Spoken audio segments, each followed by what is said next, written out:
Absolutely, and I think this is going to be, you know, we have all this data here, but NONGSHIM is playing differently in the last 2 Hello. matches. Thai also and Danby are two superstar duelists that we are looking towards. I feel like we haven't Danby. Why are they saying it like damn? Informed now, especially Thai. Danby. Those up kills, absolutely a menace. Yeah, I mean, he's really impressed me since moving across to this duelist. You know, he had to kind of replace Primi in that role where Primi has been so good, but Frost even How's it going, chat? Big day today. He said he's the next one up.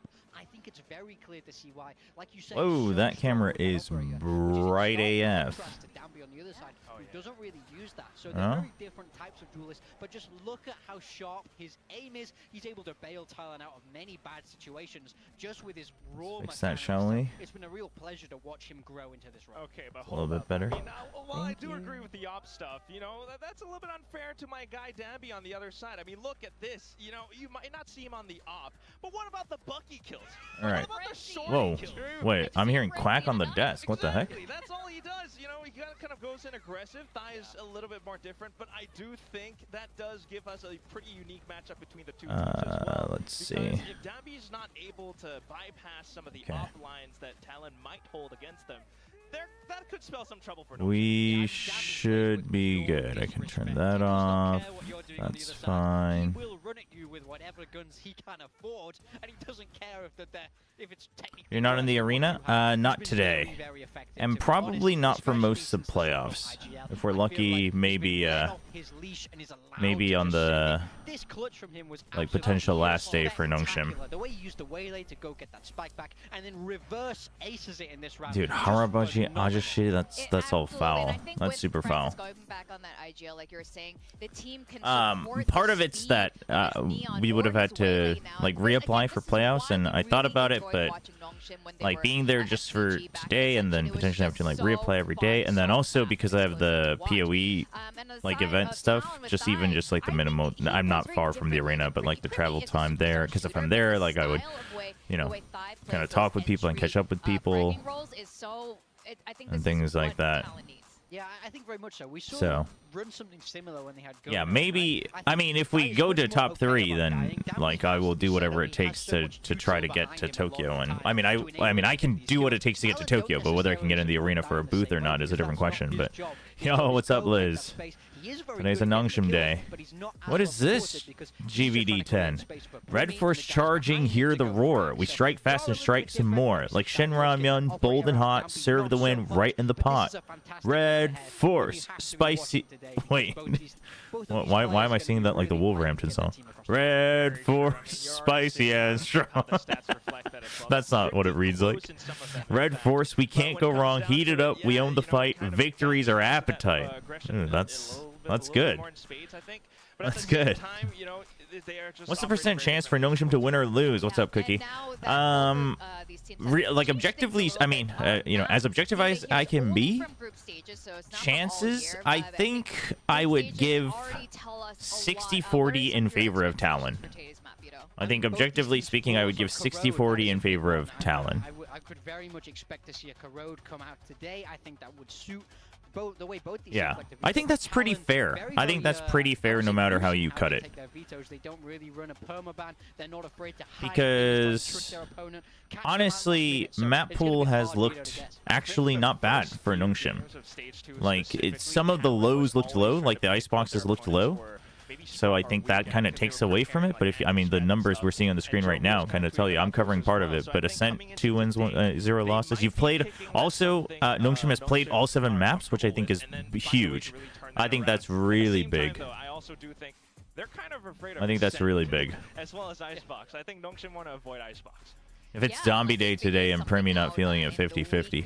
Over the last couple of days, I'm really curious what that map yeah. is going to end up being, and I think you guys are right. Yo, it's Manny.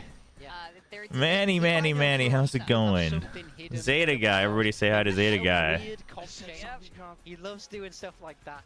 Manny, I'm not at the arena today because it was too last minute, and then also It would just be like so many days in a row. And I have to like continue streaming afterwards with other stuff. So today, dude, the vibes are great. Margaret hanging out. Dude, Xross is there. Damn, I should have been at the venue. I don't think Xross was there every day. I haven't seen him on the other days. Xross looks good in the jacket. I mean, he was NONGSHIM before, but Lotus Corrode Bind. Oh, this is kind of bold.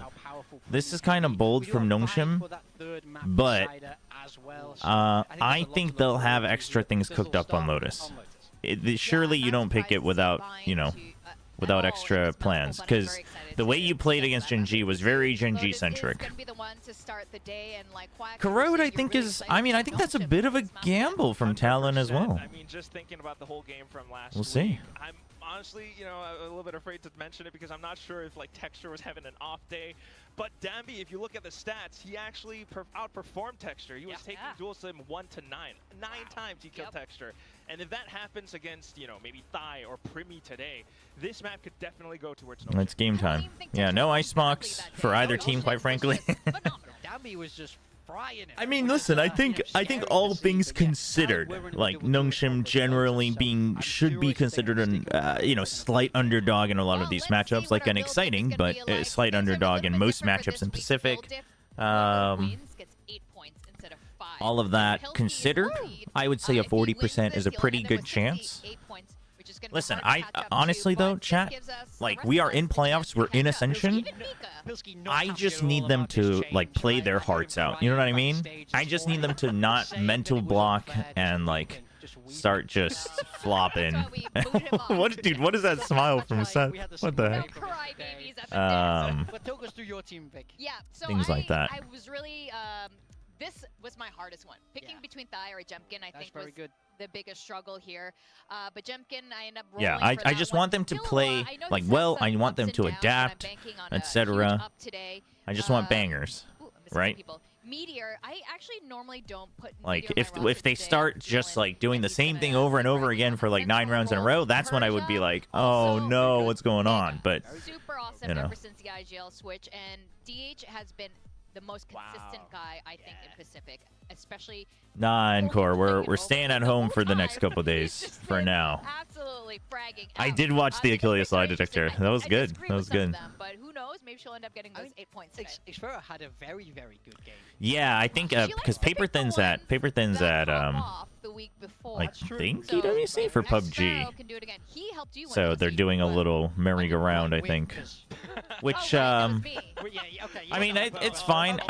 It would have been nice if it wasn't during playoffs, because I think they've all been benefiting a lot. Like, I wish I had that, right? Like, really consistent rotations, but, you know, it is what it is. The only IGL that's, like, fragging the way he does. Will you be in the arena for Grands? Not unless NONGSHIM is there, no. If NONGSHIM is not there, then I won't be at Tokyo. I'll just watch from home. 45. And my flex is, of course, Kalu as well. A similar line of thinking for you. I think Kalu can get a lot done. I wanted 2 Talon players for today. You're going with Killua? Okay. I feel sorry for Boom because they really showed potential. I really, blah, blah, blah. I personally think if you won a spot in Tier 1, you should be... Yeah. No, I agree, 10. It's rough, especially when it's not a full round robin. The flex over to something that makes so much more logical sense, in my opinion. How could you not go with Meteor?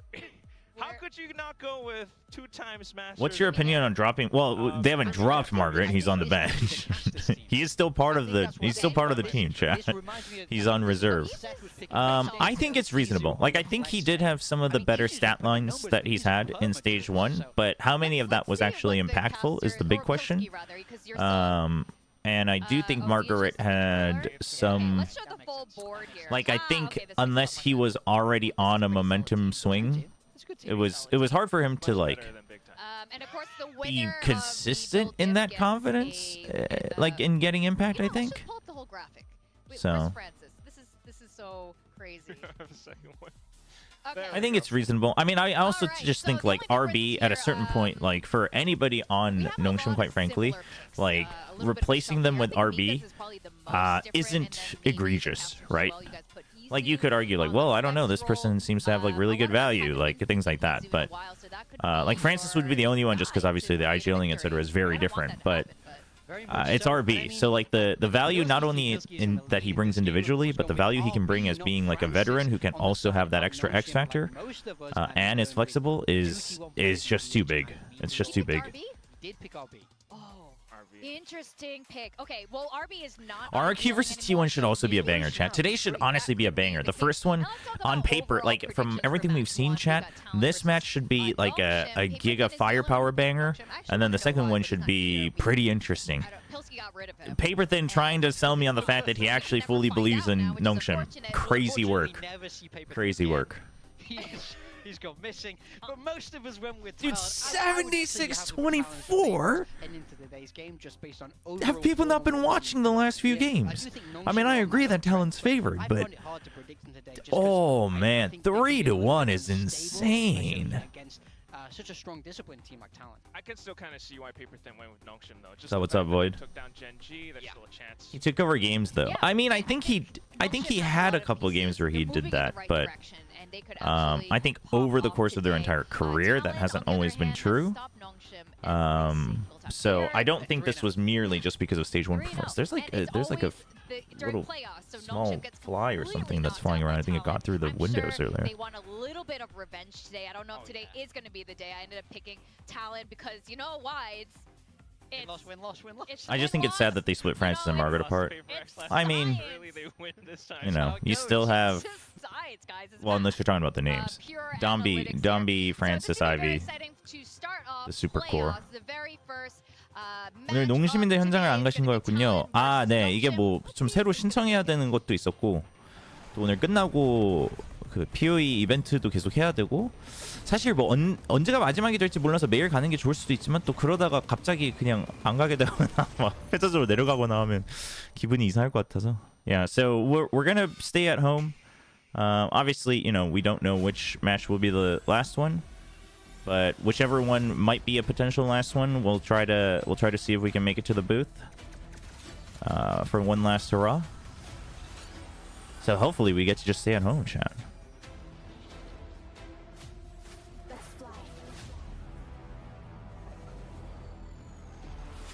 This is the 4th time, chat. This isn't the 3rd time. 3rd time was not the charm. Don't worry, your curse has already been removed, so get ready to go to Tokyo. Oh my gosh, Manny, you can't... Oh, Manny, you can't get me excited like that. Chat, I would love to be at Tokyo. Quite frankly, chat, if I can go to Tokyo, even if they don't have a booth, I will probably just go. I'll probably just go and, like, vlog it or something. I'll miss out on the watch party. I'll miss out on my ad revenue. I'll miss out on my Prime subs. And I'll go watch it, honestly. Yeah, I probably will. Oh, they got a new trailer. Tickets to Champions Paris. It's the final chapter of VCT Pacific 2025 Stage 2 Playoffs. Oh, is that the... No, that's just... That's not the duelist. That's not the duelist. That's not the trophy. Has never been more crucial. The pleads for victory grow louder, and the shadow of defeat looms larger. Oh, dude. Oh, I do wish the audio mixing was better, man. This could be so much better if the audio mixing was better. Oh. Selflessness. They're usually pretty good at this. Star power. Sorry, I don't mean to nitpick. It was like the music was so good and... They're sharper, smarter, deadlier than ever. Because that's what's necessary for survival. It also sounds like it's recorded by phone, unless somehow the mixer, the audio mixing messed it up. Because Achilles obviously has a good mic, and I mean his settings shouldn't change at home, so it's definitely not done in a booth. VCT Pacific 2025 Stage 2 Playoffs start now.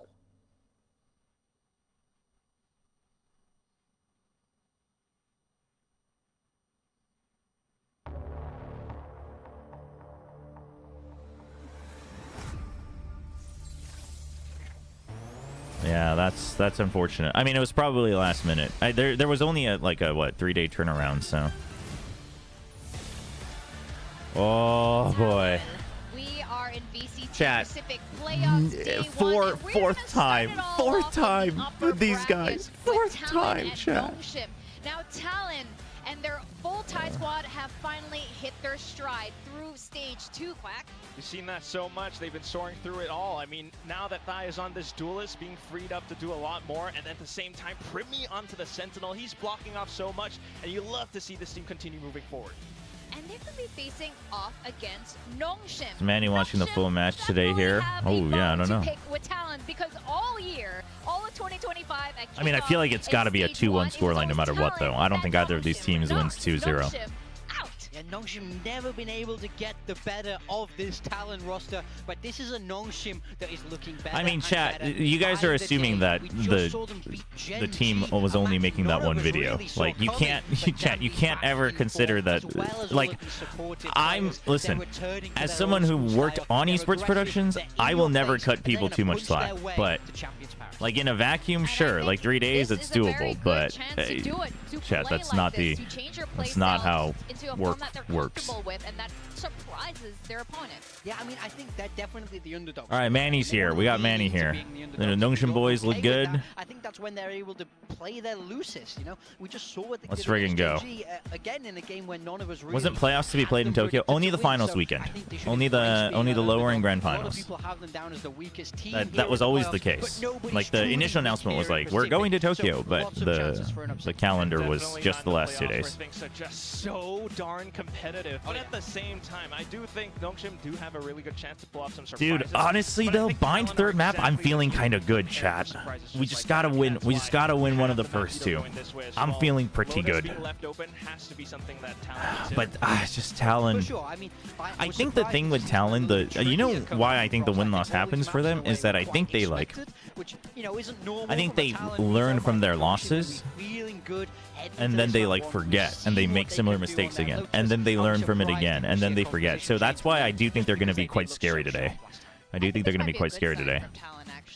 I honestly think both map picks are quite interesting. I mean, NONGSHIM is a bit easier to understand on paper, but I think both of them have big risks on paper, both Lotus and Corrode.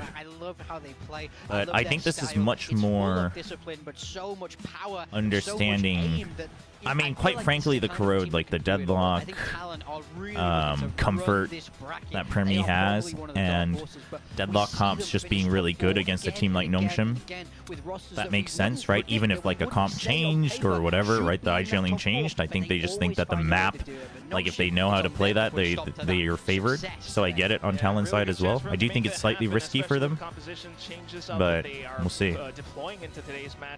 But at the same time, again, for Talon, you know, they were it's calling all about Talon dumb. It's all about, you know, staying disciplined, playing together. No, because, like, I don't know what part of that sounds like that. The fact that they have won a lot of 5v4s. You're dumb. Look at the age of composition for now. Talon going in with that is actually the dumbest thing I've read in chat today. What the heck? At the same time, Vice will slow things down a bit. On the side of NONGSHIM, they are sticking with that waylay. It looked so same comps. I just gotta see NONGSHIM have a bit more, or like Giga anti. But I think Talon's harder to anti than Gen G.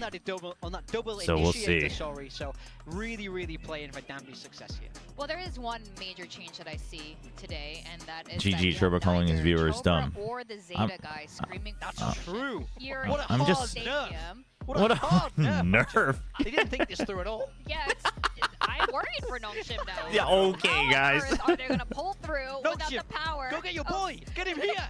We're always screaming like 30. Oh, that was the other reason, chat. I actually, that was the other reason. The other reason was obviously we oftentimes have the mic beeping issue, like the high pitch, but also we are delayed. And for like the meaningful matches, unless it's like the potential last chance, having to deal with the delay and like, do I turn cam on or off in the last round, things like that. I just didn't want to have to worry about that, you know? I just wanted to be in the moment. Right. It's playoff times, baby, and we're pulling out all the stops, and that means that I've got like, you know, we're screaming like 20 seconds after the fact. For your first time here in Pacific. Why do you keep doing this? It's like you have like almost like a thing for Australians at this point. You keep replacing the old reliable with an Aussie caster. It's a bit weird, man. I mean, I don't have much of a choice. I'm kind of surrounded by you guys. It's either Aussies or a Brit for the most part, I suppose. We're taking over. Yeah, so you guys are taking over the league, it would seem. But here we go. Playoffs ready to It is either Aussies or Brits, to be honest. Talon and NONGSHIM here. So much, you know, kind of Oh, in the chat, balance. please, These teams are vying for a position as champions. This is so stacked. Like, I feel like the playoffs is looking so good. I'm excited for every match, even these opening stage matches. And both of these teams, it's really do or die. They've got to go straight through the upper bracket, tee up a game against DRX, because they're not going to get to Champions Curse based on points alone. No, Pilski's casting. First on the attack, all right. Talon. Bringing out the double duelist, going Ooh, okay, they're not stacking for Dombi. See if they're going to be able to. Why is my hotkeys not working? Why are my hotkeys not working for Epic then? There we go. Dombi last time got fed a ghost and he had full util. This time they're not going for that. So they are going for full util on Breach and Fade. So they're expecting...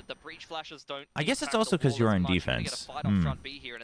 But I think they basically just want to use more trap plays and then have abilities for the retake, so that's good. For now, Talon keeping things very quiet. You can see Talon very cognizant of the fact that Talon thinks that there could be a push out. But honestly, I think Talon has a good read, because if you're not going to dump util on Rubble, it's going to be hard for you to refight for that from defense. So they're going fast. Over the top of that one here. A full flank. The thing is Talon will not know how many people are coming from the flank. It's just Dombi's managed to make his way past this one. Yeah, fair bit of util use. Because of that, they're taking full control of Heaven.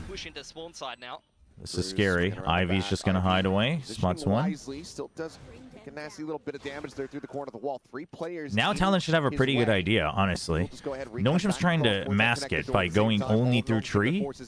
They're trying to pretend that it's not as many. Okay, they draw out the paranoia. That draws out the paranoia really early. They're creeping up. They're scaling up. It's not bad. They just have to win the fights. Okay, they trade Primi. That's not bad. Numbers advantage. Oh, the smokes. Oh, no. Oh, no. Tie. What about tie? Oh, can we get tie? We got half.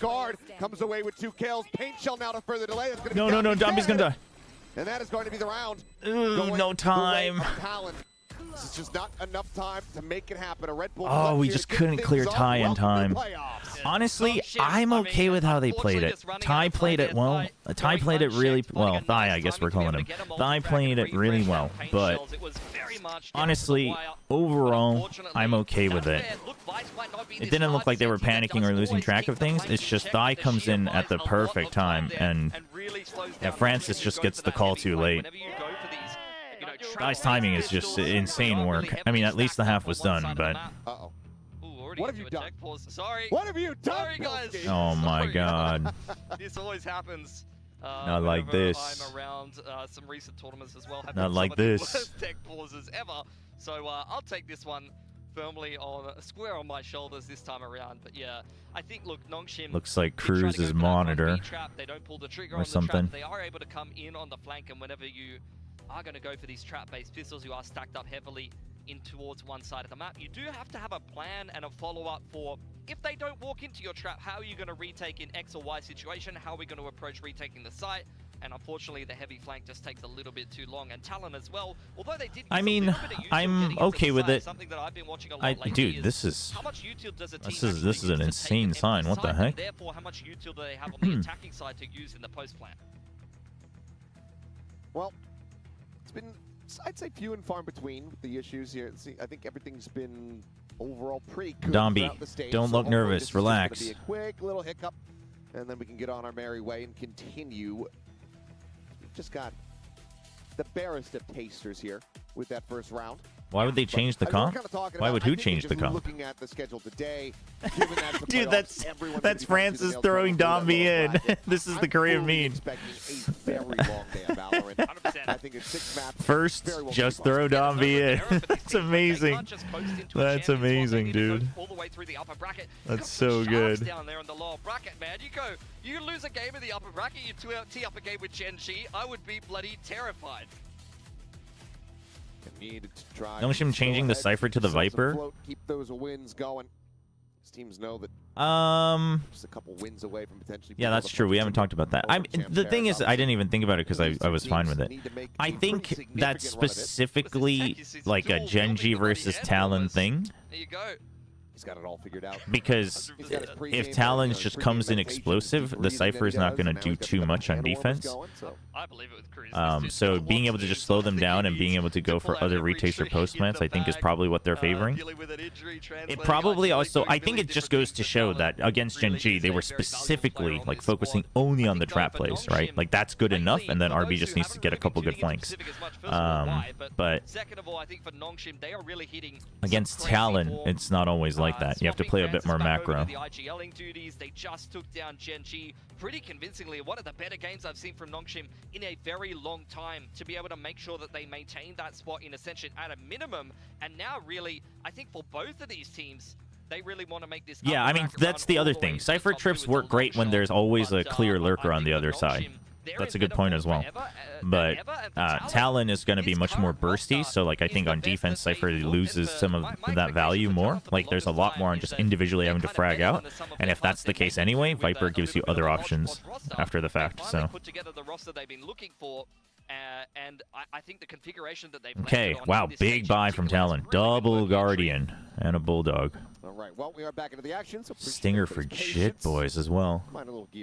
Honestly, I think like if the idea against Gen G was just figure out Munchkin for Talon, I really do think it has to be either Jit Boys or Cruz. Or not Cruz, sorry, Jit Boys or Killua. Figure out one of their patterns and start to whittle it apart. You're still going to have Final Boss Primi and like Sub Boss Thigh, but that's always going to be the case. Okay, you have a Marshal. We can potentially do some damage. Open sight. Talon should be able to establish themselves a very nice post plant. They're even going to take some spawn control here and just want to make sure that they keep 4 guns up here. They don't want to lose another kill to the Marshal of the Classics. Yeah, if you lose the Stinger and carry for the rest, you still feel pretty okay about that, but keeping all 4 certainly is going to be the goal of Persia. Trying to get a shot woven through there, but unable to find contact. He's like, maybe I'll try this side. But smoked off for the moment there is I mean, they're just waiting for exits, really. Looks like he's widely content at this point. Sit back and go down to the spike here. I may go hunting here, try to look for the showstopper. Okay. That's a Guardian out of position. I'm not sure if they're going to be able to recover this one. So yeah, they're just going to have to abandon that one. I'm okay with that. It does end up being honestly, Thai is 2 points away from showstopper, but he was already pushing out. It was going to happen one way or the other. Buy up a different rifle. Yeah, I mean, you can't even blame it. I think that I mean, it's not good damage, but considering you lost the early fight, it is the best you could have done. Gets very close to a showstopper going into a bonus round. It's one of the biggest. I mean, I would say that I wouldn't consider Killua a raid boss level. He has pop-off rounds. He's got insane rounds, and he has the skill peak to be a raid boss. But I would not, like, Thai and Primi are so consistently scary. But I would not consider... I wouldn't consider Killua a raid boss, per se. Lose the Guardian, pick up a Bucky. Anyway, full buy, half armor for RB. That's tough because he's usually going to be on his own. Okay, if there was a reaction, he was thinking about dashing forward, going for just a single kill. But didn't even have to use the refract, so he's got full util. So that's a pretty free rebel control in the early part of the round. Only the Haunt used. Paranoia's still there as well. Prowler checks that they're still there, so you want to keep 2 people. I would like if maybe Francis was ready to provide support towards a Rubble. Oh, the smoke is not good for them. Oh, Talon's playing this so well. Talon is playing this so well, right? So, like, this smoke scares you off so much, because even if you have the Omen here, they're kind of isolated. And then they just insta-rotate. That's super fast. Because basically, NONGSHIM has to rely on trap plays still. So what needs to change is you need to really take aggressive rotations with the Viper wall. I almost would say maybe even consider changing this wall to something else, right? Change it to something like this, or the double lineup on A, so that you can have a strong lurk. Because otherwise, Talon can do this every single round, and NONGSHIM just has to take a 50-50 gamble every single time. And for the remaining players here of NONGSHIM, you're in a fairly committed position from here, but likely you should just be drifting away and trying to save. I mean, Persia's so weak. It is tough. Yeah, they're smoked off. Okay. That's unfortunate. They can't even do any damage. Very basic utility, and I was even thinking about it. Seeing RB contesting that off angle on the Viper right from the start of the round, it's a ballsy play. It's the kind of play... The adjustment on this is going to be... I'm curious if NONGSHIM's going to read what happened. I'm curious if they're going to realize that by simply getting one smoke down, they are forced to take a gamble. And either RB has to overextend, or they just have to stack 3, or both. That's another gun loss. I don't... Why did Persia... Oh, my lord. Just misidentifying the plant spot, just dies to the spike. There's no excuse for it. That's a very basic plant Yep. spot. That's Nope, like that's just a blunder. That's just a blunder. It's not good. A bit of a rough sign. Also, smart from Jit Boys. You see there, Jit Boys just goes forward with the Stinger. He just says, I'll be the meat shield. Gets some early damage in, so it's a one-shot from the Guardian. And he had half armor. Talon's online today. To the half by now for NONGSHIM. I'm going to fight over rubble here. Dash back across. Disengaged from Primi in combination with the fault line now into RB. Okay, so they go for the fast push because they know that it's a stack on A. Yeah, so this is where you got to start to think of different ways to use the Viper. You really do. NONGSHIM has to have more with the Viper. Otherwise, quite frankly, you got to just kiss this half goodbye. Or you basically have to double down, and RB just has to sit back the whole time, and then you just go for a retake every time. Full take of this site, full push forward. Clearing out all these deeper angles of approaches. Flash going to be turned away from the second. I mean, they'll try for it. You know, hero rounds. Ooh, good usage of the ult. Pushes people away. Gives them a bit of a window back into this one, but the Thorns for now. Oh, Domby can't utilize the speed to his advantage. Okay, he corners people in so they can get onto the site. Huge, good flood. Saturate, massive value. Let's freaking go. Dude, Domby waylay value, too good. Oh my gosh. So good. Dude, I actually think Talon didn't consider the waylay ult being used. I don't know. It had way too much value. Swing out from Die. Ivius is more than ready for it. I mean, they were able to hold off with the Vice and the Fade, but they were cornered, and then the Saturate just separates the fights. You see it running back into the site. Big 4K from Ivy. I'm so for it, though. You got the ult early, use it. That's the freaking Chobra school of ults. Let's freaking go. Very much. Okay. Trying to basically force Primi to not get big value with the gate crash. So the plan right now for NONGSHIM is basically not allowing Primi to do what something does, which is just solo lurk and get giga value. The problem is what does RB have afterwards? Like every single time. He's looking to take a timing. To be main, seeing nothing. Okay, that's just the clone. He should call for that. You didn't hear any noise. They have to just constantly bounce back and forth. NONGSHIM, this is the only option they have. Or, afterwards, they just have to go for retake. So Persia's already backing up. This is good. Overall, on a macro level, it is the minimum adjustment that NONGSHIM had to do. Go for aggressive rotates, and then just play safe for retakes. Domby's still waiting. You still have RB here, so even if it's a rotate to B, it's not terrible. This Vice Wall does make it a little bit difficult. Oh, he knows. Oh! That was risky. Okay, so because of that, you don't trip this wall, and you're just gonna put pressure through the door. Nightfall. Okay, so you know there's one on the lurk. You know there's minimum 2 on site. You just don't know where the last one is. The plan. Oh, where was the fault line? Oh, Breach was trying to support just to eliminate the Omen. You just needed to get rid of the Omen, and then RB finds so much value. Oh. He's gonna get a couple exits for his trouble. Oh man, dude. Dude, Cruz just having one early angle on Persia, and Persia going a bit too far before actual support. My gosh. Will stretch the lead once again up by 3. These rounds are looking a little too easy for Talon. Like you saw NONGSHIM, they had positioning all around that B site. You want to come in for that flood or that crunch. Unfortunately, they're just not really meeting up well. If they were going to hug the B site, it would be the most awkward hug of all time. Like, I don't know. He just wasn't considering Rubble at all. That's rough. But I think Persia was just too eager. If you waited for Francis to cover the front and Persia just watches Rubble, that fight's different. Even if there's no fault line. That's you gotta calm him down. That's just a breakdown in comms and timing. Let's actually start contesting these guys, because it's looking a little bit too flaccid in the opening couple of rounds here for NONGSHIM. Well, it certainly has been. Well, let's see. They're going to be able to right the ship here. No, I mean, the thing is I don't know.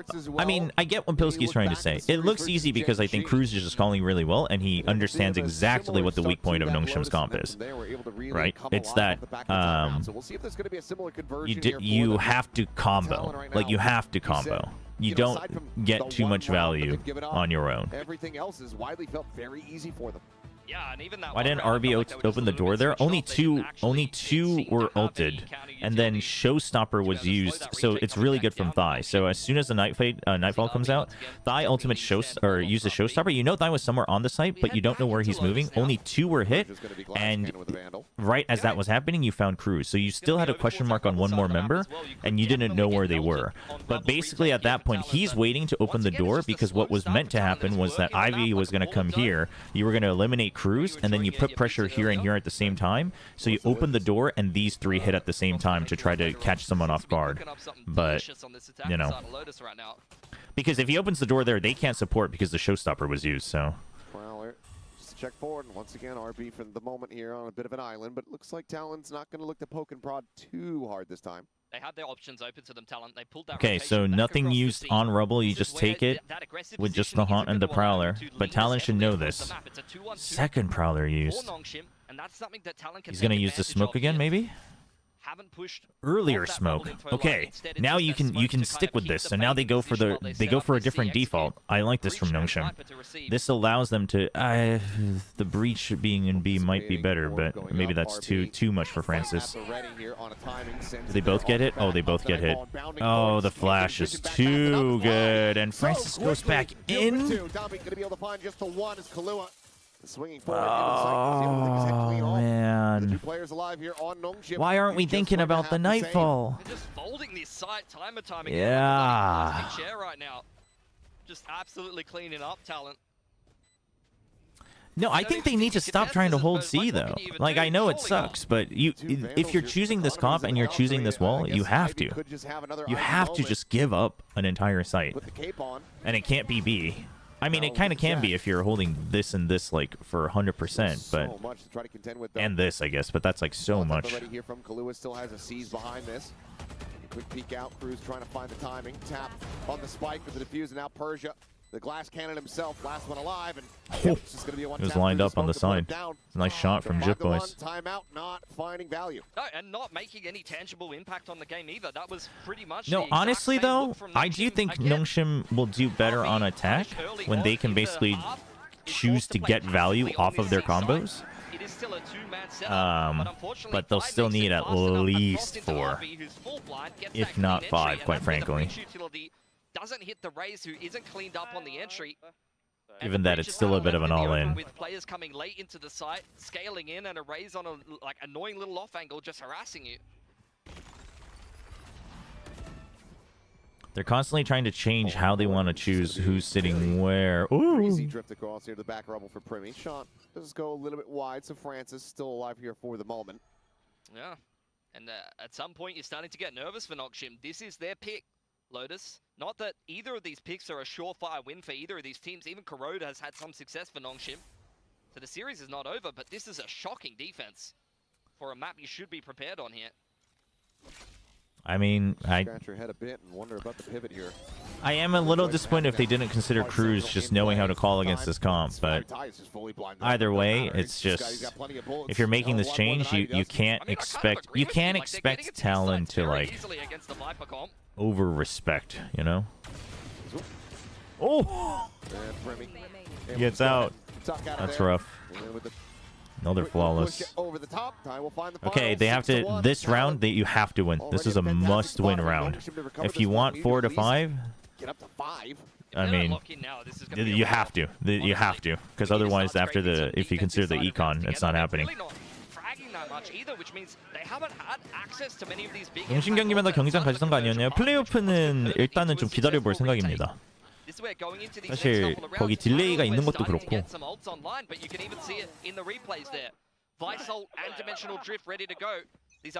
Alright, this is a big one, so they're going to overinvest again. Your ult sees all of it, fault line to delay it. Okay, you know the Yoru was there, but Dombi has been hit. He doesn't have enough. Dude, Francis lost that! Oh, you needed to win that so bad. Goes out into the open. Jip Boys once again find Dombi through man. So Ivy is only able to find the Yoru thus far. But the thing is like, listen, if you're doing a 2-1-2 and you're doubling down on Rubble and hoping Talon respects it like the early part of the half, these two just need to push out now that you're double. Like, you have to take risks if you're going to play this comp on defense. Start hitting their shots and they need to hit them and I think NONGSHIM is they're not understanding that right now, which is a little worrisome. Space, but there you go, Persia dead. Ivy now noted. Bold of him to repeat that.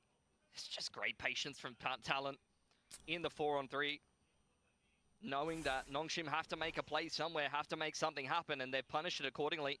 Cruz now lurking around. We got jump scared. Week by week is just too powerful. Week by week is pretty powerful. It's pretty powerful. Week by week doesn't... well, I guess if it's full week, yeah, sure. But in playoffs, that it didn't carry through in Stage 1. So if it's the same thing as Stage 1 this time, they don't make it champs. So Talon needs a bit more than that. And even though the clock is getting run down, they've got plenty of time unless they just catch a stray here. Bite, I mean, rebounds so far off the wall that it's a non-factor. And now NONGSHIM are in. Oh my god. I mean, you're also losing the firefights quite a bit, yeah. Like, what do you even do? Talon is playing perfectly right now. They are. I mean, Talon's playing as 100% as you need to against this comp. And until NONGSHIM changes something, Talon has no reason to change anything. This was such a sick ult combo as well. It was a good ult combo. That was a good ult. Dude, using the Vice ult here is actually insane. You don't see that every day, but it goes, like, again, it goes to show that they understand that they just need to shut down, like, the initial Rubble fight. I don't mind this timeout, because you need 4. You need 4 on this half. You're feeling okay about the second half. You've got your plays ready. You know how to take areas right after you use your combo. On an island, Sliggy, please watch.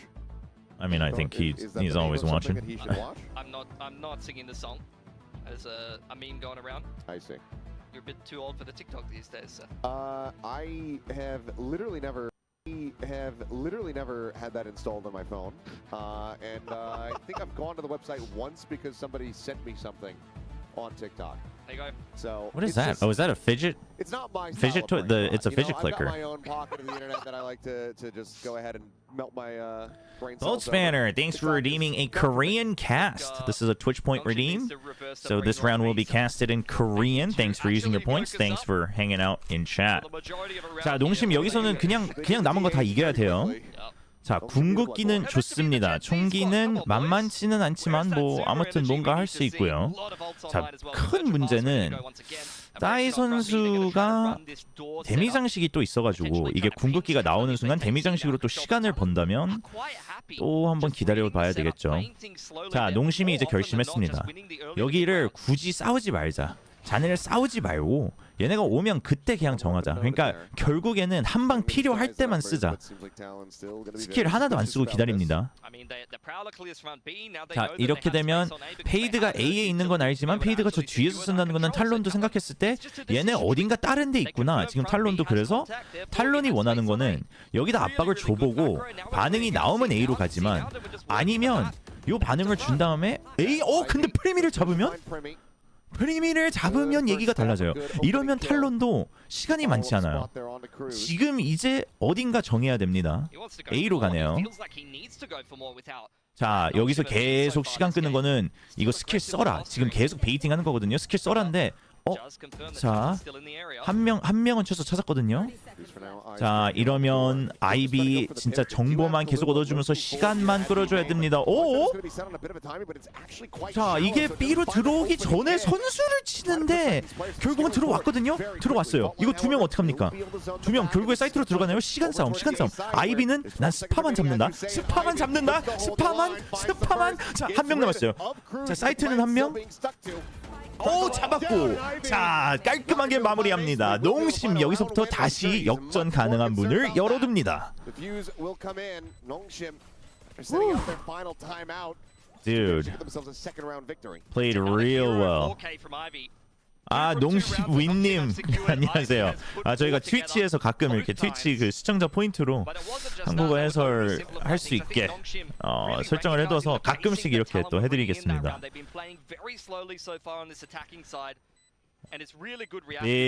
Big round, really well played. The problem is I don't know, because we'll see, because I rate Cruz really highly as an IGL, and if Cruz just giga blasts the site right now with Showstopper,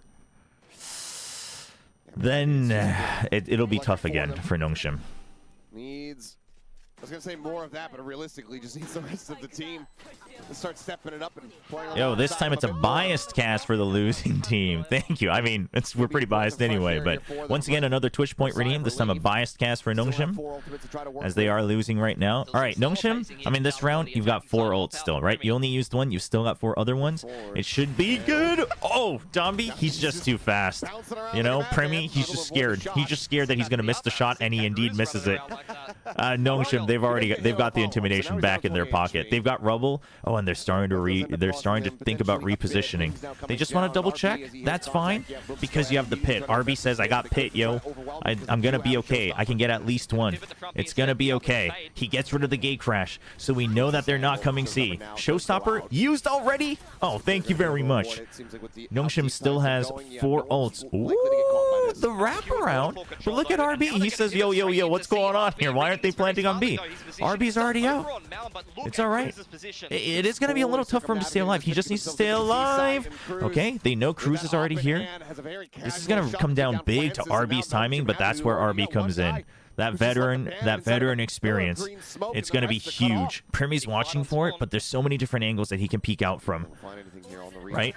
Dombi makes noise. RB finds a timing, and he's going to peek in. Okay, Nightfall. That should be the timing. RB goes, oh, the way layout, but Premi gets in! And he lands on top of Killa, but it... Oh, no. Persia?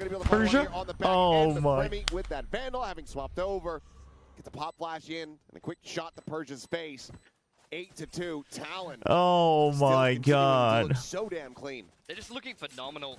This is the oh my god. Dude, the setup was so good. Premi, dude, Premi, that's so good from him though. He actually turns around for it because he remembers. That's like, he realizes, he's like, wait, that's so many ults. This is the timing. That's really good from Premi. I don't know if someone else called for it, but that's actually really good from Premi, because I saw it on the minimap. He turned away. He was trying to make sure he fought with his teammates, and that was the intention from NONGSHIM. But he literally just swivels on it. I mean, that's just Premi, or whoever called for it. Like that's giga heads up from Talon. I mean, credit where credit is due, man. Credit where credit is due. France is trying to put this Phantom to some use. No, I think he just didn't realize that there was someone here. Like, I think when he dashed out, he didn't fully check here. That's why Dombi just like wanted to land on the high ground, and then he realized that. Or it could be that he was trying to intend to make it look like he was going to dash as far as possible for the wide angle. And either way. Not much more to say. You just have to go for hero plays at this point. I mean, otherwise it's, yeah. Well, now you have to save, but Four targets. They've avoided him well this round. It's gonna be rough. It's gonna be rough. We'll take it on the exits. We'll take the 9-3. You got to take the 9-3 and get the pistol. This is just domination from Talent. They're getting out macro, they're getting out micro. No, I don't think so. I don't think it's that he forgot that it dashes twice. I mean, he might have, but nothing from this game to me tells me that Domby's like playing with nerves. Have also just accepted the red light, green light theory. So they're coming into today thinking that they're just guaranteed to lose. Whereas you need to just realize that all of these things I think it's just that he either didn't fully check this side, so he didn't realize there was someone on the high ground, or because he didn't swivel, he was trying to intend to make them like pre-fire a landing here and then trying to cut close, and it just, or he thought he could get over it. Like that happens a lot, honestly, and that is a skill issue, like that's a comfort issue. But it happens pretty frequently where you think you can get over them and you like just barely don't make it, and then you look like an idiot because you land literally right in front of them. You better not be on I'm scared. I'm a Taurus, mate. Oh, okay, we're fine. Yeah, we're chilling. I understood very little of what I just said as well. I don't prescribe to any of that. Let's just get this last round of the half. It's okay. That's what I understand about it. That's about it. No, I mean, Cruz, it's just good prep. It's just good understanding of comps, and it's really good calling from Cruz. And then, I mean, also Talon's all shooting, and NONGSHIM getting a little shaky, but I think NONGSHIM shakiness here isn't like they're like whiffing shots and everything. I think it's literally a big part of it is Talon is just so much better prepared in the fight. Like, they just have better positions, they have the better read on the map, so they're taking the fights more confidently, or they're waiting in the right angles. And then NONGSHIM starts to, you know, you start to get picked off one by one, and then it's a breakdown. So I'm not feeling like really down and worried about individual performance yet for NONGSHIM, but Talon is playing individually well. Like that we should give credit to. But also they're playing very well in terms of macro and prep. Oof. RB is having a tough time on the Viper, and I think it's just they were focused so much on the Yoru, but I think it's like, if you, I actually think if they played against Paper Rex, they'd have an easier time. Because Talon normally doesn't as much, and they're currently not playing like that. Good shots from Thai. As Ivy, once again, needing to be a hero as he's the last one standing. Well, Thai at the same time, 10-2. Let's do it. We've seen DRX do it. Why not NONGSHIM? He's stalling time for him. He's going to try to assist it.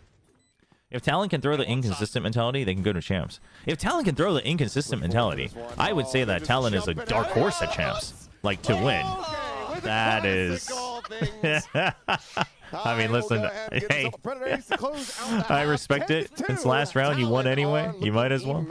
Absolutely. 18 kills for Thai in that half. I don't, the thing is, chat, just so we're very clear, I have been very consistently big on Talon, even before this roster, and especially more so with this roster. I think people downplaying them just because of the red light, green light is actually kind of absurd. I mean, yes, like, the statistics aren't in their favor, per se, against the strongest teams, just because of the win-loss, but the way they play and their peaks are like really good. And I've always said, like, to the point where I thought it was kind of ridiculous that Frost would rate Stacks above Cruz. I've always rated Cruz's IGLing very high. I would always think that he's actually one of the best, if not the best, like, for depending on the year. Okay, do you want to go on a trip to tie with Ty, or to France with France? I mean, listen, let's be honest. I'm going to Thailand with Ty because he knows Thailand. I don't have any faith that Francis knows France, man. But I like that they're doing this. Remember the feedback that I had said time and time again that they should stop doing like team-specific memes? This is good. See, this is not biased for either side. Listen, I love Francis, but I don't have faith that he's gonna know. He's gonna show me around France, man.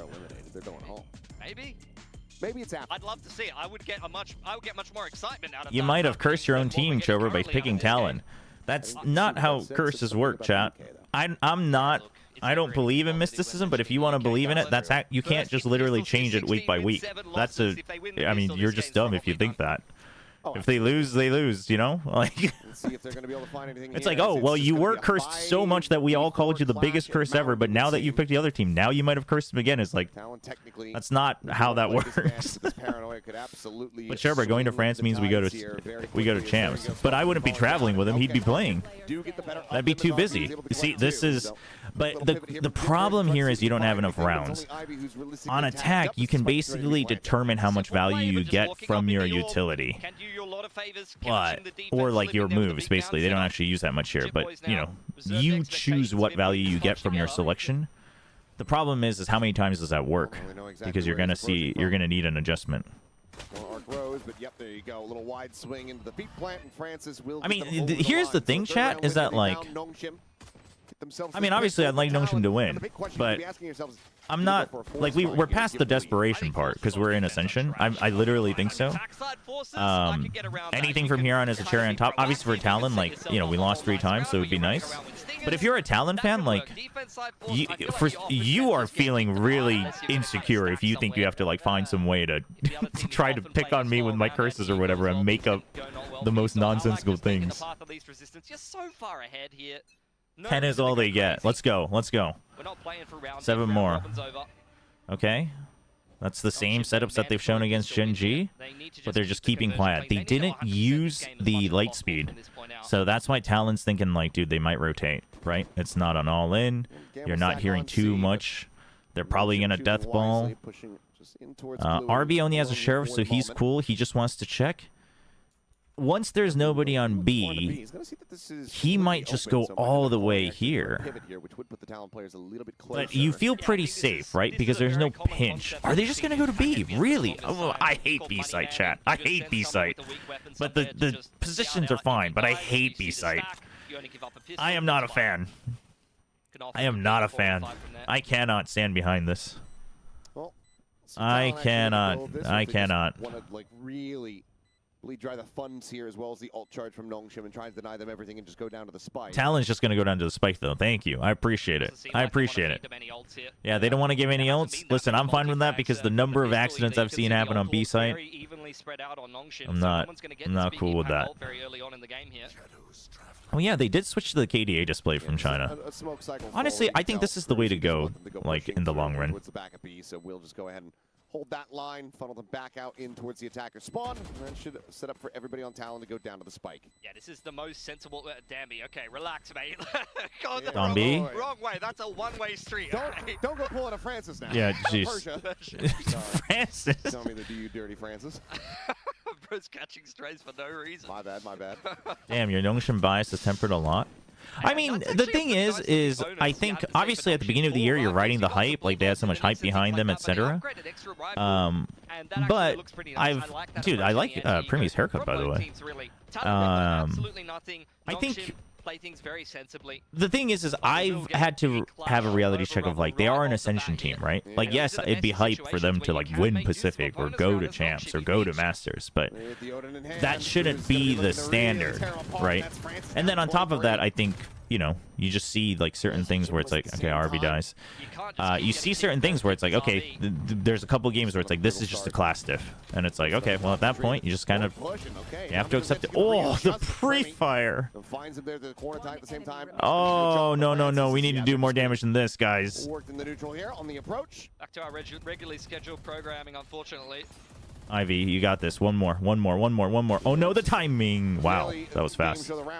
Based game show of does Ivy clutch. Also, dude, Pacific Observers, you don't have to always catch the kill from the fragger's perspective. It's still a 1v4 or 1v3. Just stay on him, and if he dies, he dies. Show it in the replay. Now up to 11 denying that bonus conversion, so all the potential places we were seeing. Oh, that's a rough way to go. Yeah.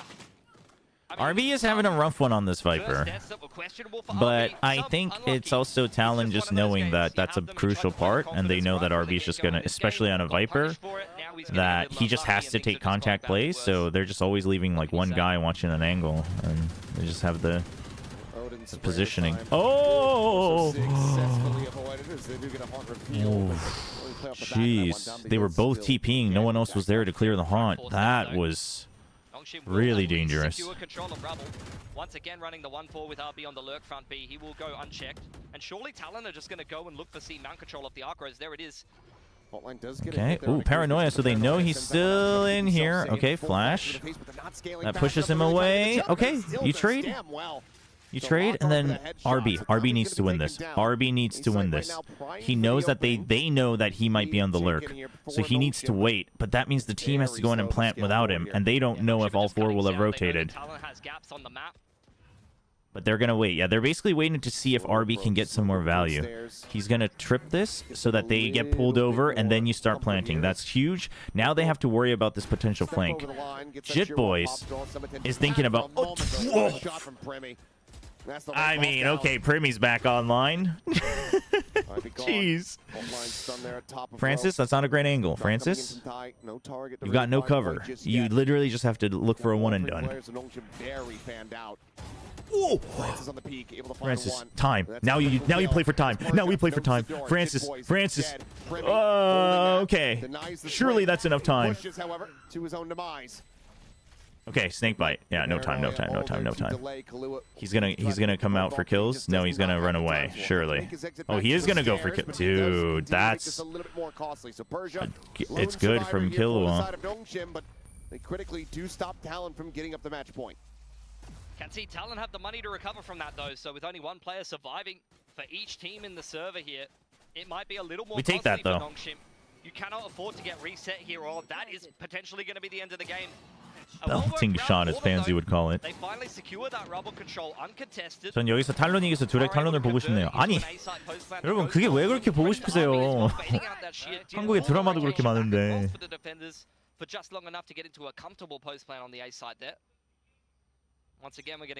What the Premi? I mean, dude, talent, dude, Thai is at 21-9-5. I honestly think he might be like more than the next Premi. Like he's so consistent. And he's pretty selfless. He's really good. Oh, that's... Persia was way too far forward. Honestly, that smoke is a cool idea, though. Ah, too bad we're not going to see it come to fruition. The smoke in front while the waylay's above to try to get a sight line.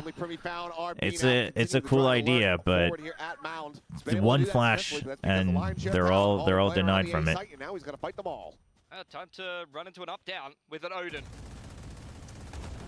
Said it before. Oh, hold on, 1 HP. Okay, he's got 1 HP, but that's still incredible that he managed to break that. Cruz is low. Could be cooking with gas here. I bet that's decay though. Yeah. He's at 44. You know that the wall should be here, right? He's gonna trip it.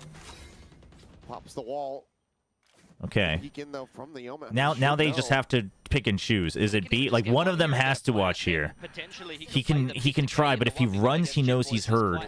So I think his only choice is to take this and go to A. Like hopefully not die here. Ideally he gets a pick here and he goes A, but Talon's playing super smart. They say give him the spike. He's low.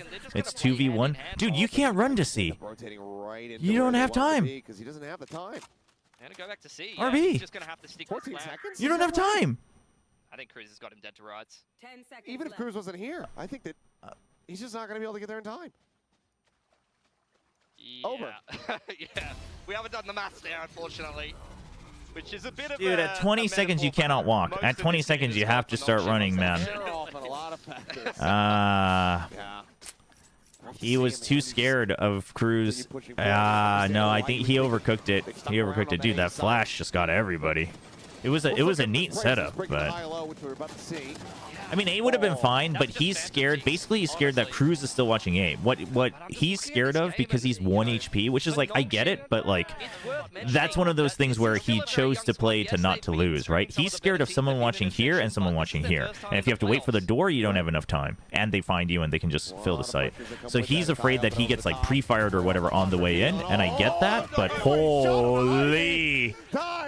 What the hell? He wants this map to be over. We give it to him. I mean, with his efforts, I think he's just better. Looking for a second ace, won't be able to have it. Yeah, he picks the safe play, but we see the mini-map. We know what the winning play is, but I think if you do a VOD review that, you realize, like, the winning play is I just have to literally win a crazy fight, because at some point you have to win a crazy fight anyway. But you're losing by so much. You're at 1 HP. Like, I get it. I do get it. I don't think you can call it like a throw or anything. Like, it's very logical. It's just that's what happens when you're behind. So very aggressively, but to absolute perfection. 13-5. Talon shut down NONGSHIM here on NONGSHIM. GG. Rough start. Honestly, this is just charity for Talon. We didn't want this map anyway. No, this was to have Talon put their guard down, chat. This is just to make sure Talon gets overconfident, right? This is to manipulate the traffic light. We're actually cutting the cords in the traffic light, and then we're gonna make it go faster, so it starts to flicker out of control. You've got Chobra, who's not here. Is it all connected? I think it might be. Okay, Achilles. This level, dude, nothing I could do is gonna change this, unless I was like, unless I could go back in time and help the coaches. They were really unpunished for that, and outside of Ivy, Cruz getting confident, sure, bud. else worth talking about in this game for NONGSHIM. No, I mean, Cruz just had an incredible game. Honestly, I mean, this isn't to take away from anybody. I think Talon like just played. Honestly, one of the best we've seen. Granted, I don't think NONGSHIM adjusted fast enough. So, like, you know, would they have changed it further if it was a better team instead of NONGSHIM? Who knows? I think this was one of the better games that they've played overall, just because I think everyone showed up. I think that everybody was on point, but I think Cruz's calling was super good. And I've always we'll see if NONGSHIM can recover from that. They have got a lot of work. And I always think have a serious talk behind the scenes. And I always think Cruz is very good as an IGL. Mods, what did you do? Just you. Big Time's not here. We've also gotten rid of him. He's not going to be speaking on this matter of Talon. Thank you for the hydrate. Yeah, I should drink some water. I've just been drinking coffee, honestly. On this map, and very comfortably dominating NONGSHIM on their map pick of Lotus. I'm just kidding, Big Time. It's all lies. I am here. How can I miss a game like this? So dominant from Talon, especially that first half, 10-2. Absolutely cooked them. Your mods paid out NONGSHIM. I mean, chat, we're really just rewarding the faithful. I mean, that's what you get. That's what you get for not being faithful. I mean, the post plants alone kind of tell the story as well. Every single round the first half, Talon managed to get the spike down. That's just you. That's just you guys being punished. I understand being okay playing retake if you are NONGSHIM with a double initiator and that way, like, but at some point you have to start finding some first kills. You have to start fighting forward a little bit. Only Ivy there. As a Talon fan, easy. I mean, this map was easy. Honestly, better team, better calling, better players for this one. In terms of macro, this is not the team that we saw at the end of the group. Nobody going positive on NONGSHIM. It's just a hard read. It's a hard read. I kind of like that, but apart from that, why is NONGSHIM always getting smoked by Talon? Well, I mean, I think at this point, obviously there can be a mental thing, right? But I think part of it is that Talon is so good individually, but they're not as rigid as Gen G. And Talon goes hard anti. So, yeah, I think they're just stylistically very favored against NONGSHIM unless they have a bad day. And they use this to their advantage. So let's have a look at what was happening with RRQ. Because quite frankly, like, so the big thing was you don't have many. Like, there weren't many fair fights in this game. Talon was always in an advantage. I mean, like, for instance, that like RB pit peak onto Primi was like supposed to be an unfair fight, but even then he's like prepared for it, you know, like in the nick of time. So it's stuff like that. Against the speed and power of Talon. Just see it's happening so many freaking times. So this was my most favorite one as well, though. I mean, the mid-round they wrapped around? Yeah, from B all the way to the back of C after RB deployed the Viper's Pit. I mean, calls like that from teams like, you know, players like Cruz really... Jovi's antis are so cool. Yeah, but I think, honestly, this one, even more so than anti, I mean, I think it's like initial anti plus like really good breakdown of the comps. Very, very effective strat that you see all the way throughout pro play. If if you do your scouting, you do your anti-strat, and you think, I think this player is particularly weak, you just go, let's find him, let's run him. We're gonna make his day terrible. Quick note, I think the new headset is causing a faint ringing noise to be captured through your microphone. It's usually one or the other. The strongest. Really? I've heard of people hunting for Meteor or Munchkin. In this case, they were looking for RB, who had. No Have you noticed it all the other days, or is it just today? Now, we got lowlights, but we also I've been on Spike Talk. Only once, but I've been on Spike Talk. Have a look at some of the magnificent plays by this. Man, was he cooking. He was going crazy here, putting up insane numbers for Talon. We highlighted him in the pre-show here, talking about how good he's been since this move to Duelist, but he's looking sharper and sharper. Yesterday and today. All right, I'll have to... honestly, I have no idea what it could be, so we'll worry about it after today. Sorry about it, chat. And on this race, you can clearly see why. Just double sashling into sites, whether it's C or B sometimes, and even being able to control with paint shells, especially around A, on that defensive half of there. So Thai definitely putting up a lot of big numbers. Just consistent, or is it random, or? The fact that he picked up this ace, his team was kind of giving it to him at the same time. You just know the comms are like, let him get it, let him get it. I'm jumping. Or is it like is it a beeping? Is it a ringing? Crazy to see that from Primi. But this last round as well. When will Chobra make a podcast called Noodle Talk? What a little cheeky 3K there up onto the box. I mean, you can tell they're really starting to play around Thai as a key player, and it's not just Primi anymore. This kid is going crazy, and he's trying to send Talon all the way through this bracket. And if he keeps playing like this, I think they have a good shot. I can't believe Frost called him Mini Primi. I feel like he's just... I think Primi's a mini Thai. Put some respect on the Thai. It's whenever the microphone opens up. Okay. Yeah, I think Thai is really... I mean, it probably has to do with the headset, but honestly, chat, I'm not going to worry about it today. If it's like super loud, I mean, what am I going to do? Turn off the stream? So we'll worry about it afterwards. Their academy team a lot to try to make improvements for their team, and that's how they spot. I have no idea what... I mean, I know what I changed, but I don't know which part of it would have to be it, so... Yeah. Sorry, chat. I'm not going to worry about it. If someone asks about it, chat, please tell each other that I can't fix it today. Because, I'm not going to... Like, I get so annoyed having to worry about that stuff during watch parties because then I can't focus on the game. I'm going to run some quick round of ads, actually, and then go to the bathroom because obviously we have to be sitting down for a big part of... what the... A little bit similar. Can we catch up, please? What the heck? Yeah, so both these teams are flawless so far on Corrode, but this and then we have to watch the whole game. So I will be right back. Previously running the Cypher Deadlock with that Yoru solo duelist, and on the side of NONGSHIM, they are using the Deadlock as well. But I had the YouTube preview on the whole time. And of course, Neon, same with Twitch. What the heck? Yeah, and that's where things might get a little bit troublesome for NONGSHIM as well. We just saw how the Viper performed on Lotus. I get a little bit worried seeing that RB's still going to be on this Viper onto a map like Corrode. It's a very pivotal role because you're needing to control middle a lot, especially with the toxic screen. And if you're down really early on, that could be the whole site already. Yeah, very much so. I mean, I do think the Viper adds a lot in around mid, but I do think holding those sides can be a little bit tougher, and that means a lot of work for the Deadlock to do. Over on the side of Talon, Thai will be playing that Yoru most likely, and we just saw how great he was map 1, so it's about, is he able to snowball this performance, really take over this series? But I need to see NONGSHIM wake up. That's not the NONGSHIM that we were used to seeing. We were singing their praises before this game about how good they've started to look, going back to their old style, how much better it seemed to be with Francis Agielling, but none of that was present in that map 1. I mean, they looked lost. Yeah, frankly, that was surprising. It was very surprising to see NONGSHIM perform this way, but this isn't the first time, if they end up losing, that they've been defeated by Talon. Again, Talon has done it 3 times already, and in the most critical matches. I will say every single match between NONGSHIM and Talon have won 2-1, so it's always gone the distance. So if that's to be believed, then who knows, maybe NONGSHIM finds some resurgence here in map 2, but I don't know, I think it might be a big uphill battle for them from here. Primi is also going on the Deadlock role for this map if they continue to keep the comps the same, and also really dangerous guy. He always hits with his ults. Oh, yeah. Every time. Yeah, I'm watching Primi on this map.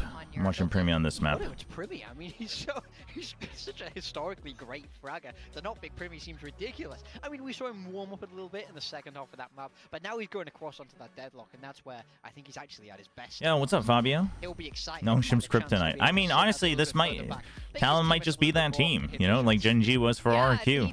Does perform Talon really might well just be in that team there, and here are the comps. Has anything changed? I don't really see anything. different. Very standard. Ivy's deadlock is also very good, but the problem is that we have a neon, which is tough against the deadlock. And then yeah, I mean Thai's just been very good. Yeah, none whatsoever. I mean, it's going to be quite important for Dambi to be able to break past Primi or Jit Boys at certain times. But apart from that, I mean, you really need NONGSHIM fighting. Let's go. Let's go. Let's go. Let's go. Hey, what's up, new friends? You gotta wake up. You gotta realize that if We you come back lose to be this, you're down dropping next yourself year. that one Might round. have to be. I hope that it's not because of pizza before the game. The food coma is don't do that. really But, hard. We're gonna send it back to our But no. Chat, we don't think that far yet. We've got a game on our hands. Corrode? Pete? Who's Pizza? Never heard of him. I've never. Pizza does not give you a food coma. That is a food of champions, and you should eat a whole pizza. Achilles is having a crash out over I pizza. see you regularly put down a whole pizza before you start a cast. Yeah. So, Okay. I don't know. Seems to be going okay for you, at least for NONGSHIM. Yeah, though. Talon's They need to first get in out pistol whatever round win kind of rate, cobra that was in the first 66%. map. That was some Holy. playoffs nerves. That was definitely not the NONGSHIM that you want to be seeing. Once upon a time, we were looking at NONGSHIM and thinking, come on, guys. Come on, NONGSHIM boys. We got nothing to lose. We're already locked in for Ascension. We're going to be okay. Just play your hearts out. We respect the recon. Re-clearing with the Prowler so they can peek out. Pushes him back. You have full control. You've got delay with 2 different sonic sensors. You've got the wall and the excuse me, and the grab net here. RB's on his own just with the toxic screen. He does have snake bite. Might have to use it the moment. Okay, perfect timing. Saves that. Sees next. Oh, the wall comes up. Holding them back. Are we breaking it? I can't hear it. I think he is, yes. They've already walled this off, though, so you just have to hold here. It's going to be a double angle. Oh, my God. No. Oh, okay. We're going to go the NONGSHIM way. We're going to push out. I'm down with that. So a decent amount. I'm down with that. Out here by Talon, but you checked. some more damage gonna be Timing. found. Ivy's going to check for him. Paranoia is... Oh, okay. Come on. Yeah, you tagged him. There you go, Dombi. There you go. Very good. RB's still watching. RB's got him. Cruz has been read. Oh, that is a risky jump peek. Nearly gets punished, but manages to relocate. Hound down this enemy element, but just barely misses the time. Just wait. Here is completely isolated. They're rotating back. Oh, they have no idea. NONGSHIM has no idea. Why did we all over-rotate? Oh, because they thought it might just be only Cruz because the wall broke down. Okay, it's fine. It's 3v3. Dombi's feeling it, and he's got his slide, chat. Dombi levels up like 20 levels when he has a slide. Maybe. He doesn't have much health. Ivy's got to get here ASAP. He heard the sonic sensor. It's a grab net from Primi and a sonic sensor for Francis. Francis actually has to bait out the util so that Ivy can get in. Okay. Dombi. Grab net in. So kill ends up coming through. Okay. Comes up with 4. Dombi with 4? Let's freaking go. No, just let anybody defuse. That is ludicrous. Let's freaking go. 1 HP comes up with a 4K, and that's going to be NONGSHIM finding another pistol win for themselves. Look, they've needed a couple of edges. Bambi goat. That's my Bambi. A little bit. They had many different situations where they needed to convert duels. Domino's Blue Force win. Dude, that go kind of hard, chat. Something that you're going to continue Domino's to see Blue on Sunset. Force? You already see it from the best Sunset teams that understand that this is a traditional 3-lane TAC FPS map. It necessitates the Oh, defense dude, to be that's a aggressive in the nasty mid-round jump window. right There's something click. called make a play on one of the extremities. So I Free love gun, by the way. mid-crunch there on the pistol from Okay. NONGSHIM, with just a couple of key pieces of utility Same work, an default. absolute This is treat. always going to be the starting default, but that just means, once again, RB site is the weak one. He's learned his lesson. Yeah. Quickly back away. It's going to bounce away. But that means GravNet's gone for 40 seconds. They don't have a way to clear, like, a separate angles, right? So you're feeling pretty okay, Dombi. Oh, that's such a... Right in the middle. Oh, that's so risky. Can just try to break this one down, have a couple people Early wall. So Talon, the thing is the Talon does this during a buy round. NONGSHIM's going to have a bit of a rougher time, right? The wall's going to get broken down pretty easily. You hear several right now, so they're trying to... But the problem is you can't go too far on the anti-eco because you'll give guns over because there's so many corners on this map unless they peek into you, which is great. Okay, fantastic. Yeah, you still don't want to overheat. They're not going to. Good. They're just taking different elevation. Let's get the overdrive going. Danby is quite close to it. Wouldn't mind him seeing, RB and Ivy have Spectre and Stinger. Same with Francis. So like losing one of those is fine. Ideally, you don't lose two because both of those are still pretty good in certain areas of this map.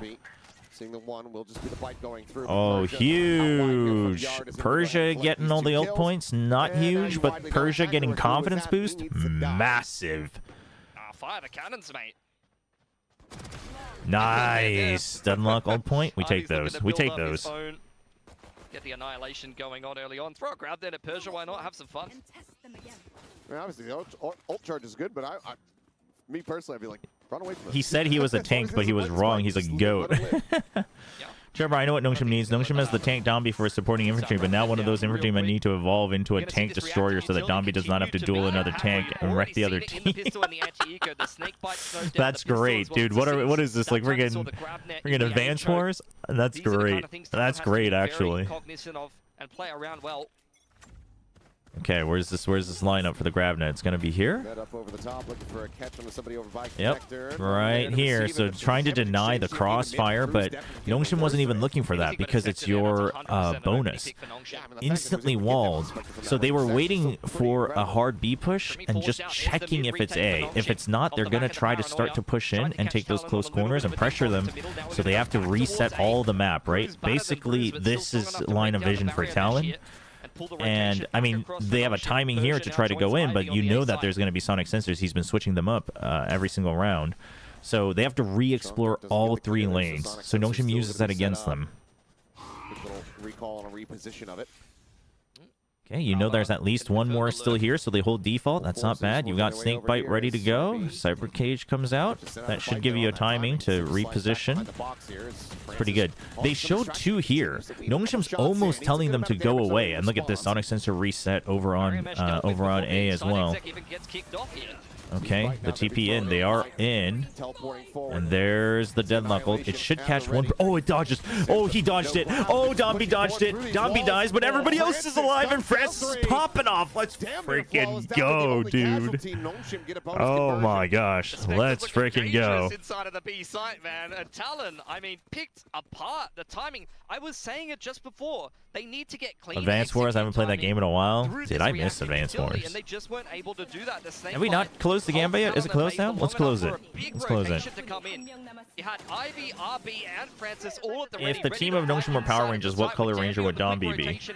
I don't actually know my Power Rangers lore very well. What would he be? Red? Probably be red. That Talon was looking for at all. And that's going to be a very early timeout call here. After dropping. Blue was usually the most unhinged one. Ooh, actually, that's true. Red is probably more. Because, I mean, in addition to Persia could be blue. But playstyle, I guess Dombi would be blue. Francis will probably be red. Red's the leader, right? Francis is red. That's probably the first time in ages I've seen Primi miss an annihilation. This dude is unreal with that ult. I've seen him rebound. Black Rangers RB. On split is Ivy green? And hit somebody running back to spawn. This guy is crazy. He's trigonometry in that. See how you go on the Sova. I'd love to see him with the shock darts. RB is pink. Actually, I can see that. In the past, I'd say, you know what, Talon might just have him play Sova. When they were playing a little bit of musical chairs with the agents there, but. Okay. Yeah. Dude, 5 sheriffs on Talon is scary. They have fraggers. They have aimers. Okay. And unfortunately, I think it split the wickets between two. Oh, okay. RB just wanted to check if he actually gets spotted by that or not. Whoa, whoa, whoa, whoa, whoa, whoa, whoa, whoa, whoa, whoa, whoa, whoa, what are we doing? What are we doing? What are we doing? What are we doing? What are we doing? What are we doing? Classic NONGSHIM. Classic NONGSHIM. Classic NONGSHIM. Holy crap. Oh my god. The best user commentary just was this round. As NONGSHIM will be able to scoop up this Phantom here. Dude. He didn't use his relay bolt, did he? Dude, he just went out there. To establish that control. He was literally a tank. He just said intimidation factor, and he just ran out. There was no C's. C's is still there. There was no timing though. Yeah, now they're not watching back in towards the spawn. What the heck? They might have actually completely missed this one. Dude, if okay, just win the round. Just win the round and we can laugh about it. Just win the round. Okay. Oh, God. Classic NONGSHIM chat. This is how we do. This is how we do. Welcome to the roller coaster ride. That's NONGSHIM Red Force. Oh my gosh. In their ascension run, he really No, this is just no. This is just intimidation factor. The ultimate opener for Persia was the closer, positionally perfect, never caught off guard. I think in Pacific, he's been a little bit more fallible. I think was there a paranoia used? It didn't hit though. In tier 1 for the most part. But when he's on point, he is just an Oh my absolute God, rock. dude, I Chiron, freaked out. those controllers that you Oh think of my just being gosh. absolute monsters in the positional play. Dobby said, calling all Autobots, roll out. Aggression cage. That's so Dambi good. has picked up an off the line. Okay, now we chill. Now we chill. Ooh, different setup because Dombi's got the. Whoa, shaky, shaky. That was. Oh, Dombi, chill. He's good with the up when he's good, but he is shaky every now and then. Spray him down, spray him down. Oh, you would have loved to get 2. You would have loved to get the lucky 2. Dombi needed that first kill too because that gives him ult. Concise, but Jitpo's going to be caught out in mid. Brings this back into a 3v3.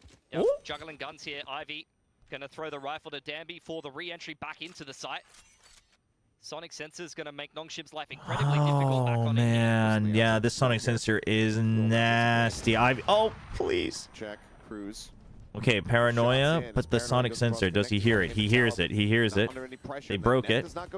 Slid in. Oh, the movement. The move. Dude, Primi and B site, man. Just don't allow this guy to get into the site, man. I don't like it. I don't like it.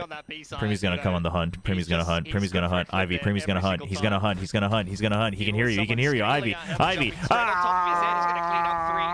off the annihilation now. And the Oh, he takes it? His second annihilation of this half. I'm okay with that. He got 4 kills. He must be planting a lot and farming those orbs. It's just been racking them up very quickly here, but I mean, they're very good aimers, but I don't think strategically it helps them too much, dude. Primi, man. The operator out of the hands of NONGSHIM as well. Still costly, losing out on 3 players. But No, Primi's very calm. Primi's. I really like that Primi plays like the Deadlocks, the Sages. Okay, control off the back of the drone here. Basically not the main dive. He's so good as not the main dive. It has been seen. It's going to be a bit of a util dump now in exchange. Okay. Try to slow them up. Did he get tagged? Now he did. Yeah, that's too narrow. That's the Sonic Sensor down. Mesh gonna keep NONGSHIM back. Actually, okay, the cam. He tries to go for a timing, but they're watching for it. Very wise to that as Persia loses his head and Dombi now. No, you have to save. You have to save. Call to save is going to have to be made, so NONGSHIM start to back away. RB. RB slips past, wants to try to hold on to this rifle. A couple of exes wouldn't go astray either. Could get himself a pit nice and early on here. That this is back to the talent that we saw on Lotus. Okay, but this was an ult round. Yeah, they have Deadlock ult next. In these last 2 gun rounds, not only did he crack open the B site with a multi-frag in. But that one's not as explosive to get like just long range. They will have to change up Ivy's position though. Ivy can't keep playing here because you can pre-aim that. No, Dombi. Really? Dombi now, I mean, he needs to hold on to this one. Finds the first. Oh, this is tough. He's been caught. Position. It's actually off on off. He strikes him down. Primi's too good. Primi's too good. Great recovery. Not directly. Oh, double op? That's rough. Losing double op is really bad. Losing 1 op is okay, but losing double op is real bad. Dude, Primi is so good. Oh, I mean, he's basically already pre-aiming right as the wall goes down, but holy. They do change Ivy's position. It's an eco. You do have Dombi's ultimate. But they're going to have to constantly switch up where Ivy's playing because if he gets targeted by Primi's ult, it's kind of GG for the defense. Once again confirmed off the lurk and the cam gets cleared. Slowing things down now. Annihilation available here on both I mean, sides. this is tough because it's so tough to go for a gamble stack because if you mess up the rotation, you know the round's just over. But they're just hoping that the numbers favor on A and the Guardian does its work on B. Surely you wait for the flash. He just gets rid of the gate crash. Okay, and then RB starts rotating. Maybe? Whoa, whoa, whoa, whoa, whoa, whoa, Domby. Oh, now we're going to fight one by one. Classic NONGSHIM. Classic NONGSHIM. My voice. Towards the side, the ping reveal off the recon dart and Kahlua. That's 2 kills. Any hope of converting this one? I mean, honestly, at this point, I've accepted that things like that aren't going to get fixed this year, man. You just have to ride with it, chat. It's just too good. It's just so NONGSHIM. Oh my gosh. Onto the buy round here.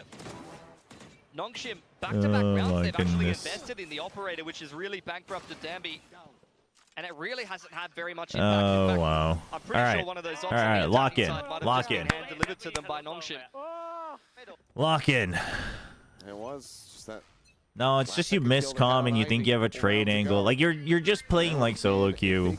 It's not like a throw. I mean, it's, you know, result-wise it's a throw at a pro level, but like it's just you're playing like you're playing solo queue. Do they know that there's 2 though? Oh no. And does find the Viper. The pit's going to be there for the Okay. time. Oh, but he doesn't have vision. Ah. Francis still going to be taken down. Premi again pushing forward, playing He thought too long about whether he, I think he had to reposition out of sight. He thought he could hide in the pit, but it's like there's just that thin line. Okay, we take the lucky shot. That was a lucky shot. Listen, I ain't cutting you any slack, Persia. That was a lucky shot, but we take those. Surely we Domby, you're gonna. Oh, we're all gonna go 1v1. We're all gonna go 1v1. We're all gonna go. Dude, Premi pushed us out there. That's insane. Oh, Premi takes the pre-fire. That's insane. Oh, but Cruz's position is too good. It's too good. It's too good. He can spam this wall, by the way. He can also jump over it. Okay, half is done. You know he's there. Okay. We take the round. We take the round. Can we get the op? Oh, Persia missed his shot. He missed his TP. Yeah, he missed his TP, but it's okay. We take the round. We take the round. We take the round. We take the win. Genius play there for Francis, really baiting RB quite heavily inside of the pit, able to come away with one, but it's really Persia. No, you know what's funny is I'm pretty sure Francis was meant to be the one that gets hit by that deadlock ult. If you look at the minimap, RB steps behind and Francis steps forward. I'm pretty sure they were trying to make sure that RB gets to stay in the pit.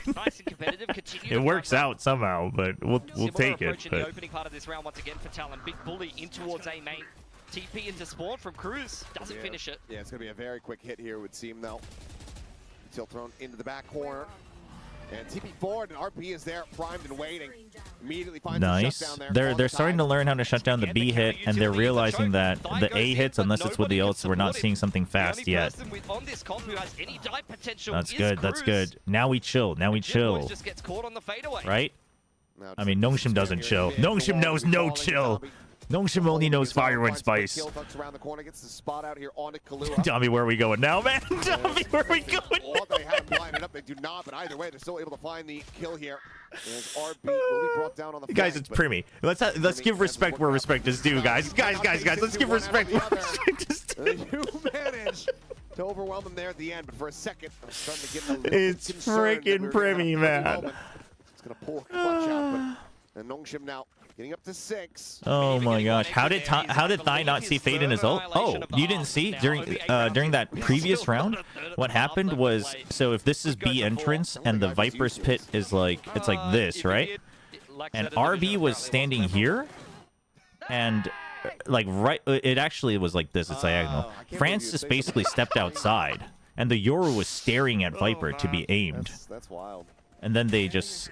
I think he might have seen him right at the end, but he also got netted, so he was just trying to take that out because he thought that Francis would have backed off. Spot is to go up and over the top, but they're chasing in pretty aggressively with this far forward, but it's actually a shot. Oh, what the heck? What just happened there? Dude, that's a crazy setup. I was too busy drawing the Viper's pit. NONGSHIM tried a mid-crunch in response, but it's a second too late, and Talon have already seen that. Now the pivot back across towards the A side of the map. Great Persia's feeling it. The Prince is back. Boys always hyper-aggressive on the extremity, punished yet again, and Talon stuck behind a barrier. Just imagine they lost that round while trolling. Oh, I mean, it wouldn't be shocking. NONGSHIM's had rounds where they don't necessarily lose, but they've lost like 3 to 4 people that they shouldn't have on rounds like that. So we would have just said, all right, go next. It's only a deadlock, not a hard senti like a Cypher. This is where you can very much explore. Okay, they're trying to force this and bait out a rotation, but NONGSHIM realizes that they've already given up mid control, and so they're taking main control. This is classic split macro. Losing Ivy is rough. But RB says, okay, the only way I can change this is by getting ahead of things. And he hears him. He knows it's B. Oh no, but that makes Francis think that it's going to be coming through only Link. And Thai's going to have a timing. Such a rough spot. The drop down. Managing to find one. Tries If to he go had for both. transfers. Only going to find a lick of damage If he had here on both. Kahlua. Doesn't get the kill. Cap the plant though. Huge. Time's starting to get away from them here. And it's looking for the Huge. ground, and this time it ends up going a little bit wide. RB Not grabbed, huge. but Primi again. Well, huge for Primi. Dominance here on display with But- the operator. And Thai is But fine. what? Persia's But trying to work nothing. his way into It's tower. fine. Talon We go to next round. It's all fighting good. back, steadying the round and all of the chaos. Get themselves up to 4, still with a chance to try to make this. No, I think if you because I was keeping my eye on the minimap to see if Francis gets spotted. I'm pretty sure they like as Deadlock shot the ult, Primi might have exited and like Francis entered. I think that might have happened. But also, even if he got hit, I think he just assumed that like Francis had backed off and he didn't want to be stuck there, or I don't know. Against the op, gave way too much time for Primi to be able to complete that shot. No, yeah, Primi was like, is there anyone far forward? Primi's been very good. His game sense has been really good. I think that's when you get someone who's like a ranked demon, what helps is like they know how people think to make the X Factor happen individually, right? Because that's what you do in ranked. And it's you can see that with Primi. Like that's when his game sense and team sense really shines. It's like picking off these hero plays. More noise could just chuck that one out. 2 rounds left to be played. Will the annihilation or the overdrive Come on. get used? Give me, come on, let's get 8. Let's get 8. You know what? I'm not even gonna sell them for 7. Dude, RB has been taking some big risks, man. Just go out here. Okay, so you know it's still a full split. You know it's still a full split from Talon, which does make it a little bit more difficult for NONGSHIM, but you've got the Sonic Sensor, and you have ult. Ivy has to play for safety. Ivy has to play for safety. Backpedaling. Wise, but Oh, you saw one. Yeah. No. Right? You still have the Sonic Sensor. You know that they're hit. Trying to lock them in position. Okay. Now opened up from Kahlua, trying to hound down these players and open up the A site a bit more. Oh no, Francis, we needed that trade. Huge paranoia keeps him alive. Too many numbers here. Huge. Not huge. No, wrong. What? Observers. And they are able to do so. Tries to draw to short. He still falls. Dude, the movement. It's all right. RB 1v2. They're both half health. Oh, I mean, this is easy mode. This is easy mode. Dude, RB was trained in the fires of VCT China. Who's gonna check it? Swings off it for a moment. Peeks back in and RB. Oh, he thinks it's a wraparound. RB, Spidey sense, activate. And he cannot fire fast enough. Jit boys. It bails him out of a bad situation. As they continue to run this back, Talon looking for that tied up scoreline at the half. Again, just small missed opportunities for NONGSHIM. I mean, 2 players unable to clear up crews in middle there. Oh my gosh. This was actually sick. They break, whoever this was in the cocoon, they broke Primi out of the cocoon, which wasted Ivy's last 6 to 8 bullets, and then they just run him down after that. No, the break on the cocoon, using him as basically a Sage Res bait, Sage Res bait was really good from Talon. Oh, why is this rearing its ugly head again? Oh man, no, Talon's on point today. Talon's on point today. Oh well. Talon is super on point today, and NONGSHIM is not like super shaky, but they're not as on point. Hopefully get through it pretty quickly again. I'm sure someone in the chat, we got some experts of many different disciplines. This time it looks like it's ship boys. I'm sure there's tech experts, there's experts on playing Valorant. Primi's 14-7-2, dude. He's a monster on Deadlock. You know, dating and things like that. Oh yeah. You can go to the chat for anything, guys. Oh, the They'll solve all experts your on problems. dating in chat. Ah, yes, Pilsky. It's like The you know, it's like the chat is basically true just Google, experts. everything. Yeah, It's crazy. chat GPT, that's what it is, right? Being told that it's a gear issue, so should Gear hopefully be, issue? just, you know, unplug it, plug it back in type thing real quick. Yeah, turn it on and off again. I mean, I've heard that, I've seen a common sentiment that various players are on the gear, but... So, speaking of gear issues, chat, you know what probably is happening is because the problem with Go XLRs is that you can't, like, there's no way to directly link up your wireless headset to it. So what you have to do is basically... Wait, never mind. We'll talk about this afterwards. All right, here we go. They're going to push out of A. It's a new strat. After that tech pause, you don't have goodbyes. It's the last round of the half. You just have to send it. You've got Neon Ultimate. Holding on to the overdrive. Could have that one come to play here in the round. Okay. I can tell he wanted to run it down with the overdrive, but he's denied by the counter utility. But now you're going to just buy time on B, and you say, all right. Listen, you guys have to re-clear everything. You're wasting that time, but Talon already is on top of it. Right now, he's just Dude, oh my god, really? You guys are gonna crossfire this with stingers? We're not gonna push out? We're just gonna crossfire this with stingers? It's gonna kind of work. Backpedaling here with that overdrive repeats, and eventually will fall. He's finding a good amount of damage for his life. Weapons, however, not going to be recoverable here for NONGSHIM as Jit Boys on a nice timing. Just uses that recon as bait, swings in. Takes Persia's head off. Very consistently as we know when to open up these extremities. I mean... Flank coming in for NONGSHIM will be checked by the trip. You know... He's already posted up. You know... Domby never stops. Domby never stops. Try to swing out here. Nice shot. Nice shot. No, you love to see it. You love to see it. We have a Phantom. Yeah, it's okay. We got a Phantom. Little Francis redemption round. I'm down for it. Dude, this angle is nasty from Cruz. RB's just going to bait. RB's just going to bait. Francis wins those. Oh, Francis. What did I say? Redemption round. To secure the lead of the half here for NONGSHIM. Yeah, Francis 4K just rolls off the tongue. Alliteration. Let's go. Time and time again. Let's freaking go. At this point. Switching sides. Let's freaking go. Chat. Chat. Listen. You just have to. When you have someone like Domby, you just have to learn to play around it. All right. The tank just doesn't stop. Okay. You just have to let it go. You have to. You just have to work around it. It's just what it is. They are playing their quintessential style. They are playing that deadlock in with the Neon.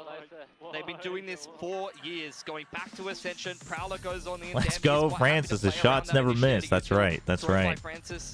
4K to wrap up the half. You love to see it. You generally need more rounds on defense on Corrode, but we'll see. We'll see. I'm not entirely sold on Cypher Lock on Corrode on whether it's better for attack or defense. Wow, this is a tough question. I mean, I think aim itself purely Primy still, right? Still, you gotta go with Primy. Oh, absolutely. Who's likely to be better at cooking ramen? Dude, no, I go with RB. No, not just the age, guys. He's been cooking ramen on his own for a full year, for a full 2 years in China, or for a full year in China. It's RB. Yeah. Domby was probably having his mom cook his ramen still until like 2 years ago, or last year. Something like that. It's kind of ridiculous. He's still got many years left in him. Oh, yeah. And it has been great to have him back. Wasn't it a year and a half? Was it 2 years? Especially now that Francis is actually. I always get confused with RB. They're back playing their quintessential style, which is he doesn't need to stop. He's a tuna fish. He stops, he'll die. Wait, do tunas die when they stop too? Sharks die when they stop. Yeah, and they're looking to go ahead and Yo, go B, go B, go B, go B, go B. Greatest bait in history. Let's go, let's go, let's go. Whoa! Okay, well, he can't even complete the teleport. Jit Boys has killed him before that can even come through.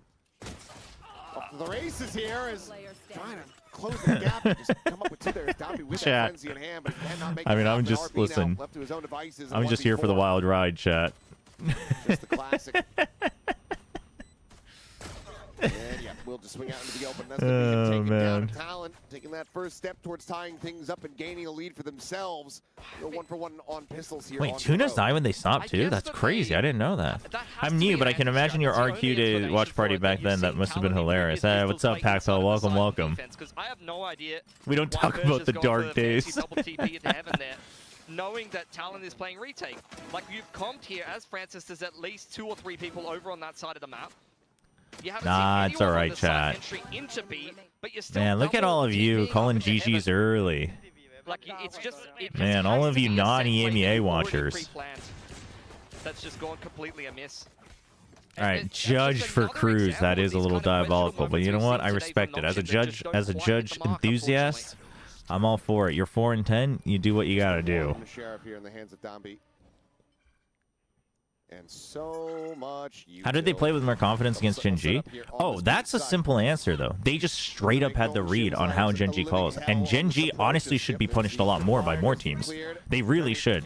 Their defaults and their choices on when they move, Munchkin's patterns, haven't changed in a long time. The problem is that it's so unconventional a lot of the times that people just either forget or don't prep for it. But NONGSHIM was just giga prepped for Gen G. Like, they were just in Munchkin's head the whole time.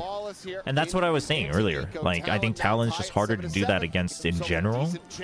But they're also a team that does that against other teams, so small detail for it's tougher. Those that don't know, nice little floor trip there for Jit Boys. We might even get to see it here.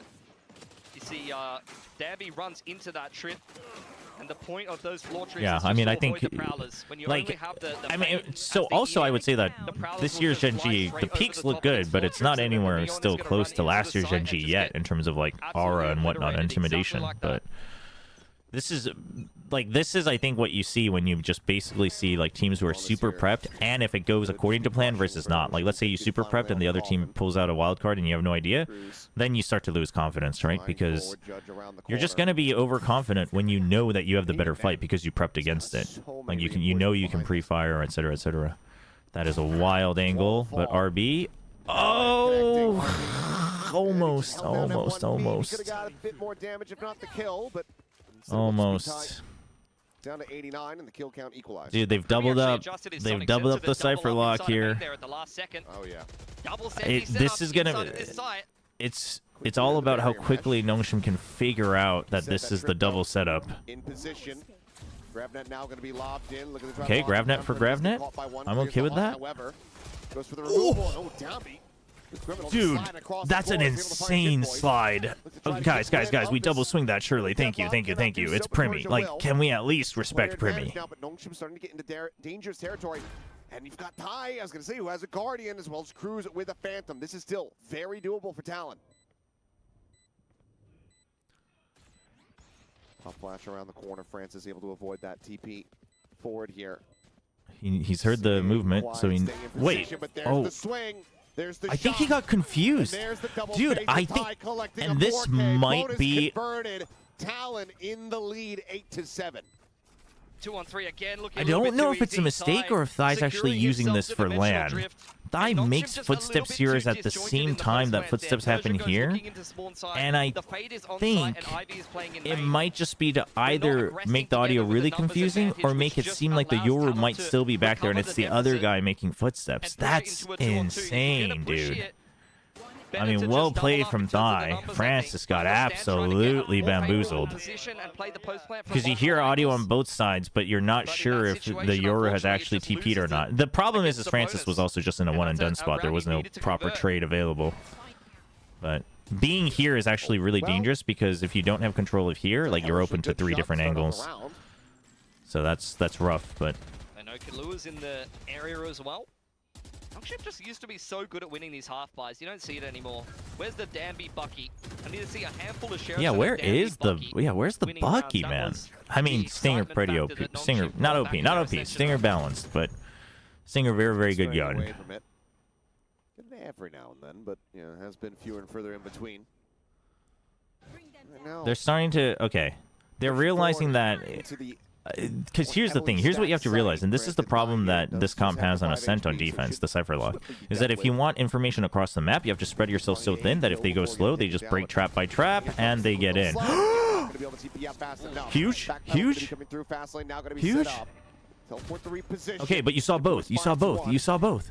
We go for the plant. We go for the plant. Whoa, we go for the plant there? We don't have control there. Oh. And well, we'll be able to do so. There goes Downbeat. I don't know about that. Talon just tucking themselves in. I think they did it because they didn't want to get Odin, but I do not know about that. Happen, but leaves Ivy now. Huge, big wall. Oh, he's not even thinking about main though. Between the shoulder blades, you know, will be able eco. to shut him down. Cheeky little go of it here from NONGSHIM, but not close enough to try to pull off the thrifting. Talon now gaining this lead by 2 rounds. What's up, Reek? I mean, the key kill there is definitely the one onto Map RP. 2 has been They find the exhilarating for all the right and wrong reasons. Keep NONGSHIM kind of pinned into the site, play the ranges with the Odin as well as the rifle. It's a good opener for NONGSHIM. They do connect with the Relay Bolt and some very impactful utility. But from there, unfortunately, Say the Waylay Bolt? I think you, or it might have just been his accent, Relay Bolt. NONGSHIM to push into them to be able to secure a better foothold. I mean, this round will determine if it's a close map or not. If NONGSHIM can win this round, it can stay close. If they don't, Talon probably closes it out pretty easy. Ops out for Thai as well. You've got big ults on the other side, though, so that's big. The Your ult is the real main one that you have to worry about. Now just one charge away from having that first annihilation of the second. Okay, so there basically NONGSHIM's adjustment has been that if you overload to stop the Neon, we're going to start just working mid, and if we just slow contact and we clear any traps here, we know that the site's going to be weaker. With RB outside A main, though, it should be 4-man B connector. Back though, and Premi's already good enough to take point and find that Premi's also just so clean. Dude, what is that? Pixel angle, but it's one that France Yeah, that's right. That's right. Don't try that angle here. Get out of here. But how do you get rid of Oh, but I don't know about... Oh, you don't. snappy. Quick little reposition. And Dude, I don't like the 5-man. I just for no team, I've never liked it. It has worked, but I've never been a fan. Honestly, it might just be an angle to try to save. I mean, the protocols are too clean for Talon. They know what They're gonna go for 1v1s. They know they kind of want to win this round. It's a tough call, but on the trip, but trip gets broken. That's what Persia's looking for. Oh, the timing! No. Because you broke the trip, you're expecting them to fill the round. I mean, it's actually like Persia. Oh, because they wanted the guarantee on the plant. I mean, I don't blame him. That is unlucky, but I mean, you basically had to pick and choose how you wanted to win, and he chose the wrong one. That's rough. That is rough. So he's watching here the whole time, but then you break the trip, and you're saying, okay, they have to focus on sight now, so this is the time that Persia comes in and gets free kills, because I still haven't seen a rotate. They had RB come in as an IGL, and they started to play very slow, very structured, very like old DRX-esque. It's just, the timing is rough. Francis back on the IGL role, and them start the only thing probably in VOD review, like individually, that Persia's thinking is that he should have moved while keeping his eye on that site, because like, the chances are that the people on A are looking at the site. Big shove up on middle. They've been running 1-4s every single round. RP is always on the lurk. It's very readable. And when they shove up through the middle of the map and they don't find that opening pick to be able to kind of push and pull the rotations and find a mid-round, they end up in a deficit and just try to kind of limply attack into these sites that are so heavily fortified by the Sentinels of Talon. It just doesn't feel like there's a strong identity these neons. or strong decision-making for NONGSHIM right now. They're just kind of flaccidly walking around the map and getting picked or running into these... Those have to be printed. Everyone has the same drawing. No, it's not over. It's doable. Timeout, very crucial. A ton of discussion there. Maybe what's needed to be said has already been stated there, but NONGSHIM. Come on, NONGSHIM boys. Just play your hearts out. I just need you guys to play with confidence. Keep yourself in that upper bracket here, the playoffs. We've already accomplished not even the bare minimum, like well over the bare minimum. You got to qualify to Ascension with your own hands, right? You secured your own playoff spot. You already did fine. Someone could be drawing and then handing it out to Vinny. True. Could be. It's a nasty shot. Why not? Jeez. Pass that weapon over to somebody like Francis. Okay, nobody gets hit, thankfully. Currently your top fragger, and then try to utilize the overdrive. Yeah. But Talon has a pretty good idea. Scramble this. This is gone. Well, there's a tripwire.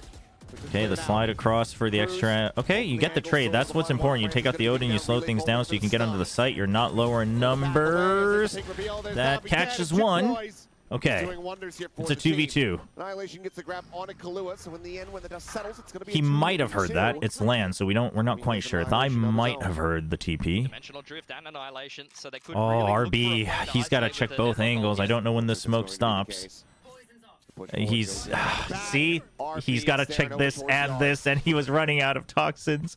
But it's okay. Persia's good for these. Persia's amazing. And he's trying to judge it right. No, it ends up Okay, going wide. okay. How he knows it. Timing. Okay. Calm. Yes, Persia. He's so good at these moments. Barely get it done.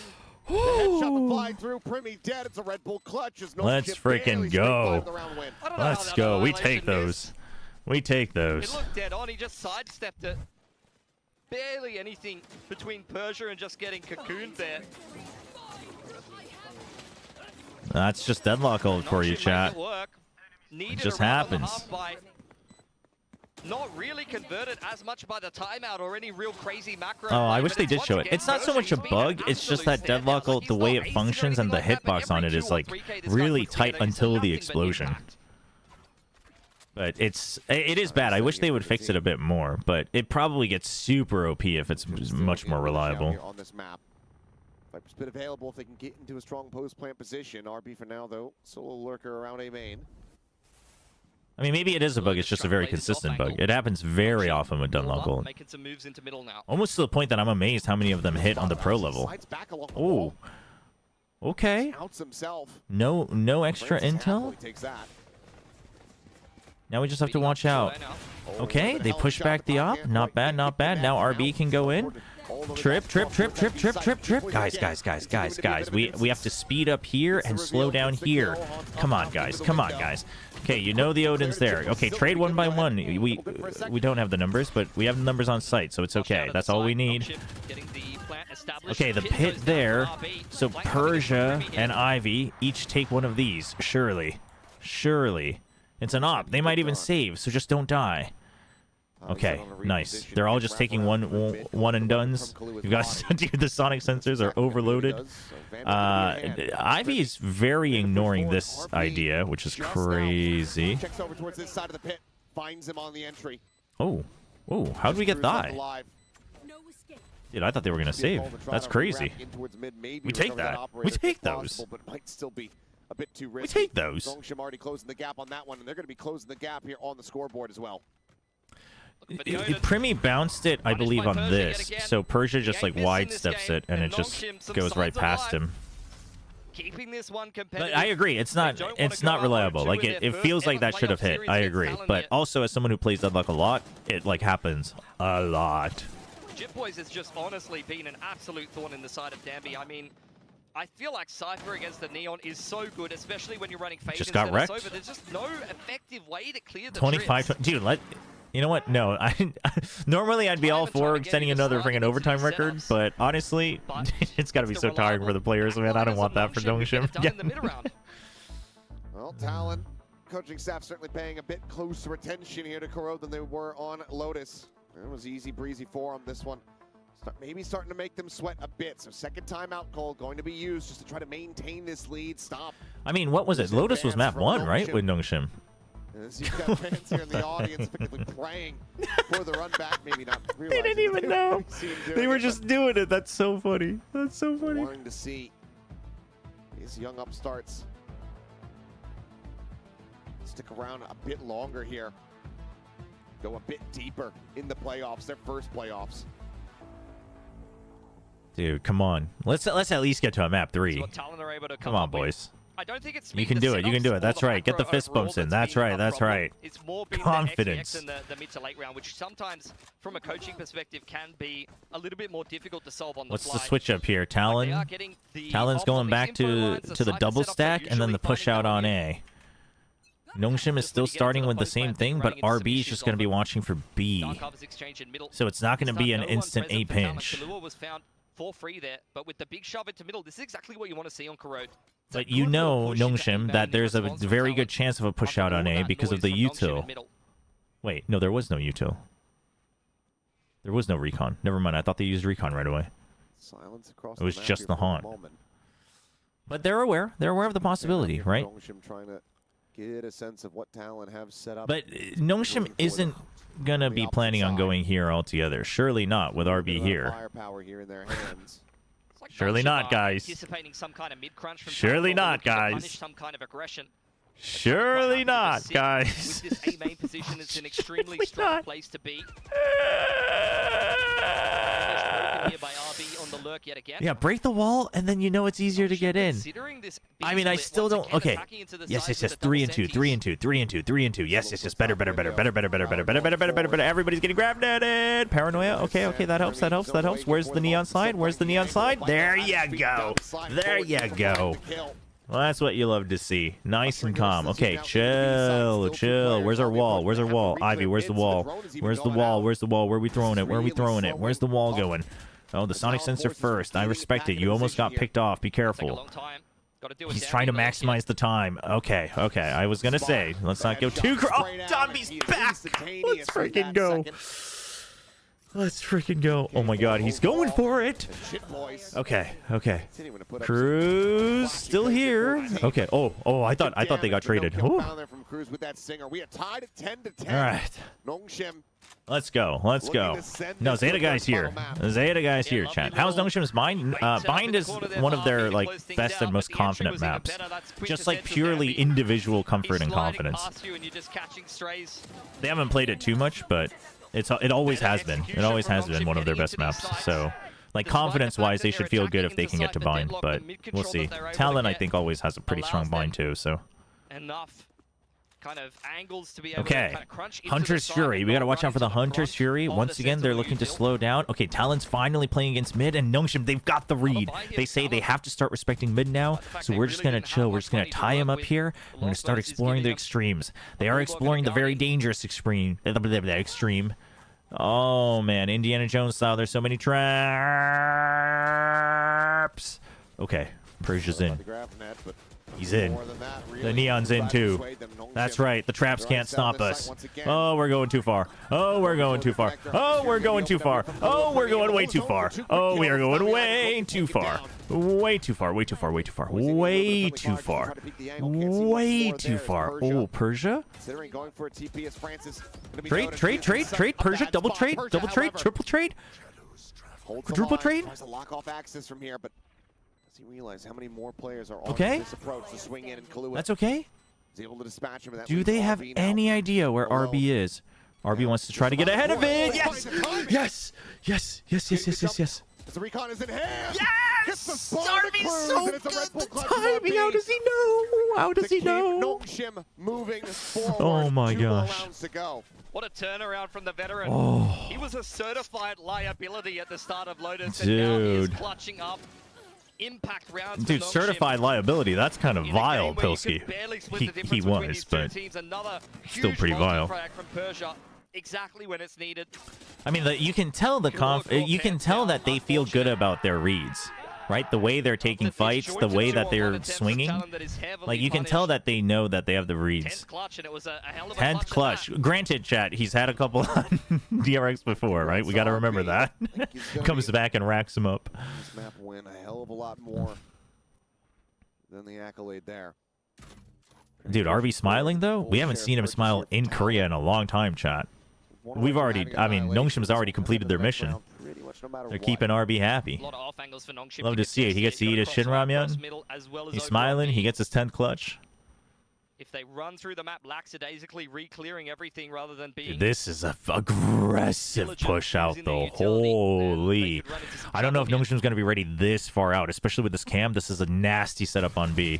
It is a nasty setup on B. Oh, and guess what? Ivy's even nastier.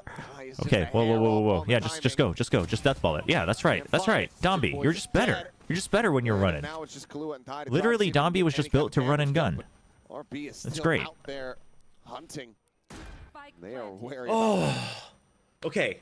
We should, The kills go the way should being the keyword here, have at least OT. So, like, I'm already happy with this map. Just a little more, though. Like, let's get to at least bind. Dude, NONGSHIM bind decider match. What a banger. Every time. Certified. Better than split. Come on. Just to try to get through there. So it seems like widely just going to be Kahlua. See, I was right about RB being the pink ranger. I don't know my Power Rangers lore, man. I don't know why that makes sense, but I'm with you. Whoa, guys. Okay. We got big ults, chat. We got big ults. We got huge ults. And RB's 2 away. See if Talon can put them to use. Try to run back 2 more rounds and get this into overtime. Otherwise, we're going to be heading over to bind. Oh, either you have to have a really good plan to use the ults this time to like get on site and deny them, because here's the thing, their retake isn't that good. They're just good at holding you off. This is why I've always said Cypherlock not as good on defense. It's actually better on attack. I think Corrode, it is better than Ascent on defense, but I think once the teams figure out what your setups are, it's still kind of tough. So you can do that, or you can like guarantee the pit and go like Giga Chad, but I think that's kind of risky. I mean, obviously you'd still try to win, but RB, jeez, took an insane amount of damage. Oh, Persia thinks that because there's no spam that he's good to go. Risky. Now I don't think you... Okay, maybe you still do. 4v4, and you've once again weakened the B site, right? The traps have always been here. They're not telling them where they're going. RB, he's in danger. He's going to get flooded.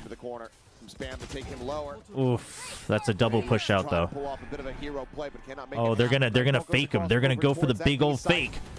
Ivy, huge! Ow! I just cracked my jaw. It's okay. It's all right. You've got Sonic Sensor. You've got Wall. You got GravNet. You've got ults. Sonic sensors and a GravNet to work with, as well as the annihilation. Dude, oh my gosh, we're gonna hide it main. Oh. Giga Chad. Timing. Dude, does he have the lineup through the window? I don't think they're gonna be expecting him this deep on the flank Oh my gosh. Actually not. Dude, no. Chill. One more. Sees the one, sees them both. He's going to be trying to make a play for this one. Oh no, he doesn't realize. That's just Primi gone. He's going to try to Dude, you had to have gone through the window, man. You had to have gone through the window. Ow. It's still going to be some damage. Oh my gosh. But NONGSHIM, the map win, continuing to I did a redeem. Oh, I just saw that. Sorry. This deep into the half as well, when you bias cast for the losing team. Whibs. You're hoping that Talon are just going to play sides, maybe think about a change-up, especially with the overdrive as well as the Omen. Okay, we'll do it. This is a Twitch point redeem, YouTube. We're going to be biased for Talon. The people want it. We'll do it. All right, Talon, they now have Deadlock ult and your ult. It's actually pretty much GG. I mean, like, the traps don't even really matter. Primi's so good with that ult. That earlier one whiff, that's the one whiff in, I don't know, 3 months. He doesn't miss those. So Talon's feeling pretty good, and they have a good read on just prioritizing mid. They say, you know what, just like let them get in through A if we want, because we have ults where we can go for retakes. You have the your ult as well, so they're feeling a lot more comfy. That cam is nasty, dude. Talon is on it. Talon is going big. Cruz is going huge. I mean, that's pretty much the round. That's the round. I mean, what do they do? I mean, yeah, you can pick up the spike, but where are you going to go? I mean, Cruz has his number. They've already limited him. I mean, they don't have the Euro, but they have Deadlock ult. I mean, quite frankly, Talon should just send it here, just to make sure. Just to make sure. Talon should be doing that. Okay.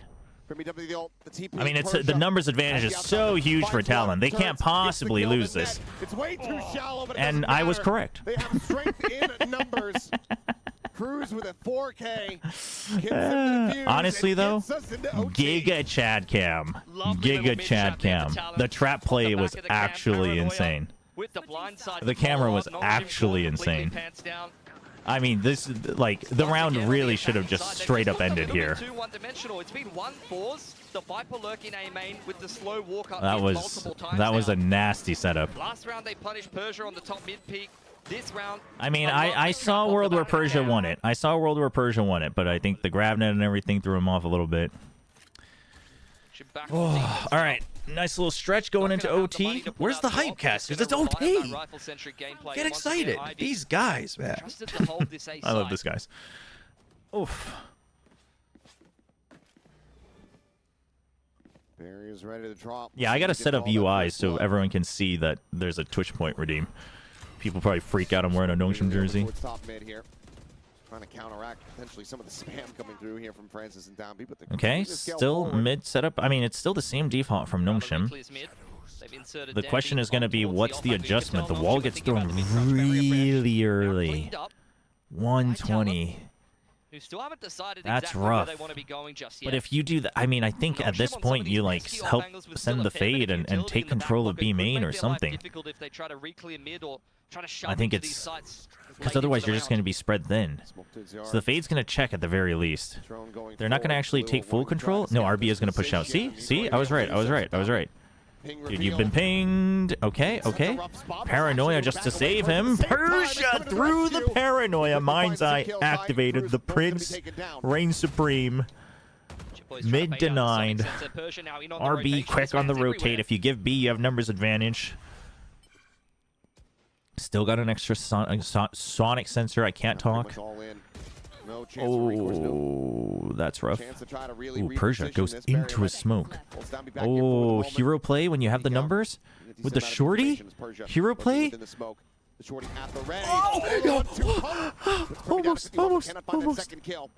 Almost.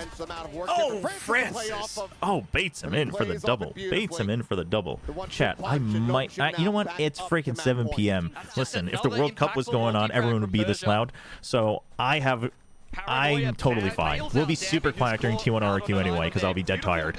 It's totally fine. The drone isolates the Neon. They wanted to try to cut him down. And from that advantageous position, NONGSHIM's able to just tuck into the sites and convert. All right. Point. Weren't able to convert it in regulation. Dude, one more. We're so good at OT, chat. We're so good at OT. We beat RRQ in OT. We crushed Boom's dreams in OT. NONGSHIM's so good at OT. Let's freaking go. I think if I'm Talon, you know, the mid trap worked. You've seen again and again these slow mid timeout. From NONGSHIM. Persia. Starting with this mid relax your... Yeah, there you go. Stretch out your wrists. That initial conditioning has been very well established at this point. So it's about the mind games. The revenge now. of the Empire. Persia, let's fight team. That's great. Already been able to punish it, or whether they expect the change up for NONGSHIM. And for NONGSHIM, are we finally going to see a quicker hit? A quicker execute or the dynasty, I guess. So they're going to keep trusting what's working. These slower defaults into the mid round. Come on, just get me bind, man. Bind would be so hype. Let's freaking go. Let's freaking go, NONGSHIM. Let's freaking go. Give me the hype. Cruz on the Odin. Primmy's 25-17. Jit Boys has had a good map this map. All right. It's going to be an A main hit. We haven't done these. We have not done these. It's the switch up, but it's a good change up from Talon as well. They're ready for, but they're actually more worried about this, and that way this way they don't have to worry about the lurk. We'll see how they adjust. We see how they adjust to the death ball. Ivy being away. Whoa, Francis. Oh, he had to pick up the spike. Okay. NONGSHIM gonna be left scratching their heads. No, it's fine. It's fine. He's just tanking the bullets. Dude, he took out, like, what, 60 bullets from the Odin? Giga value. Giga value. That didn't go so well on the pistol. No. Well, it looks like they're gonna... I did find it interesting that Ivy was the one initially preparing for the lurk. Kind of curious. I think he might have been wanting to cut off the rotate here. Guys. John Riot, please. No, if you're gonna go A, you gotta go fast. Guys. I mean, do I have to scrim against NONGSHIM? Bring me in, coach. Bring me in, coach. I'll tell you all the nastiest ways to die. I mean, you need practice against judges and Odins? Freaking bring me in, coach. Come on, guys. That's not even the most. That's not even the most crazy wall. NONGSHIM walk into the B site for free. They're just now starting to really get a sense of this, but it's only... I mean, they creep in slow contact. You just have to win your fights. Ivy has to win this fight in mid, and the timing is not in his favor. Nice, clean shot from Killua. Oh, that would have been a nice pick. Okay, Persia goes up top. They did hear it. smoke and a TP. I wonder where Persia's at. Persia, though, he's fast. Goes to the tower. He falls Paranoia's back. And he drops down. breaks his kneecaps. Bit of damage here to the ankles. Swing onto the corner. Well, Jip Boy's ready RB. to just go ahead and Goomba stomp him there. RB now. The try. Oh, dude, Killua. Big round from Killua. And it feels like that timeout call might have bit NONGSHIM in the rear here as we get tied 13-13. I mean, usually as a coach, Off-season you know, you go into the NONGSHIM will timeouts, have you Chobra discuss streaming from things, inside the or watching coaching and not booth. discussing losing 2 picks to an through the wall on the A side of the map. I mean, There's really just not much you can do about It's that. just the most Guys. engaging gameplay that you could possibly witness in this. I love it. I love it. I mean, that is a nasty cam up top, though. They've had some really good cams that just nullifies all smokes. Nothing against Cruz. Look, I know you love paper thin, so I thought you would love paper thin walls as well. Gumaru with the Korean cast redeem. So this is a Twitch point redeem. This round will be casted in Korean. Oh, fair enough. Makes 자, sense. 다시 한번 농심 수비가 좀 중요해졌습니다. 수비까지는 계속 잡고 있어야지 공격 때 뭐라도 본인들이 선택권이 있거든요. 다시 한번 디폴트는 똑같아요. 1-3-1로 시작하고 음향 센서는 자리를 계속 바꿔주고 있는 아이비고요. 또다시 한번 1분 20초의 벽. 지금까지는 완전히 똑같은데 저는 여기서 타이밍이 조금 더 빠르게 B를 한번 압박을 주면 어떨까. 지난번에도 타이밍 좋게 해서 로테이션을 돌렸었거든요. 농심이 그렇게 한다면 어떨까 좀 궁금한데 일단 자 캠까지 부수고 아 이거 탈론의 인포도 어느 정도는 지워놨어요. 자 미드까지 이제 압박을 하면 일단은 메인으로 들어와야 된다는 거 알고 있거든요. 아직까지는 여기 없었으니까. 자 연막까지. 근데 아이비가 아 이거 너무 빠른데요. 잡혔어요. 두 명 잡혔고 페르시아 아이비까지 세팅 완벽합니다. 자 백업 왔죠. 담비 빠릅니다. 담비가 빠른데 프리미의 손이 더 빠르네요. 자 하지만 페르시아 돌아왔나? 자 왕자님 나가신다. 길을 비켜라. 킬로와 지난 라운드는 좋았지만 페르시아의 트리플킬로 농심이 다시 앞서갑니다. Let's go. Let's freaking go. Ooh, dude, Persia is online, dude. 27-17. 27-17. Oh my gosh. I just noticed the word for 3 is the same in Korean, Japanese, and Mandarin. Well, so all of them have a variation of the same word, and then Korean has like a pure Hangul version of 3 as well. But so Korean uses the same system of like 1, 2, 3, 4, but Korea also has 하나, 둘, 셋, which is like pure Hangul. So 2 different versions, and you use them. You're like grammatically supposed to use them in different cases, but I don't actually know. But I just choose what sounds right. Okay, you push out the gate crash. That's easy.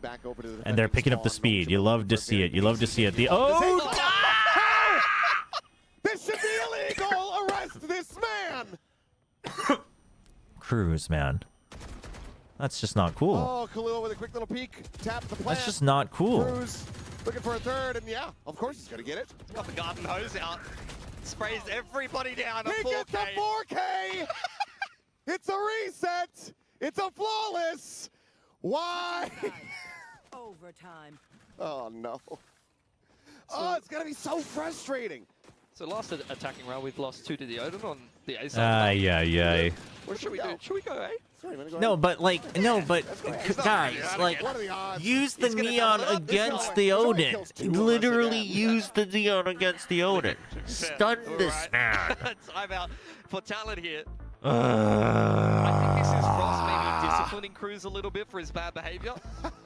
Perhaps. I could only hope. No, again, can't blame him for going for it. No, I think if you win defense again, you go A one more time. You do. Being very, very valuable. Well, but what you do is you give Ivy an Odin. And Dombi breaks the sightlines. He relabeled close. He breaks sightlines the next angle, and Ivy's just always ready to return fire. I mean, it's worth mentioning you don't often see the Odin purchase. Yeah, if you're gonna go 8, you have to go a little bit faster, but they're just so cautious. But inside of tree and door. But I think the big thing is that you got to remember Cruz is the IGL. He's the one that goes through all these VODs. He knows the pacing of. But for now, you're on defense, and Talon is looking to hit A giga hard. So if he knows those timings and he can just spam you through a wall, he's gonna know when to do it. Dude, Ivy's thinking so much about how he needs to set up his traps. He knows he has to get value off of these. It's a full push, but already NONGSHIM getting their way out. Okay, this time we're standing in B. We have info. Persia's already trained on. NONGSHIM should have a pretty good idea. Shock dart going to be lobbed in. Persia blinded, sends out a paranoia. Yeah, that's a good pick. They know it's always been a crossfire. Zombie is here. Oh, Ivy gets stunned. Oh, dude, guys. Oh, hold on. No. Round's not over till it's over. Dude, what is that? Oh, that's a trip. That looked like it was a sonic sensor. Oh, Francis is so weak, but make them weak as well. Make them weak as well. Make them weak as well. Make them weak as well. That's right. Listen, headshot. That's all that matters. That's right. Doesn't have a prowler. Holds the haunt, a shallow one. It gets cleared. Can't find him. Oh, dude, the no audio from the Nightfall was intense. That's just one of those awkward exchanges where Francis, you see him invest the Nightfall. They're both using Phantoms. You almost want to see him follow up on all of that decay damage. I would have liked him to swing, or he's low. That's what gets him. But in hindsight, this is super hindsight, friggin' 2020. But Nightfall and get ready for a jump right click. But even then, it's Primy, you're low health. Like, I get it. No, it's okay. Oh, we don't go away. But I guess we didn't win. Oh. We go up. Really? So we're going to play super slow. Oh, thanks. Thanks for the free kill. Appreciate it. Yep, we'll take charity. We're fine with that. They opted to go for the bounce. Might have been able to find a little bit more damage here, but instead RB just gets that kill, and he's able to just slide away to safety. Gotta be spotted on the exit there. I mean, chat, so in that previous round, basically, I'm like 90% confident. Francis is thinking if I use Nightfall, Primy might swing me. So he's waiting, right? Like, he's low health. So it's just, we know exactly where that Primy's hiding, but yeah, it's... But let's focus on this round for now. Oh, Killua, another... Holy, Persia. Okay. Trap. The trip cleared out. Noise being made, no ambiguity about this one. He's gonna peek on a timing. No, wow, Primy waits. Boldly get the spike planted, but Primy's just poking and prodding, looking to whittle away here. Oh, he sees him. Ah, GG. Him down, a Talon. But yeah, like the rounds previous to that one is when it's like it's super obvious, like hindsight and from a third-person perspective of like, yeah, you should have like overloaded with U2 and swung whatever. But you're literally like 2 body shots or 1 shot away on your health, and it's Primy, and you're like, if he swings when I take out my second piece of util, I'm just dead, you know? So like you always want to try to have your gun out. So that's just his logic. In hindsight, yeah, I agree. He should have just like insta swung off of something. But you know, I don't think that's so much like wow, why did he not think of that kind of situation? Those are the things where when you're in the server versus outside, it's tough to tell. But well played. Honestly, Talon played really well. Talon played really well. I mean, they just... The Lotus was just too good. I think Corrode was as fair as it could be, given how both teams were playing. And it's just it's really a Lotus diff, honestly. They have their eyes on Tokyo, so, they have their eyes on that top 2 finish. Absolutely, I think for NONGSHIM, as I called the second pistol GG's, I mean, you have a 50-50 chance. Why not call it on the first pistol? Like, sure, I'm glad you can see the future half the time. Congrats. Termy and Frost though, we feast on that. Let's listen to the interview. And welcome to playoffs, everybody. Congratulations, Talon. Congratulations, Jit Boys. This is for you. Jit Boys, I like it, dude. Jit Boys played well today. Jit Boys played really well today. He's been coming back into form. Honestly, though, NONGSHIM picked up on Corrode. I'm okay. I am a little disappointed in the Lotus, but Talon played so well that it's like... 먼저 2대0 플레이오프 첫 경기 소감부터 들어보도록 할게요. ก็รู้สึกดีครับผมที่ชนะในเพลย์ออฟแรกก็ถือว่าเพิ่ม confidence แล้วก็อะไรต่างๆให้กับทีมด้วยครับ So it feels good that we won in the first game, and it's like a confidence boost for the team. So it's like a good head start. 이렇게 플레이오프 첫 경기부터 승리를 해서 정말 Yeah. 다행이고 좀 더 유리한 지점을 Dude, how insane would it be if week by week actually does work in their favor? They win this whole week, and then next week's a break, and then they come back on the winning week for the finals weekend?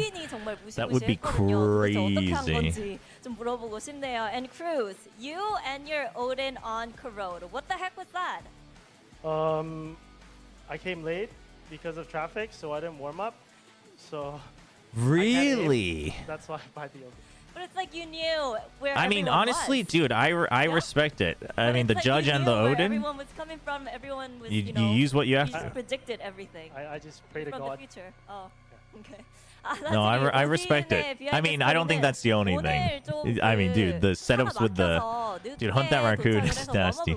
But the setups with the spy cam, it's all set up.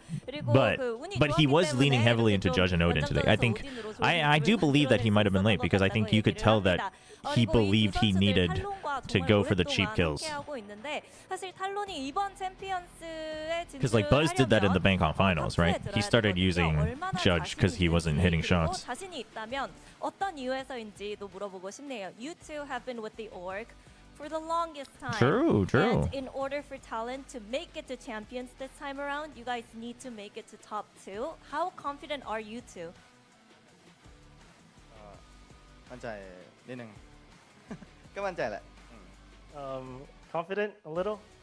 Yeah, confident. That's good. That's good translation. What about you, Cruz?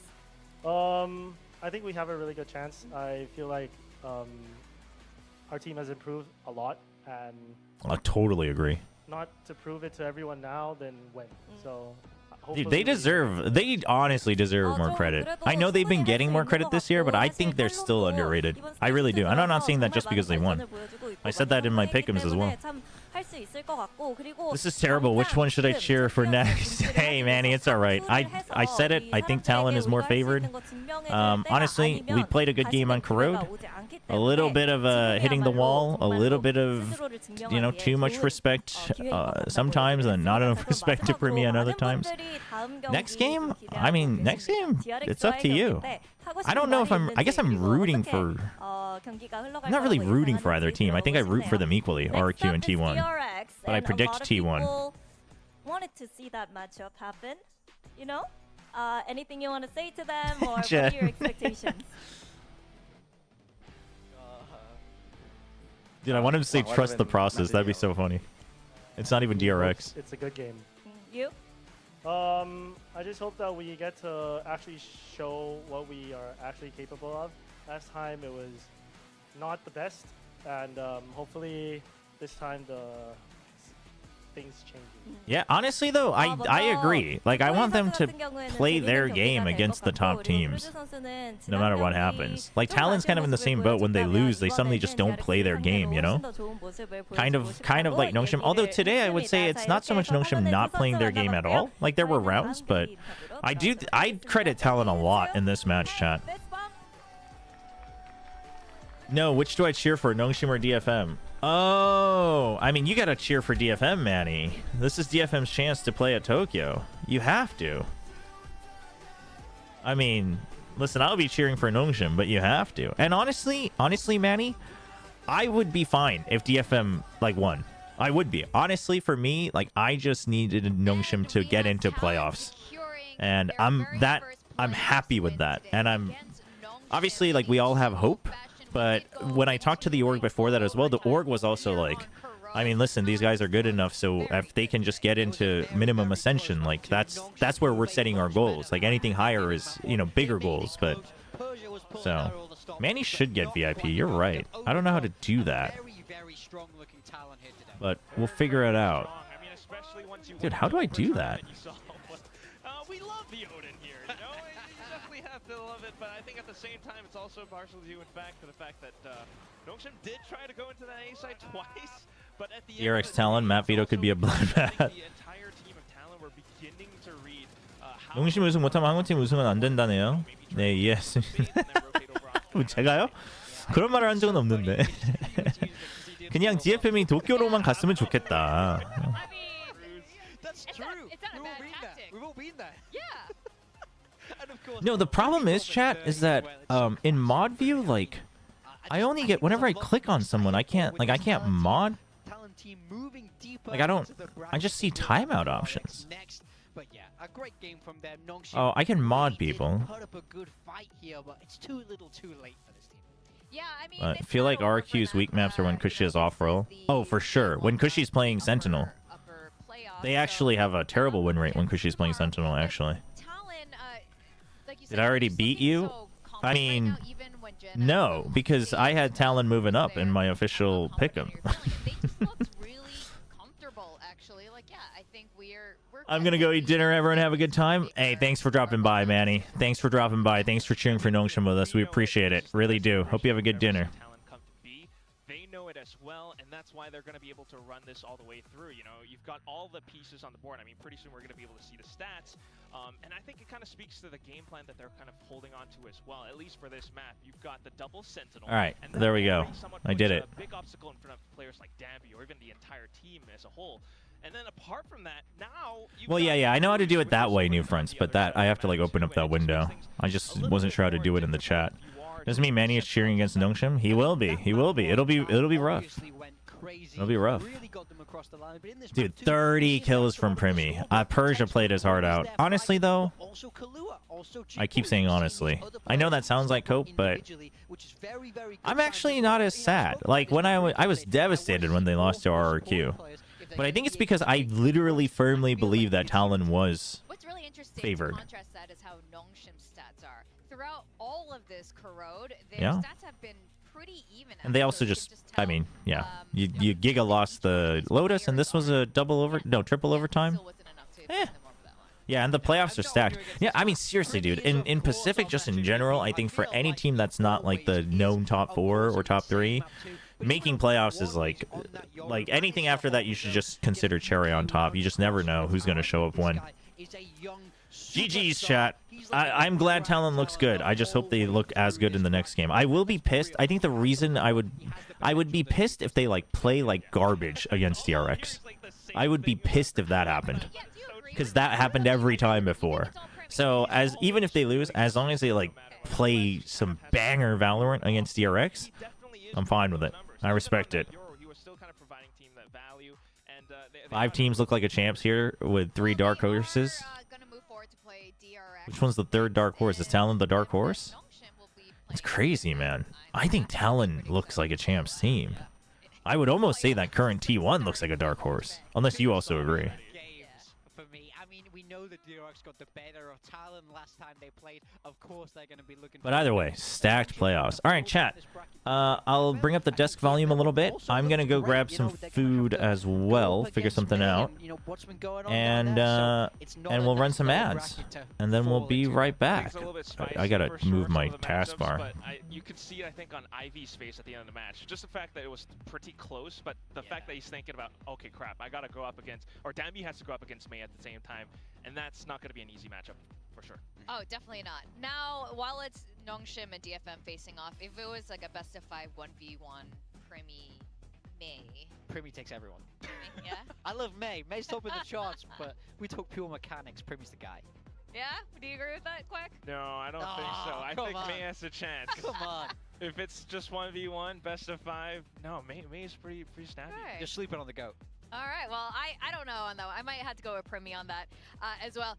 Anyway, the next match of today is going to be very exciting as well. We got RRQ facing against T1, and the winner of this will face Paper X, and the loser of this match will face Gen G. So the results, either way, very exciting. This is coming up next, so guys, don't go too far away.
gives you wings.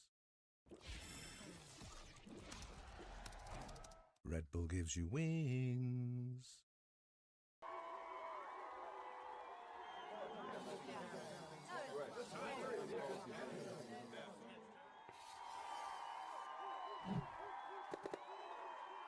Red Bull gives you wings.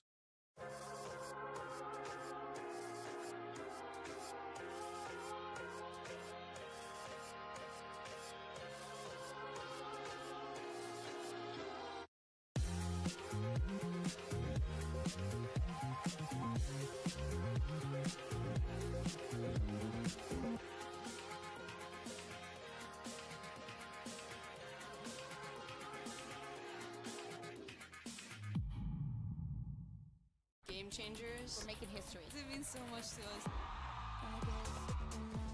The beauty of gaming is it doesn't matter who you are, but as long as I'm good enough, I can go as far as I want. 全世界都会知道我们的厉害。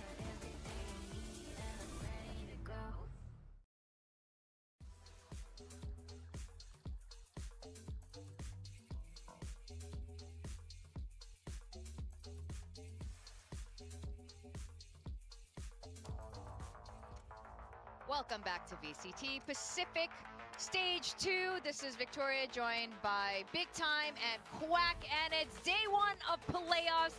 And for the second series of today, we got RRQ facing against T1. Both of them have accolades to their name. RRQ in particular, most recently, are trophy winners for Pacific. Yeah, fantastic stage 1 from them.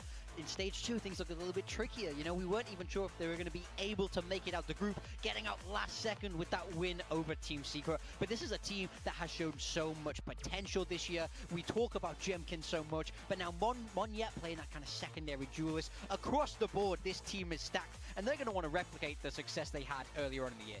The question is, though, can they actually replicate it big time? It's hard. It's hard. You gauge their performance throughout their group stage. They have had some tough opponents, sure, but a lot of these wins, look, it's all 3 maps that they go through. It's quite labored. We do see Monyet and Jemkin kind of coming back into form. They're running that double duelist, which is very lovely. Jemkin on the waylay occasionally at times, and that's kind of fun to see, but I want to see more consistency, man. Yeah, I do agree with you. I think, you know, especially when we look to their last match against Team Secret, being 12-3 up, and then, you know, it goes the other way. Is that a championship winning team? You know, I think that's what you have to ask here. Yeah, that's at this point what they should be striving for, right? They have already qualified to the international stage, and now they need to level up. Yeah. We did see Xpharaoh and Crazy Guy step up as well last week, and that was huge. Look at those stats there on their most recent match. It was actually something we've been looking for from these 2 players for a long time, and I would also like to see Cushy also step up. He's been kind of quiet for a while. And on the side of T1, of course, they started off the year with a bang, winning that Masters Trophy in Bangkok.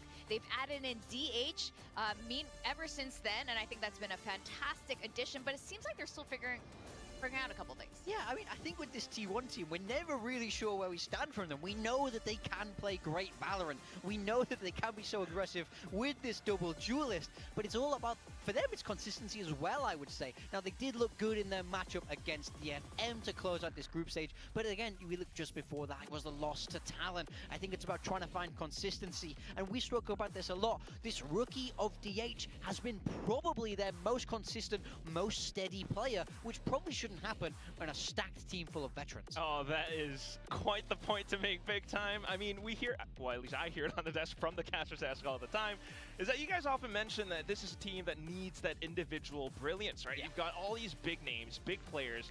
Izu now on the entry duelist more so than ever, and I think that's kind of where things might kind of shake up a little bit for them as well. I mean, look at the losses that they actually suffer. They're not against any small, I guess, small teams. Yeah. It's against PaperX and Talon, and Talon kind of counter-stratted them on some of these maps, like Corrode especially. Yeah. When they're running the Chamber and stuff like that, or when Meteor on, you know, the Astra are trying to lurk, and when that gets disabled, it's very tough for T1 to operate the way that they want to. Yeah, I think they lose to these teams that do a really good job of shutting down their game plans, you know, so far they've lost to Talon, Paper X, both great coaching staffs there. So that does worry me if they head into RRQ, because we love Ewok on this desk, where Ewok stands. I do think they have a bright spot there in Izu, who is really starting to step up in that duelist role. Now, these stats are very interesting. What really stands out to me are both the op usage. We know both these teams like to use their ops, but the pistol win percentage is a huge contrast there. We got one who's great at winning them, and one who's, well, I mean, you can see there, they're 9th in the league right now. They're not so great at winning their pistol rounds. Yeah, no bueno. 40%, not what you want to be seeing there. Getting roll into these halves is so important, but like you say, operator usage really key for both of these teams. Of course, Jemkin running it on the side of RRQ. T1 a little bit more versatile, but Buzz does tend to do the bulk of it. Yeah, definitely. They have been putting Buzz on that chamber on multiple maps now instead of his usual duelist roles. What do you guys make of that? I mean, I don't mind it personally. I think Chamber is in a fine spot in the meta. It's okay to use it. And we know T1 love this agent. They've been running it for the longest time. So if they think that's the best fit for them and they think it's a little bit off meta, I'm fine with them doing it. But I think it's more, it does lack that little bit in versatility, I would say.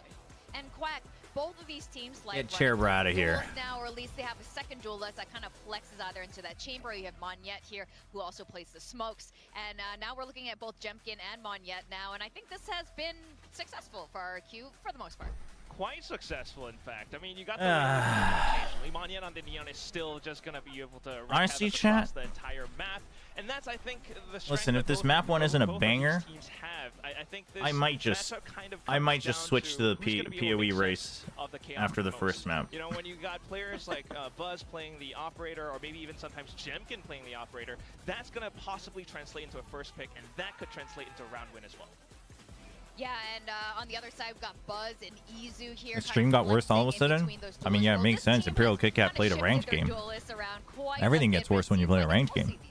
Yeah, I mean, these guys have loved the double duelist for the longest time. And like we say, I really think Izu is leveling up in that role. We know that he's an incredibly flexible player. Agreed. In the past iterations of these rosters, we've seen him on all kinds of roles, but now it's really simplified on the Neon and on the Yoru, and Buzz with the Yoru and the Chamber. So RRQ, a lot broader of style with this double duelist. T1 really know what they like and stick to it.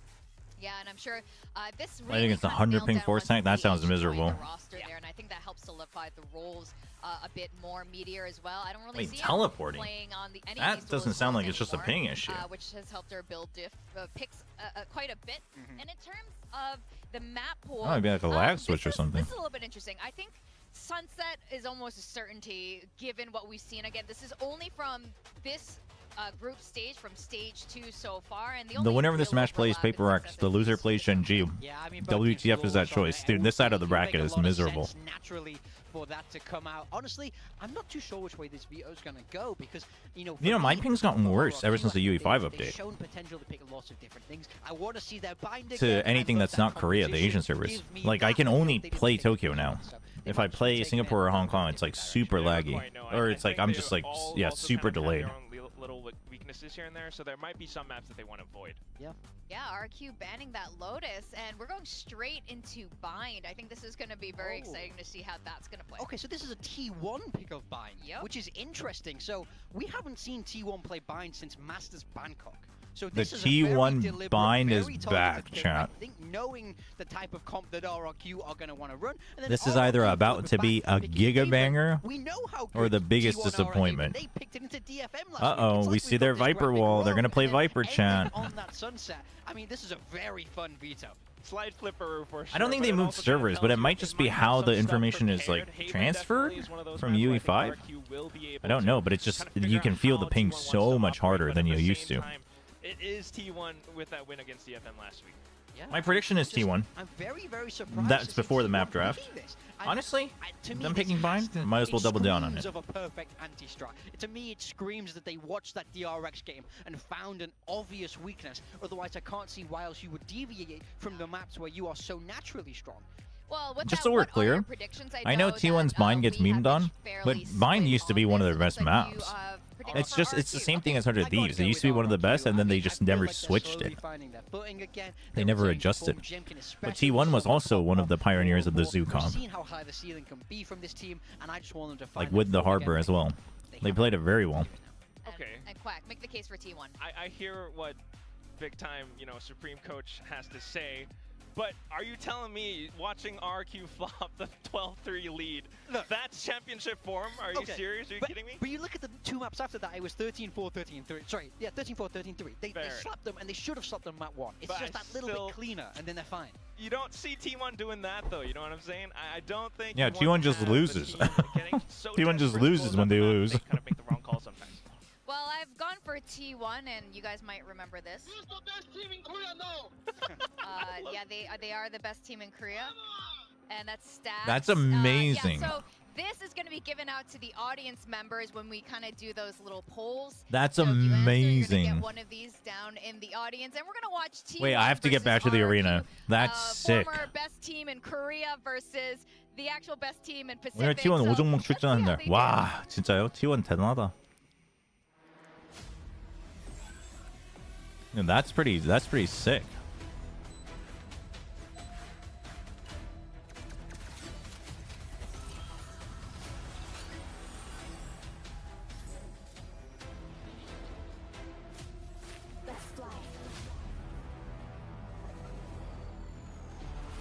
Aren't you at the arena today? I just didn't want to have to be there like potentially every single day.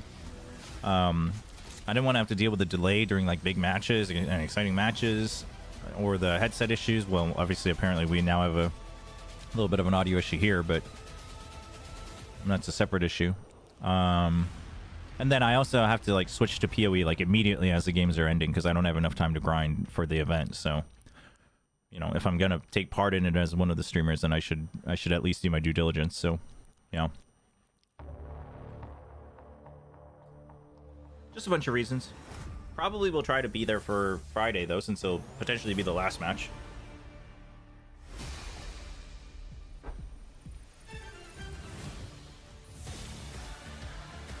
Team RRQ.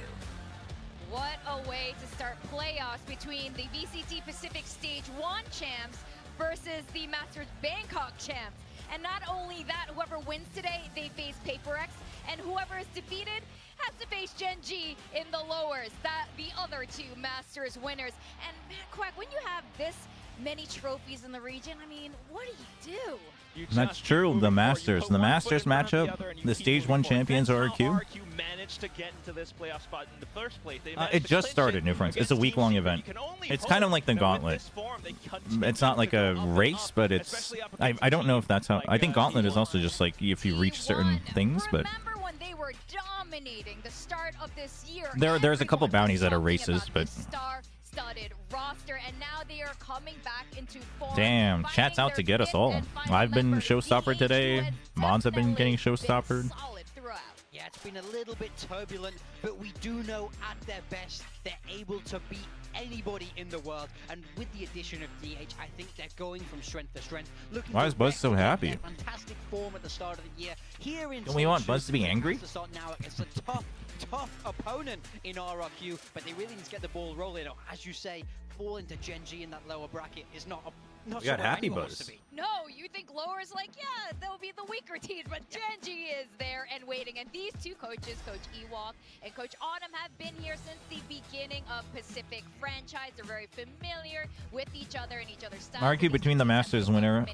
Now, starting with what the hell is a polar bear doing in Arlington, Texas? What? We're talking about this just now. T1 picking Vine. We haven't seen it since Masters. Yeah, so there's the Stage 1. There's the Stage 1 winners, yeah, and then Gen G's down below. That's true, dude. RRQ might have to play 2 Masters winners back to back. But that's a long time ago. That's a different meta. That's a slightly different roster, even. So it's impossible to know what to expect. Dude, I'm excited for Bind. I think they'll have cooked. No, the red suit wasn't. It's just a rental. They even first banned this map against Boom. So I'm very curious, or maybe this is a whole ploy. Maybe they're just planning to flip their map vetoes heading into the playoffs. I mean, I've seen it happen before, and it can be very effective, because I think RRQ will be surprised by this. Might be. I think you're definitely right, though. Vine is definitely one of those tricky maps, and if you're not prepared for it, you have to I be wonder if prepared, because RRQ... otherwise RRQ might get the run Did over they show you. the agents? They haven't yet, right? I wonder if RRQ keeps the same comp. Get very tricky, especially around teleporters. You saw how PaperX are able to dominate some other teams because of these plays, and RRQ... Do we still go for the Waylay Yoru Gecko? Spicy or unique composition when it comes to a map like this. However, that's it. RQ did suffer a loss against DRX. I think it gets kind of punished if they do. Go ahead into the age of compositions. They do. Okay. You see the Yoru right there. Yeah, RRQ sticking with what they ran before. I love this composition. It's so exec heavy. KO Gecko. But over on the side of T1, Okay, this is... sticking with that KO. So This is not the Zoo comp. This is more the old, like, the last versions of the DRX comp. First time we're not seeing Izu be on that duelist. Okay. We're not seeing double duelists come out from them here. So very different. I think the key for this composition is going to be retakes. That's how DRX beat RRQ last time round. So look in that second half for very, very big retakes. Precisely that. It's so util heavy. Brim, Viper, you have a lot of nades on this composition. So Yeah, these are the... This is just an older comp. But the KO can be good. The KO can be good. If Stacks has the read, the KO can absolutely wreck. He can wreck this comp. In Pacific, but RRQ has, and I'm pretty sure they want to take that local trophy, that regional trophy, away from RRQ. Oh yeah, they're not going to be happy with RRQ keeping that, but RRQ, of course, going to fight tooth and nail to hold on to it. Absolutely. All right, we got T1 versus RRQ, and to take us through Bine, it's going to be Achilleos and Paper Pilski. Thank you very much. Well, this one is going to be, I think, a banger. This has such heavy implications behind it. T1 RQ, similar positions again. Looking for that spot, looking for that trophy. RQ for a repeat. T1 for their first time getting a Pacific trophy. But RQ 이거 자체가 바인드에서도 종종 작년에 많이 쓰였던 조합이긴 해요. 근데 약간 뭐랄까 본인들이 좋아하는 조합을 못 찾은 팀들이 썼던 조합이라고 해야 될까요?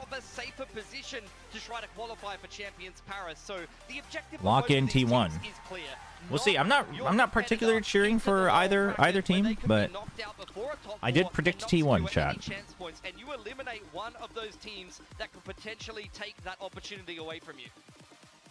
Well, here we go. Bind started off. The desk was talking about it, a map that T1 has not been seen on. Well, Gen G has a trophy last year. Very long time versus EDG, that lower bracket over.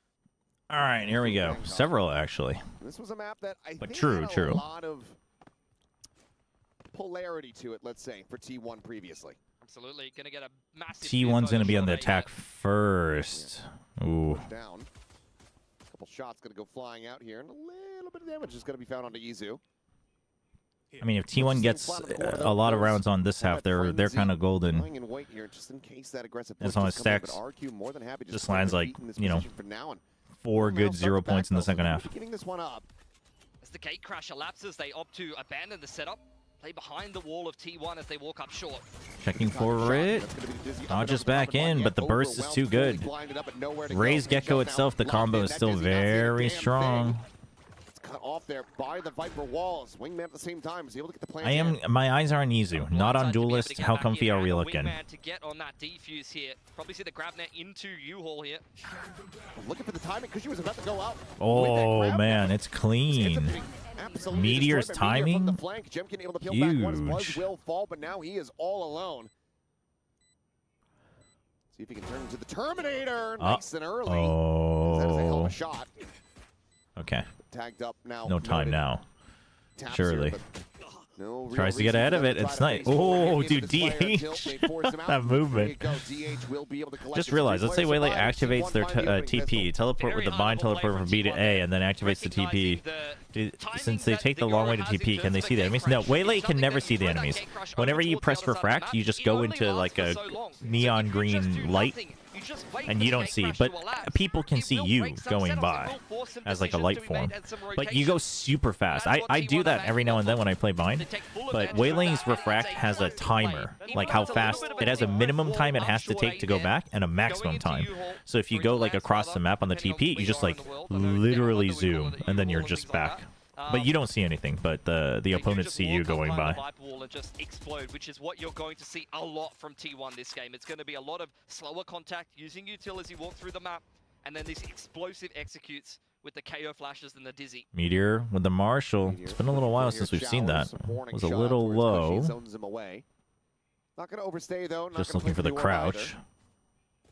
As Jiggle Peak, they still want to just go ahead and confirm that there's no one playing alongside the teleporter. Phantom for Buzz, Bulldog for Izu, Bulldog for DH. Pretty strong round. Well, they've got a couple options. Seen T1 play this style for a very long time now, even right at the start of the year. But RRQ has no reason to move. You already have 3 on A, because you saw Meteor here, you might as well keep it. And these two, they're just hoping to delay. They're going to commit the Mosh as well. You're spending creds on this one. So it's not a retake. You're hoping that they just rotate, and they will be correct. They expect RRQ to have already rotated to B. This might be dangerous. The paint shells will do work, but oh, the saturate is huge. Oh boy. On the Marshall, not quite connecting there. Meteor.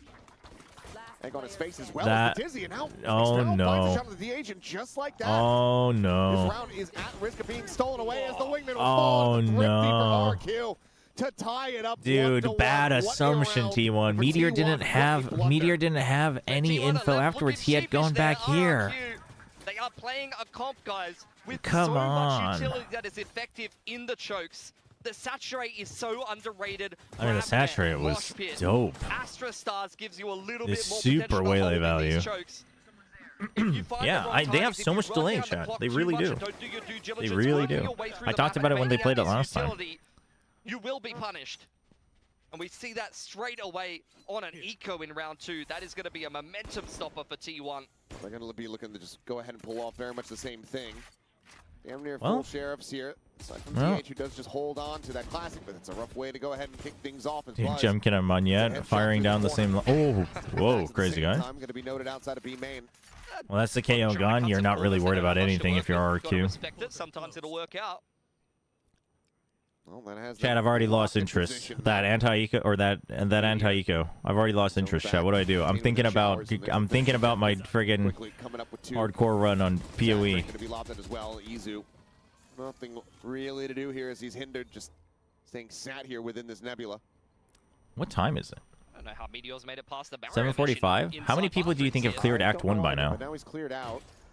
So some noise made. Izu able to find one. Meteor finds another. No, I have to play PoE because I'm part of a streamer event in Korea. So I have to grind it this week. Meteor would have to do absolute wonders. Do teams usually go B against the Viperless comp? This might just be a bridge too far. Mosh there at his feet. Like you mean RRQ on attack? Like would they? Wait. Oh, you mean T1 since RRQ doesn't have a Viper? Yeah, the push forward. I mean, you take B main no matter what. Once you have that, I mean, it just depends. B is a bit of a nightmare to retake though. So if you can go into B, you take it for sure. Maybe you're playing an off angle, and instead of the gate crash, you're able to rip the dimensional drift. You see that with the op at times, or just as a retake tool. Especially with the utility. Yeah, I mean, Jemkin, when he's able to just start farming dimensional drift is worth its weight in gold. Frags and such is this is a team that can get crazy. Heavy sometimes, despite the experience that they do have. We'll see how they're able to recover alt from and that. op 7-2-1. What a start, man. And yeah, the op is out for Jemkin. Early Mosh. Quite a passive angle though, just sitting on that B side, expecting faster pacing into hookah, but it's actually straight into bar. Expecting a potential Sonic sensor here, but this is a nice angled one. Still yet be rewarded with the potential kill here, Stacks. It also denies this angle, so you can peek into it. Hugs the box, but for now is not looking to peek. Might just be running the clock down long enough to be able to get himself another 0 point here and maybe try to sell. And it would have forced anyone here to not just have to take the fight. So overall, a decent Mosh. Obviously, you can't redo it. But emptying that, not having control of this is like, you got your ult point, but that's it. Off of a Mosh. I don't know if the value is. Oh my! Where are we going? Where are we going? Crazy guy softens up this B side a bit, but there's still these two remaining players. Goes looking for info because the barrier mesh was broken by DH. Oh, they're starting to greed for super plays. Basically, you're trying to make sure that you slow them down, and he succeeds because Jemkin has op here. Oh, it's good.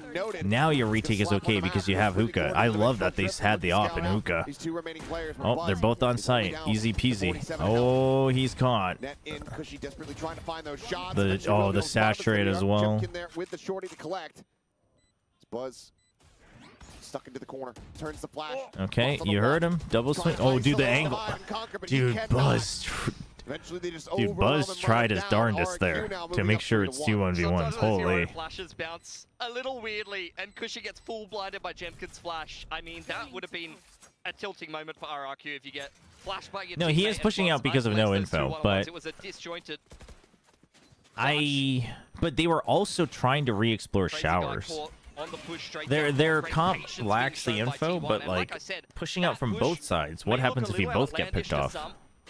I also think pushing out that far, like I think on defense at that point, it's almost better to just send wingman, right? If it gets shot, like you get the info you would have without dying, and if it doesn't, then you can take that space and take the wingman. But hydrate, thank you. Once again, they only have access to the sheriff, so not as much punching power in a round like this. RQ's looking good though. Able to get all five. This time the ops on long. Showstopper being used previously, not available to them to really try to turn the tides here. They're basically looking to oh, the saturate. Oh boy. It's just going to be dead to right. Spike now. That's good. It's very good.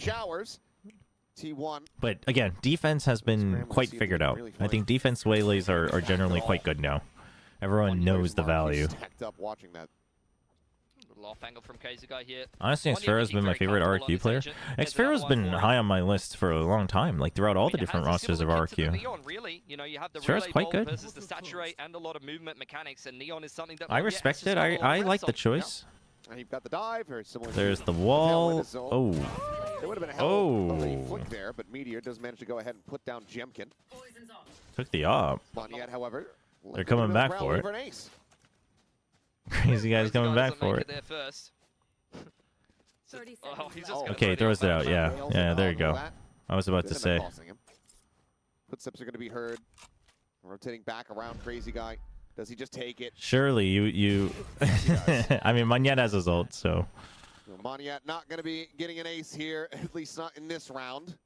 T1 not going to be getting a second round win. T1, though, despite a slow start after losing to Eco, do have some good tools to work their way back into the game now. Thrash as well as the pit could really help to open up and establish a really strong post plant for T1. But as we've already seen from RRQ, they're going to look to continue. Do enemies hear when Wayling places their TP? I don't think so, right? You can see the effect, though. You can see them glowing. That's the most polite I think so you know. About losing out on an ace. What a lovely young man, as we've seen recently on the homegrown. I'm not convinced, chat. I'm not convinced by T1. It's just so wholesome. No, he really is. They keep taking space and backing out of it with no contingency, right? Like they take showers. I mean, yes, you got the orb. You got the orb, but then it's like, hey, take this for free. We also don't have information here. And it's like, yeah, you could be baiting them out like Crazy Guy, but it's like, you still have to re-clear that. You still have to see how many people are on the site. Just because Crazy Guy pushed out, they learned that round. That does not mean that the site is empty. There's been a lot of slower defaulty play from them on the attacking side of Bind. They've really just so if you're gonna take it, like, you gotta work the map together. You gotta pull the Gen G. You gotta leave one, go 4 on the other side. To the eco really slows down your economy early on like that. 9-3-1. 5-3-3 and the Waylay ultimate. Big. I love how timeout win percent first is a negative. There you go. Yeah. I mean, it's tough. Yeah, when you have ecos and such. 47%, I would say, is actually pretty good. A couple players out towards Fountain now, starting to tuck their way back around the corner. Knife dodge, but the flash forces the gate crash away, which is even just a little bit of info, a little bit of a sound cue to T1. They should know that the Yoru's over on the A side of the map here. Unless they might have been just out of range. Should they? Yeah, I don't know if they would have heard that. Perhaps it's a bit of false info for them. Especially on land. I'm not so sure about it, but... It goes chasing, but it doesn't go diving. Oh, there's the wall. Uh-oh, you are so stuck. Ooh. DH with a crucial trade. Pick off Jemkin. Wingman now going on the Nice boom bomb. Okay. DH very good with the trays. Avoids the damage, avoids catastrophe. Gives T1 a very strong opportunity to convert this round Save? into a win. Are they gonna save? No way. Convergent paths. Crazy guy swinging around the back, but Izu. You have money. You try for this. You're 4-1. Either way, he is perfectly poised, ready to strike. Okay, he clears only that side, but he's not thinking about the corner. So now Monyet, you just have to go, go, go. You have to go fast. As well, just to make things a little bit worse here for Monyet. NT. I mean, nice movement, but Meteor just waits. Yeah, Meteor just waits. The waylay ult and then double dashes up on top of that little off angle above showers. It's like, yeah, cool moves, bro. You don't hear you were TPing. Oh, that's also true. Just yeah, I don't think you do. Really for T1, slowly working their way into this site. Gonna take a while to kind of make that happen a lot of the time against this comp that you're seeing from RRQ. This is why you have to play a lot. Gotta work your way through the deadlock, through the and a lot of people suffer from this because like until you see it, you don't think about it. I mean, this is why you should test, but like if you play a lot, you notice it as well. So, which is why I've always favored playing the game a lot to like get accustomed to it, even if it's not at a high level. But everyone learns different ways. That's fine. But you just have to be thorough. It's like the same thing with people for the longest time not knowing that your ult was changed, and he gives a sound effect on line of sight. Wow, nice tracking. Good trades from DH again. I feel like I've said that every single round. Holy. Finds a shot before Meteor's ready for it. Now DH would have to be an ace clutch. Yeah, I think Pilsky just made a mistake. It's all good. Happens. I've heard more egregious things said by casters. Jemkin gets a sense of it. Very well read here from RRQ, maintaining a very strong lead. Jemkin is just a master of playing these deep off angles. You saw it from RRQ. Dude, Jemkin is nasty. 13 form. Dude, he's playing with so much confidence. You'd see this man walk down mid on defense on a set all the way to tiles and just sit there waiting for someone to peek top mid or jump spot. He loves just walking with an op onto the deepest line possible. And then you just see him so switched on, diving in and out of that spawn smoke and even being ready for the wrap. When Jemkin's locked in, RRQ is going to be very He's from Melbourne. He gets everything wrong. That's crazy. One of the best players, if not the best player going into Masters. You don't even know if he's from Melbourne. That's crazy. I actually have no idea where. I always forget. I've definitely heard before, but it's moments like this, it's games like this that he has been having. All right, T1. They're finally taking space across the map, and Jemkin. How much of a demon this guy can absolutely be. Meteor now spotted. I mean, he's just completely walled in. He's absolutely screwed. Should just be a matter of time, but Cushy doesn't want to overstay. Surely you just TP out. He's sticking around. I mean, he's wanting he can try to wait. He can try to wait until the wall disappears. They don't know if he was inside the wall or not, so is going to meet up with him. He's just going to wait. Already got a foothold outside of Hookah here. But you see Monyet on an information play. He's already cleared out all the bathrooms. That's going to allow the rotation to come back across from Crazy Guy. And he's bringing a big ult with flash him. in. 4 big ults here for RRQ. Still walled in. Good to TP. Jemkin does pull off the angle there. Just he still gets one more? Oh, Buzz is unable to find that kill. Jemkin doing damn well to go ahead and clean I mean, a 2v3. Meteor going to be committing in okay. the Viper's Pit. Well, where are we planting? Not a huge fan, but Meteor's ahead of it. He's going to stay outside of the pit for a little bit. Xfero should have the read on this. No, he doesn't. That's rough. Monyet, are you thinking about it? No, you're not. That's a nasty pit, actually. There's so many initial corners. They find the kill. T1 find themselves a third-round win. Couldn't have had better positioning in that pit. And I think Meteor has started to really pick up pace now once again for T1. To be honest, I felt like stage 1, he was a little bit overrated, if anything. At times in this year, he's been a little bit overrated compared to what his peak was last year. But now you're starting to see him put together some of these XVXs, have some better positioning, come up with some of his clutch rounds that you've seen from him in the past. And that's where I think T1 is going to have a lot more stealing and get a lot scarier if he's able to get back into that old form. Another showstopper cycled up here for Buzz. They would like more, though. On hand, and they'll work on 2 of the players. At least for you gotta expect RRQ will have changed some things up on attack. Buzz has the spot, and it's a headshot. Just go ahead and seal the deal. So even if he had the full armor, would have absolutely still been left on the floor. Meteor And we know that B side is wide open, but okay, Meteor's starting to get the timings. He's starting to put the pressure. They're starting to play the Gen G. You get a kill here, you insta check for pressure on the other side, right? You're basically trying to get ahead of how do they swing and pivot, right? Because we got a kill here, do they rotate here? You check for the pressure. If there isn't, you start creeping in, and you know. If they push out this way, you're ready for it ahead. Oh my god! The Spectre's been hitting different today. Yeah. Oh my god! On the other side of the map, Wingman is going to get that plant down. Still a man advantage for T1 here. And they do have an orbital in the post plant, and RRQ are just so far out of position. There's just no way they could even do anything, even if they wanted to. I mean, okay, it's the round's over, but holy. He's going to be in a very bad spot. And it's just going to be them going ahead and occupying, squatting inside of the attacker's spawn. Looking to just hold on to these weapons if possible. T1. That's messed up. They really send people out on the hunt here. Given that DH is the only one remotely close enough, it seems unlikely. Been a very positional game so far. Bit of a chess Yeah, it was through a wall, but still. RRQ. No, they have some That was probably Chobra's fault somehow. Probably, because I started praising T1. Probably. They should be on for one. DH. Did you hear about Paper X's new plushie block? You can throw it out of frustration. I did. Still ults to play with on both sides. What Parmy versus Parma? What's Parmy versus Parma? As in like chicken parm? A solo player kind of jump spotting there. Someone to find over on that side of the map. That's just a bit unlucky for Meteor, honestly. I feel like the Phantom spray goes a little wayward. He thought he had it dead to rights. A timeout here for RRQ. I think these are the kind of situations Chicken parm. I haven't had like chicken parm in a while. I don't think I've even had a chicken parm sandwich in a while. I don't think it's that common in Korea. Dude, that is the most adorable version of the Stacks mouse kiss I've ever seen. He looks like a koala there. Actually, he kind of does look like a koala. Maybe they're onto something. He looks like an angry koala.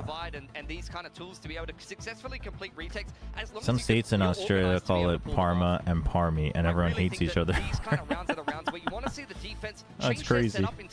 You know, maybe even stack heavily towards one side, play retake on one side, and then have a set plan chicken parm. I should try to find a good chicken parm place. I wonder if my wife's ever had actual proper chicken parm. Looks like. Yo, Jemkin's mouse is fire. Oh yeah, that is bright. I mean, green screen that. Yeah. you could green screen it, yeah. With people use like the just attach like he's rocking the banana and he's 15 and 6. I'm gonna try that out. Dude, 15 and 6, holy. Like the different things that you could just use them as controllers. All right. Aussies call McD's Macus. Really? Well, oh, the spray. They're just locked in. I think he might have spotted him right before he got dizzied. Swiftly does get dealt with it. I mean, they don't even take a single tick of damage. I mean, it's a little unlucky. You can see what the coaching staff's going there for. You've seen these slow B-long defaults time and time again for T1. They're just really trying to punish that. Yeah. Doesn't work out despite the fact that I mean that's the problem here. I honestly think this comp ends up being better on attack. This version of it, because they have no info. They have no info. You have to push out. It's so tough for RRQ to play defense.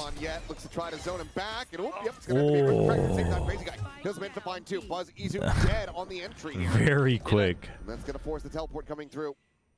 Monyet is operating by himself. Monyet. Finds him on a bit of a timing there.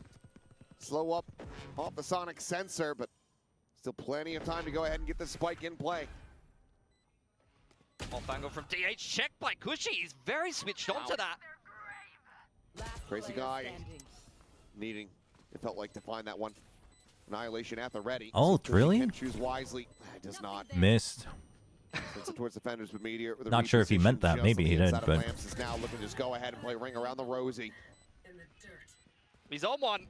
Not only is he just getting active. Wait, so is it Macus or Macaz or Macus?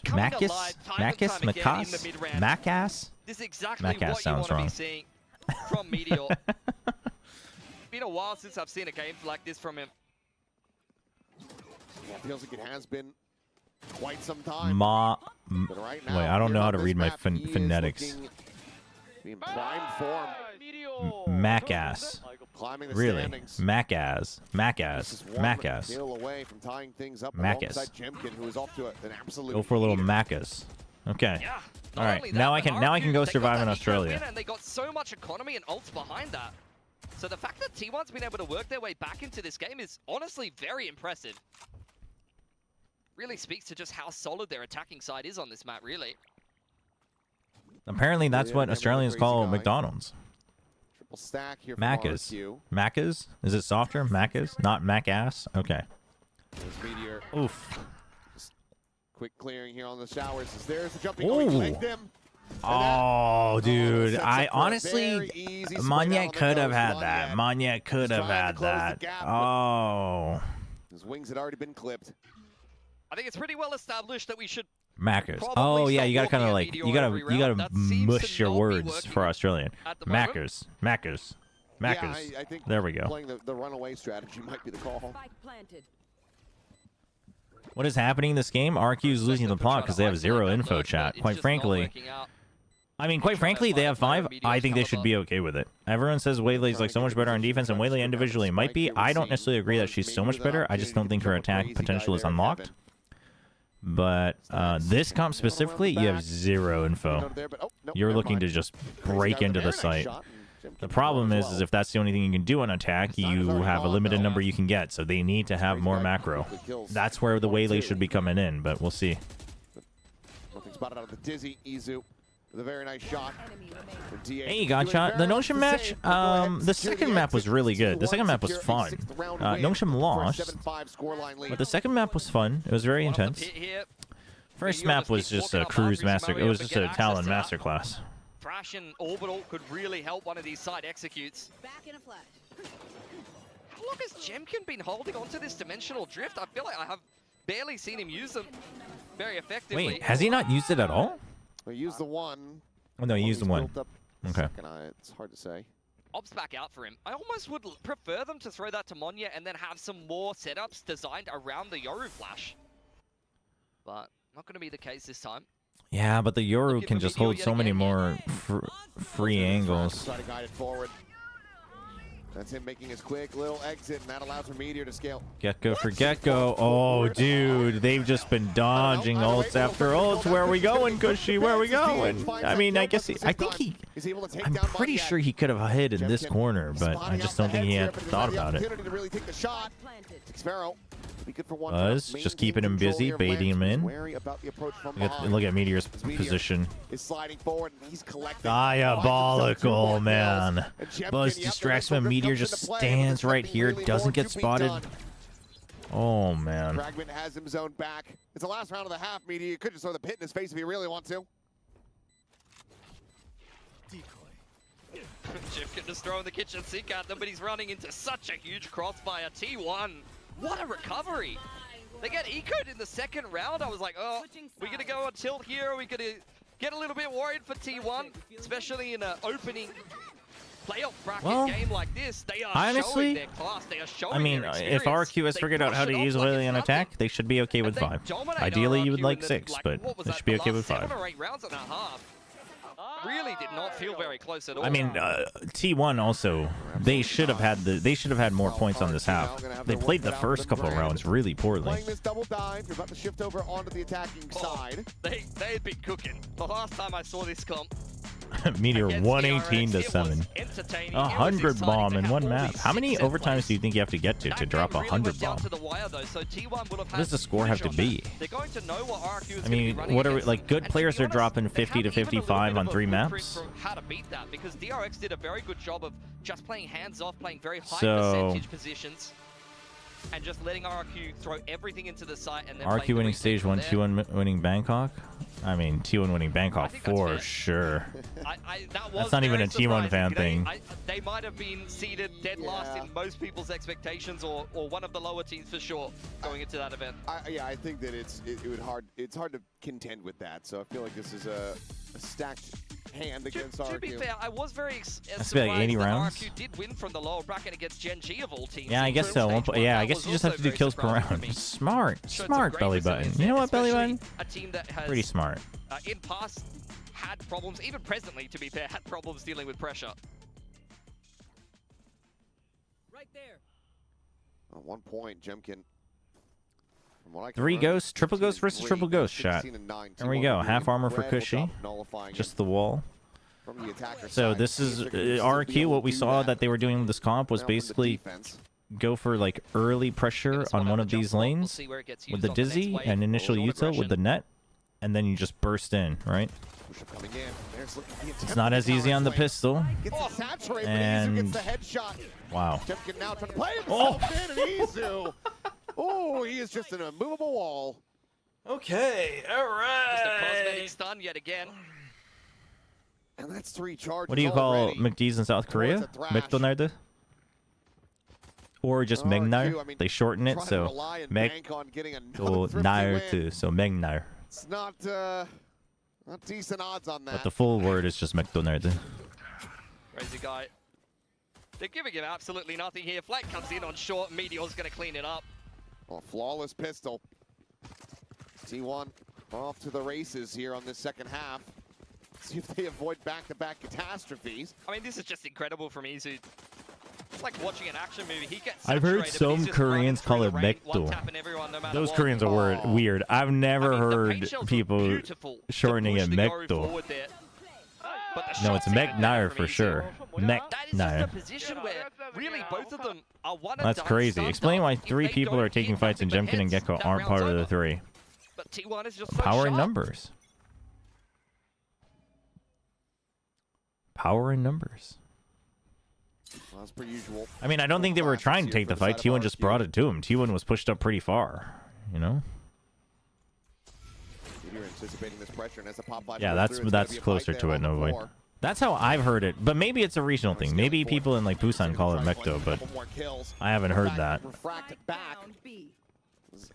Crazy guy losing his Okay, life. I mean, Spectre recovered for, or Spectre picked, oh, Cushy. Getting absolutely torn They're not to expecting pieces. T1, they're expecting T1 to respect him. That's Turn on that crazy. one.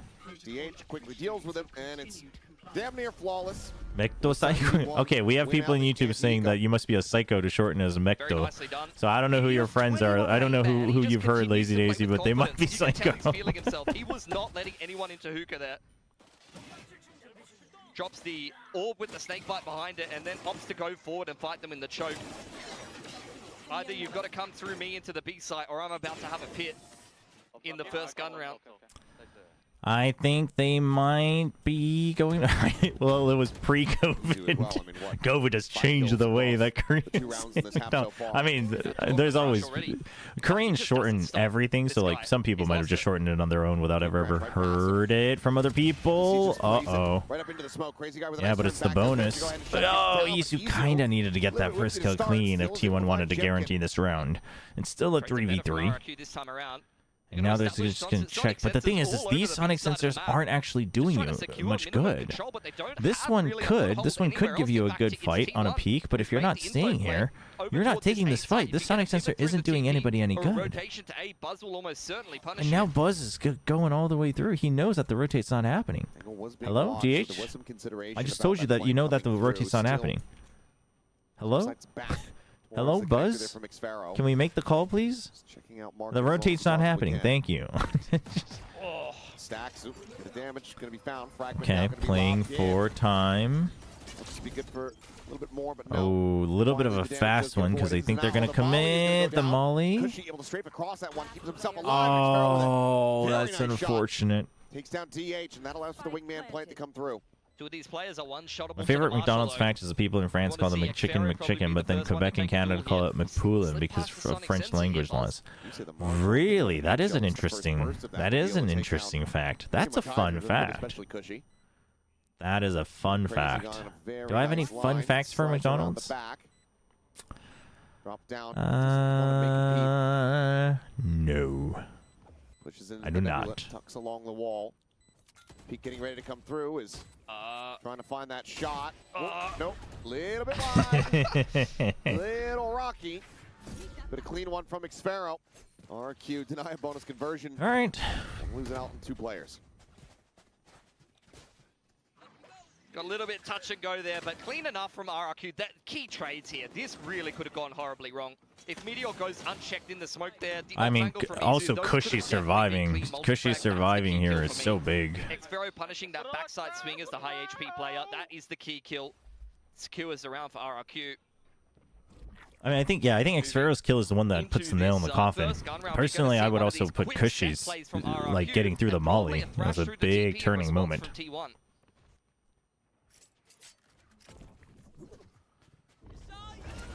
Okay, quick little check. That's just the clone. That it's all going to see. Ooh, but they all rotate. Can be recovered, but you do have this late lurk They from leave Xvero, Izu. way forward here at B. But they do have the right read, right? There was nobody in B main. They saw that there was a play prepped on B.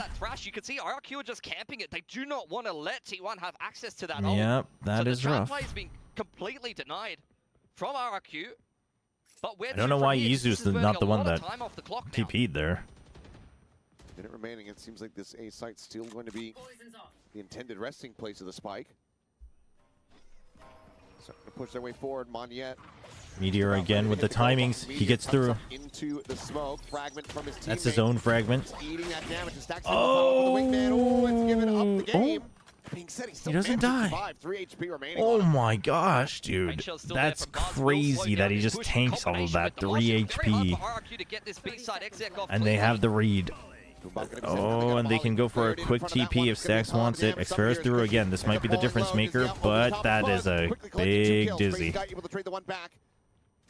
PH getting the spot, seeing the weapon swap up and over the top, and then PH has He is good. Crazy guy forward. He is good. Nebula does manage to find it, but he now has to get this spike planted. Slowly creeping around the back is Stax now striking. T1 will hit double digits. A chaotic round, several casualties. Why would you not send Gecko? Well, I think everyone TP'd to try to take a fight, and they realized that the team wasn't there, and so Gecko was stuck to have to watch B. I'm not sure. But that would be my explanation. It's kind of actually the opposite approach of what you saw from DRX against RRQ. DRX's approach to this style was, you're going to use all of your util getting into the site, and we're going to just play things by the numbers and punish you on the retakes, having more util coming back on in. T1, it's kind of the opposite. They want to play up in these chokes, and as you're using the util to get out onto the site, they want to try to stop you. No, but that's their comp. That's their comp. You've got Gecko, you've got Wingman, you've got Mosh, you've got Snakebite, you've got Fragment, you've got 0 Point, you've got Paint Shells, you have Brim Molly. You have so many ways to deny a burst, and you know that if you deny the burst once, it's over, and they keep... Oh, RRQ, they just keep ignoring the threats of the smoke. I mean, this is... I don't know how far this goes at an international, but this is just what T1 and Gingy are both good at. Just those little, the individual pocket plays for the extra kill. They're just stopping them in the chokes before they can even get themselves into a position to exec from. It's working time and time again for T1. Meteor's got the whole A side of the map up on short there. This round should just be over. Give me a little bit more waylay, man. Use the waylay outside of burst. There's still that presence, Buzz holding forward. Flash is going to be good to go ahead and allow for the 1 kill. Not getting that wingman. Here at their feet, knocking them off. His teleporter will be taken. Meteor Yeah, I mean, honestly, I do think this map is over. Unless they have something prepped and they just haven't used it, so they need a timeout. It feels like they don't have much other answers on the waylay. Spike recovered, left on the floor. Crazy guy now, having to do it all. A 1v3. At what point do we get the classic Brim and a smoke with a judge come out? Honestly, we might. We might in the next round. Until they hear a tap. They don't have They don't have money. RRQ doesn't have money, so T1 might just punish it with the judge. Doesn't even get planted, by the way. Playing it immaculately.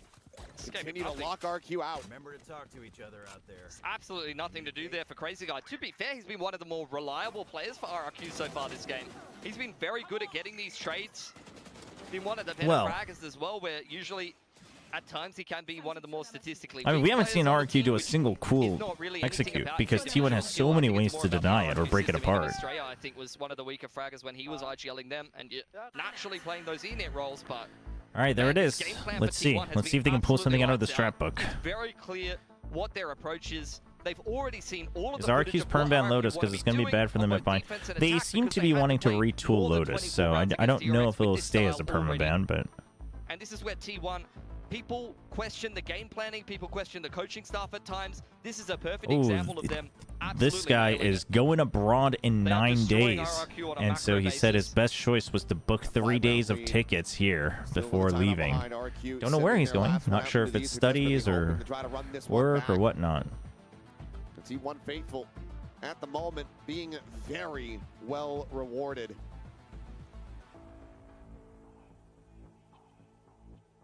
RRQ. What if he's going to Tokyo? This could be. Could be. Making it to Tokyo, making it to Paris. All right. All that hanging in the You've balance. got Cosmic Divide. You've got Pit for Meteor. Oh, the Pit. Going to the lower bracket here. Are they going for Hookah? Lower than a lot of Hookah their Pit? counterparts on chance points. They may not make it on points alone. You don't get any more from playoffs unless you make that top 4. No, they will just wait. Much harder to do in the lower bracket. RRQ prepping this execute that they have planned in the timeout. It's Buzz. Dude, Buzz is just waiting on the truck. He says, where else are you going to land? Same time, Showstopper going to be lobbed in. He'll give his life to the cause. This crazy guy does get taken down. Monyet trying to Q. oh! Doesn't have the HP, so even with the hinder, DH is able to hold his own. And now Xpharaoh is completely and utterly surrounded. This just makes Waylay look so bad. Not much for him to do. 50 HP, has a Cosmic and 1 star to work with. But again, T1 are just playing these numbers advantage XVXs in the late round positionally perfectly. I'm just not. Got a Cosmic across the site. I think he's really trying to bait the sound cue that someone on backside thinks he will be planting.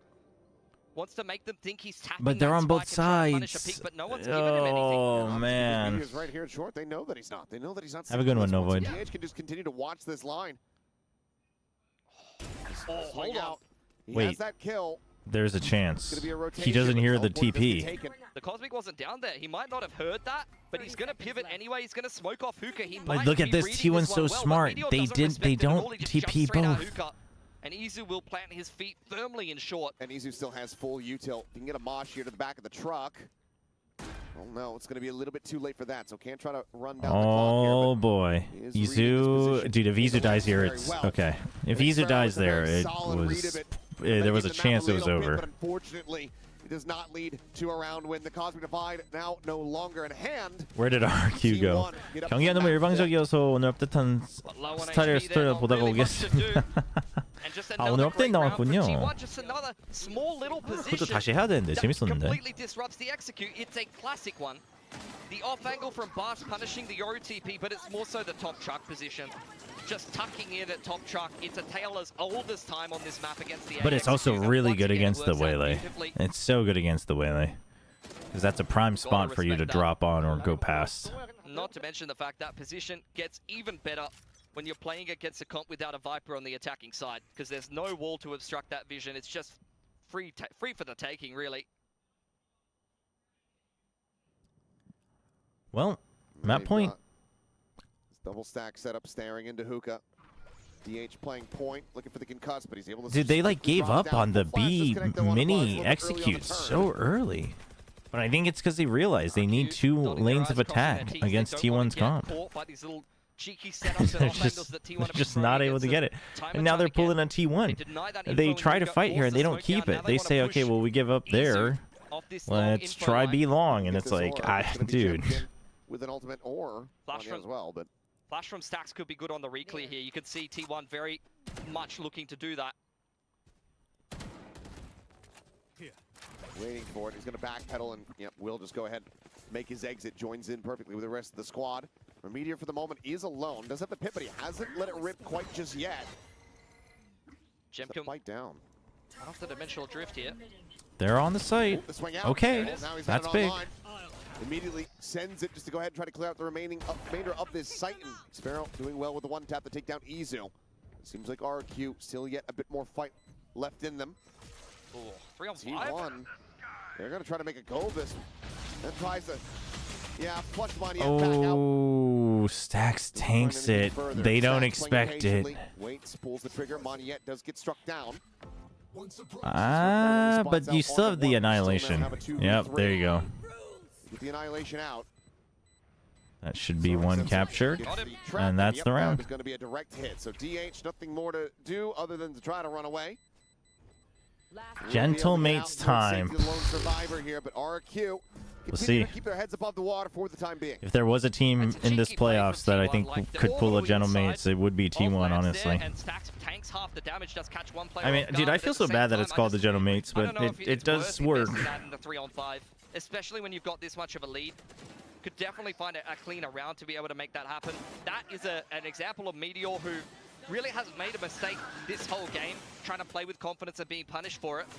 But still, for T1, who are front-running this game, they forced out a lot of ults from RRQ to be able to complete that round, regardless of the fact that RRQ really did a good job working the map and did find the right passage of play to be able to find that open A site. Still got very close. Okay. Hit up on A short, just very standard stuff. So the biggest thing you want to worry about is A, they're going for a grab net play to force people out of showers, but the 0 point just checks. Not sure if it tagged to the clone. Not sure if it tags the clone, actually. There's no players from RRQ operating that side of the map for now. Similar setup from T1, just with one less player and the pit But established. overall, you know that it's not a full force on A. Look at Astax's position. He's taking an aggressive position again. Utility well to not get caught off by this setup before. T1's got so much delay. You gotta go. If you're gonna just go B, you have to knock on the door. You have to start knocking on the door. Clones can be suppressed. Okay, gotcha. Thank you. Is Nebula going to be popped? Buzz, a couple shots out there on a timing. Tucked down from DH. Still have the paint shells at the ready. Which way, where are we delaying first? Spike is on B main. You have Monet's ult. Slow down the approach. RQ now. Oh my gosh, you have Waylay ult. Second guessing themselves. You have conversion paths to be able to get in. Pushing back now. You have conversion paths going to be sent. It doesn't actually clear the cubbies, by the way. Oh, he's just chilling. Covering fire for 2 quick kills. Gets himself a third impact before getting cleared out. Buzz actually gets all of those. Holy. The push out. Stacks dead. So now comes down to Meteor to try to see if he can get this clutch. Hinder will connect. Actually blocks his vision for a brief moment. Ow. Oh. A bit of a mini flash, and that should basically secure the round here for RRQ. In fact, it will. 4 more to go for overtime. T1 starting to let this slip. That is the okay, T1. Right now. He just eats a whole saturate for breakfast and just sits on the angle, still trying to fight it. 30 seconds left. You just need one round. RRQ. I thought that we were seeing, unfortunately, the end of the game when they took that hesitation inside of hookah. You've seen far too many teams attack late into these sites against these comps with reactive utility, but it's really this man on your screen that makes all the difference. Monyet diving into the site and putting together a 3K keeps RRQ alive. Sheriff round for T1. RRQ starting to believe that it's doable. Nothing but impact from him. It's been a bit of a rockier go of it here from Monyet, but plays like that to show you why he's on that away lane. Meteor continuing to just show that he's got all the confidence in the world. Respect it. Just contact pushing down short with a Sheriff.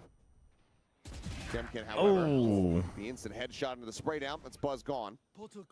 I mean, this round should be a wrap. We'll see. I mean, Meteor. This could be a Meteor round. I think he actually might have been spotted here. Well, no. Good flash. Good flash from Jemkin. Counteracted here by RRQ. Like a pretty clean anti-eco. And from this point, look, only 3 rounds need to be put together to try to scrape this one into OT. Just have to go together, RRQ. You don't have to overthink it. Now, Buzz will have Showstopper. Buzz can get Showstopper next round. You already have no command next round. So you could go for an ult retake on one side for T1. Starting with the next round and 2 more. Mizu clearing the clone, backing away, tucking there within Hookah. Spike now ready to be planted. We'll see if they're able to find any value here. Sphero falls down to 5, but kill not found quite just yet. Should be okay. Barrier on spawn. The previous round was huge impact round from Monyet while he was less than half KD. Yeah, no, it was big. DH just going to stay tucked here for the moment. See if he can find anything perhaps on the exits. Sprinting forward into the Spike explosion. RQ. They're going to make Doesn't the spike feel like it's so long when you're waiting for it to go off? But it feels so short when you have to defuse it. Like when the round is done, like you're not waiting for a fight, you're just literally counting it down. It feels so long. Coming online as well. They look to try to run this into overtime. Right? Flawless helps Yeah, it's not just me. bolster the economy even further. Feel that all the time. You think I think the OT shoot's really on the other Damakuno? foot now. Now you're Oof. getting Meteor pushing a lot on the defensive side and being punished, which he was fantastic at doing when T1 were on attack. We'll see if he continues to play like that. For RRQ, a couple of great ults to be able to complete this attacking side of round, but the main thing they need to consider Nice is skill. that T1 is one off of the showstopper. So we need to really consider Round by control round, here. let's go. That's crazy guy. Especially now that Okay, the coaches he's are bringing getting up the involved, team. it's something that they will T1 100% be timeout, looking last at timeout. and be potentially playing around. A timeout for T1. Only have the KO ult to be able to complete a retake here. So we'll see how they want to be doing that. They have good they have Too good many info. Of these KO flash plays either. Only the one to kind of They, re-clear long. but I think they should take one part as context so that they don't have to feel like they are just like spreading out all the delay, because then you can't 100% guarantee it by time. Yeah, it has basically, been avoided more martial play from Buzz than anything else. Of course, the Outlaw was there for a little bit, but yeah, it's been a bit quiet on the sniper front here for T1. Yeah, especially from Buzz, who has some of the highest Outlaw and Op kills in the competition, to be fair. 22-16 Jemkin. Meteor 23-13. Holy. He's going to be there in his hand now. Yeah, has the showstopper, so this could be a recipe for success. You get that first. Okay, you have the op. There you go. So this is what I was saying. Instead of having to use like smoke, poison cloud, you know, different mollies each place, now you can try to set up the op on one angle, so you don't have to worry about another. There might be a heavy setup towards bathrooms, whereas T1 are really just playing. There is both the Thresh and the Astral. That's pretty good. Would have to not only use a lot of utility, but also make a lot of sound, making their way back into bathrooms from that point in the round, which they're not. It's only really 3 rounds to a T, and RRQ look confident now. True. RRQ's on a bit of a momentum swing. Legit. They are thinking that. Here's the Cosmic and the full execute in. Here it comes. And with T1 tucked backside. Cosmic Divide, Mosh to deny the peek in, I assume. Now getting escorted forward. No commands, just to deny things further. Try to see what they can get done here. DH slips forward into this smoke. Does that go red? Oh man, the push forward. That's crazy guy dead on the floor. Wow, actually a crazy guy. Molly now out. Just further And the Molly, I mean, there's still so much time. You can't just hope to layer your util, but that does deny it. That forces them to basically have to stay on A. 40 seconds left. You could rotate if you wanted, but that doesn't really make anything better here for RRQ. It's looking like that timeout conversion number is going to continue to advance forward. Meteor finds one yet. Hey, Gravnet. DH couldn't swing. Gravnet as well, but those both get cleared. He sets up the 4v2 T1, surely. Spike allowed to get planted, but the flash into the swing. There you go. They'll have to break the barrier mesh, but that is plenty easy. 13-9 T1. Chad, how exciting do we think the second map is going to go? And it still looks good. 100%. Just had such a good game plan against RRQ, who have already showed so much of their bind against DRX. This was a T1 coaching staff and IGLing diff. Great prep coming into this map of bind up against RRQ. And they're just looking better and better as we see them go throughout this season. I mean, this is I think this is RRQ just needing, they need something more if they want to run that comp. Same thing with the NONGSHIM's Lotus, you know? They're gonna look scarier and These Waylay comps, the initial sets, the initial executes, once that's red, you gotta have something else. You gotta learn to play macro with Waylay. You gotta have that variance. That's what makes her strong. Very proficient at that map. Oh, we got RRQ Copium in chat, okay. On that map, I don't know if anyone's seen that comp before. Look, T1, well familiar with Haven. In fact, I think it was even picked into them by DFM, perhaps? I can't really remember the exact veto of that, but I'm pretty sure they should be feeling confident that they can 2-0 here. But for RRQ, we've seen them recently even beating Gen G on Haven. They've, they have I mean, one of the better Havens in the world, so it is pretty even ground. Their Haven is pretty good. Feel a little bit more confident that RRQ can try to Curious what T1's going to play in the playoffs here. Certainly have the potential. T1's also looking sharp. Feels like Meteor's got the solo like timings down. Izu is feeling comfy even if he's not on Duelist. DH is as good as always. And everybody on the same page here from RRQ from the outset on that map of Haven if they want to extend this. All right, chat. We're going to run some commercials. I'm going to go stretch my legs a little bit. My legs are kind of nearly falling asleep. I'm a little bit tired. So, and then we will be right back. Well, T took Bind off the shelf and showed it back here in Pacific, and yeah, still looking really good and really convincing on it. Yeah, they did a great job. Meteor especially topping the scoreboard there, but I felt like, you know, we said, why did they pick Be this? good, chat. What's the read? And I feel like they were very prepared for everything RRQ were bringing. So much of it. I mean, just from the first half down to the second, you see exactly what this comp was built for. So much util is just dumped over into spots where RRQ wanted to take control of, but RRQ at the end couldn't really wrangle it back. Yeah, I mean, I think the most interesting thing for me is in this second half when T1 were defending. So we saw DRX's approach was very sit back, allow these exits to happen, and then retake. T1 was doing the exact opposite. They were playing forward, they were playing deep into these sites, they were sending Meteor walking down. They weren't giving them this space for free and catching them off before their exit was really able to hit. And I think that that's very, very key. It's very deliberate and a very smart game plan from T1. Oh, 100%. And I find this kind of game plan a lot more exciting to watch, frankly speaking. And T1 is kind of returning to that form that helped them win Masters Bangkok. And this is what we've been waiting to see for a while now. RRQ here really struggle on this. Of course, this was T1's map pick, but still, at this point, RRQ should be able to put out a better performance. Yeah, I mean, I think slow starts around, you know, in that first half, it was Jemkin topping the scoreboard by a long way. He ended that first half with 16 kills, but the rest of the team quite far behind there. Even Monya only really getting active into the game far too late on, and you know, you just can't get away with that against such a strong team in terms of firepower like T1. It's a little bit weird sometimes. Sometimes you live by Monyet, sometimes you die by him. Yeah. Oh yeah. It feels like that because you love him to be, you know, have that autonomy to just dive into places, but sometimes, you know, if he does it by himself, get punished by Meteor, then Meteor gets fed and, you know, he's feeling confident. You can't have that happening. In fact, we just saw a lot of rounds where T1 were, you know, just being top form T1 when that all happened.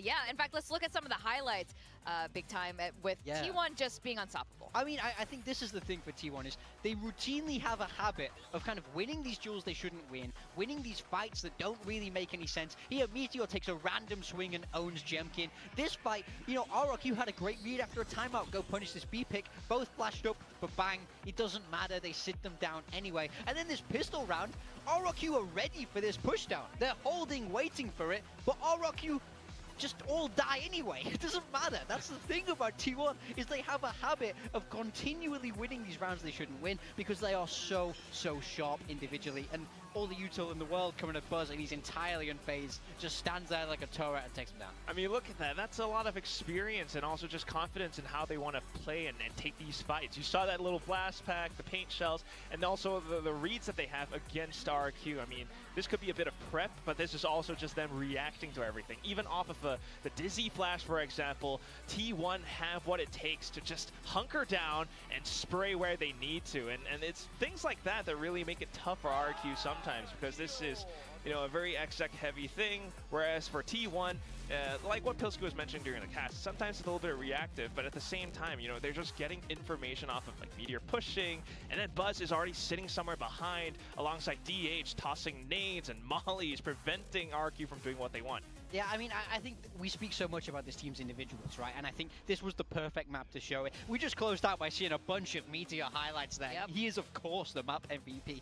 Man, was he playing with so much confidence. I mean, he was just walking down. He was doing what he wants. He was playing like he was smurfing in ranked. So that's the best way. Oh my gosh. It honestly had a little bit of these vibes here, and it just, I mean, he played like a top-tier player, I mean, you know, and he is. It's also a little bit more than that. You know, there are times I think he waits for his team to take contact first, and then that's when he starts to peek out as the lurker, and that's how he finds those timings. And it's really lovely to see him, you know, being able to lurk that effectively. Yeah. Yeah, I mean, he's the only one in Pacific who holds 2 trophies. So I think at this point, we've seen some ups and downs from Meteor, but usually it's because, like you said, he kind of needs the rest of his team to be there to help set him up for this success. Now, the second map, of course, is going to be Haven. And I feel like seeing Monyet on Haven is when he goes into full monkey form. That's what Monyet means in Bahasa Indonesian. And whenever he's on that Neon, he just causes so much chaos. And when he performs well, I think this helps lead that team into victory. Yeah, I would expect an improvement from Monyet here into this map too. But we are very much expecting a mirror matchup here. Both these teams run this double duelist with the Neon and the Yoru. It doesn't get more directly head-to-head than this. Now, I think this is the flip side of map 1. I'm very curious, why are RRQ picking this into T1? T1 were the ones who picked this into DFM last week. T1 have routinely shown that they like to play this map. So now, where are the answers for RRQ? Yeah, that's what I'm also wondering. Honestly, it's a head scratcher big time. I have to look to you for most of this because I have no earthly idea. T1 picked into it. They also showed up this new composition, which, you know, RQ run as well, but they also kind of run it maybe a little bit differently, right? Monyet loves to kind of, or RQ loves to kind of take control over a lobby. That's how they took down Gen G in the first week. T1, on the other hand, against DFM, you know, sometimes they were peeking down mid, but they were also just able to work off the information that they get around C-Long, and that's, you know, really cutting off the legs from DFM. So it's really tough to think because both teams can run this very similarly. Yeah, I mean, I think RRQ are relying on the fact that they've had good wins in this in the past. I think they are very much playing to their own strength, and who knows, maybe they have some kind of read. They, you know, I think this is a comp that's getting more and more common, and this double duelist style is getting more and more common. So I think they must just feel comfortable to play into that. But I think a lot of it is trusting themselves, trusting Jemkin and Monyet to be able to get activated on this map. Now, we do have a super week for playoffs. It's 5 days here. We're going to go straight through Sunday. So for fans who are watching us live in the stadium here in Korea, again, whenever we do those fan cams, you can win one of these, or not even win, you just get it for participating. And we got It does have other sounds. That's Gen G, and that's who if RQ lose today, they're going to be facing that guy again. I mean, you know, I should have thought in my prediction, and I should have predicted T1 because the bracket always gives us RRQ versus Gen G. Yep. Duh. I should have thought Use your brain. Come on. It's his first year on the desk. I'm learning. I'm sorry. But yeah, I mean, this just sucks, honestly. Whoever is going to be going to lowers to face Gen G, another monstrous team here. That said, RQ and T1, we want to see a better performance from both of these teams through this playoffs as we head towards champions. And Haven being the second destination, head scratcher, like you guys said, are we seeing any changes coming from T1? No, this is very, very standard from both teams. Both teams running this double duelist with the Yoru and the Neon, a perfect mirror here. And I think for RRQ, it's about getting active early, especially Monyet. We saw Jemkin start to fry, but Monyet was far too slow into that first map on that waylay. He loves this Neon. He's so fast with it. So I think if you're RRQ, it's about enabling him. And I have to agree as well. Big Time made a fantastic point with the fact that this comes down to the players themselves and how confident they're going to be. I mean, if T1 just carries these farm over, it's quite likely they're just going to steamroll everything. All right, well, we're going to find out real soon if this is going to end here or if RQ is going to bring it to a map 3. Let's send it back to our casters, Achilleos and Pilski. Thank you very much. Here we go. T1 looking to try to secure a 2-0 victory over RRQ. Send them down to that lower bracket. Take one step closer towards Tokyo, towards champs. It all comes down to this All right, sorry about that. Picking this into Thought I might have T1 is an missed the interesting pistol. one. We are going to get a mirror I did matchup not. as a result. We're back. Last time we saw T1 play this was just the other day, right at the end of the group stage. Was there a Izu tech pause? Why did it take so fantastic long? on the Neon. There had to have been a delay, no? Normally I'm always late. It's been a little while, but their most memorable the heck? game of the group stage for me really was the win over Gen G, which they might have to repeat if they falter here. Bit of a contest over middle. Pete's coming out for T1. RRQ thinking about going for a push somewhere. Let's see. but nothing So ends up RQ still staying with the double elapsing. duelist, Instead, T1 DH also. slipped the net here, and may just So it's a catch mirror. Machine inside for free. Oh, he That's absolutely tough. has. Plays it patiently, and Yep. right as he starts to turn, that's when the shot comes through. But a great Jemkin's run ahead of from it. him, but now Jemkin's he's ahead of allowed it. to Oh, potentially get shoot. caught. No. He puts him down low. Cannot Oh, confirm the kill. man. Jemkin now finished off and eating some early damage. That is rough. previously from a shock dart. So now 5 players strong T1. They have the spike planted, and they're looking to go. Paranoia to get back in here as the defense, I think. I think I know ate if my it's gonna dinner help. too fast. feel like it's just sitting there, not digesting. Across the connection on the Oh! It's absolutely torn them apart. DH still going to be good for one more before getting taken down, but on the peak, Buzz can find nothing as Xpharaoh Dude, mine comes yeah, up with 3. Giga Mania's on his Chad. feet. He's roaring at him across the stage. And for damn good reason. Oh What my a gosh. retake. Paranoia straight through Graffiti inside. Monya dives out heaven to top side into... Xpharaoh with the triple as well, but dude, that drop. And then Xpharaoh, I don't even know where he came from. He just comes running out spawn, I think. What do you think went wrong with NONGSHIM in the first map? The attention that Monya has I mean, I created. think it's just... 3v5. I mean, for one, I think that you switch to the Viper. I talked about it during the game, but you switch to the Viper, and then you're kind of expecting them to still give you space, like through the trap plays, etc. But you also started on defense, which I think is rough for that comp, because if the opponent knows what they're doing against the defense, you don't have any control over the game. And Talon just knew, right? Talon knew that if they can hard bait out the util, they have to commit to it, and then you just rotate and you punish the Viper. And the way to, dude, and the thing is the way to counteract that is to make sure that you're like taking pro action and then taking off timings to get control on the other parts of the map. But NONGSHIM, I think, realized that way too late, and by then Talon was all over him. But it's not so much what went wrong. I think that comp has weaknesses in that sense. You need to have more prepped. Especially if you switch to the Viper. I do actually think the Viper was the right switch against Talon, but I think they just played it a bit poorly. But I think a big part of it is just Talon Cruz had a really good grasp on not just what NONGSHIM's shown so far, but just the comp difference. Bit of a straight headshot there. It was very good. T1 trying to shove spawn, but getting denied by the reactive utility. Nice pick from DH on the flank. This is starting to go the way of T1. Dude, what is going on, man? Really trying to get this one over the line and slide forward the right clicks, take down Xpharaoh, and oh my goodness, T1 about to do to RRQ, and RRQ did to them on bind. As it's already over. Crazy guy is trying to rotate out. But DH is everywhere he needs to be. No, it was a good game. I think honestly the Lotus, like it was very Genji. It was a very Genji counter prep.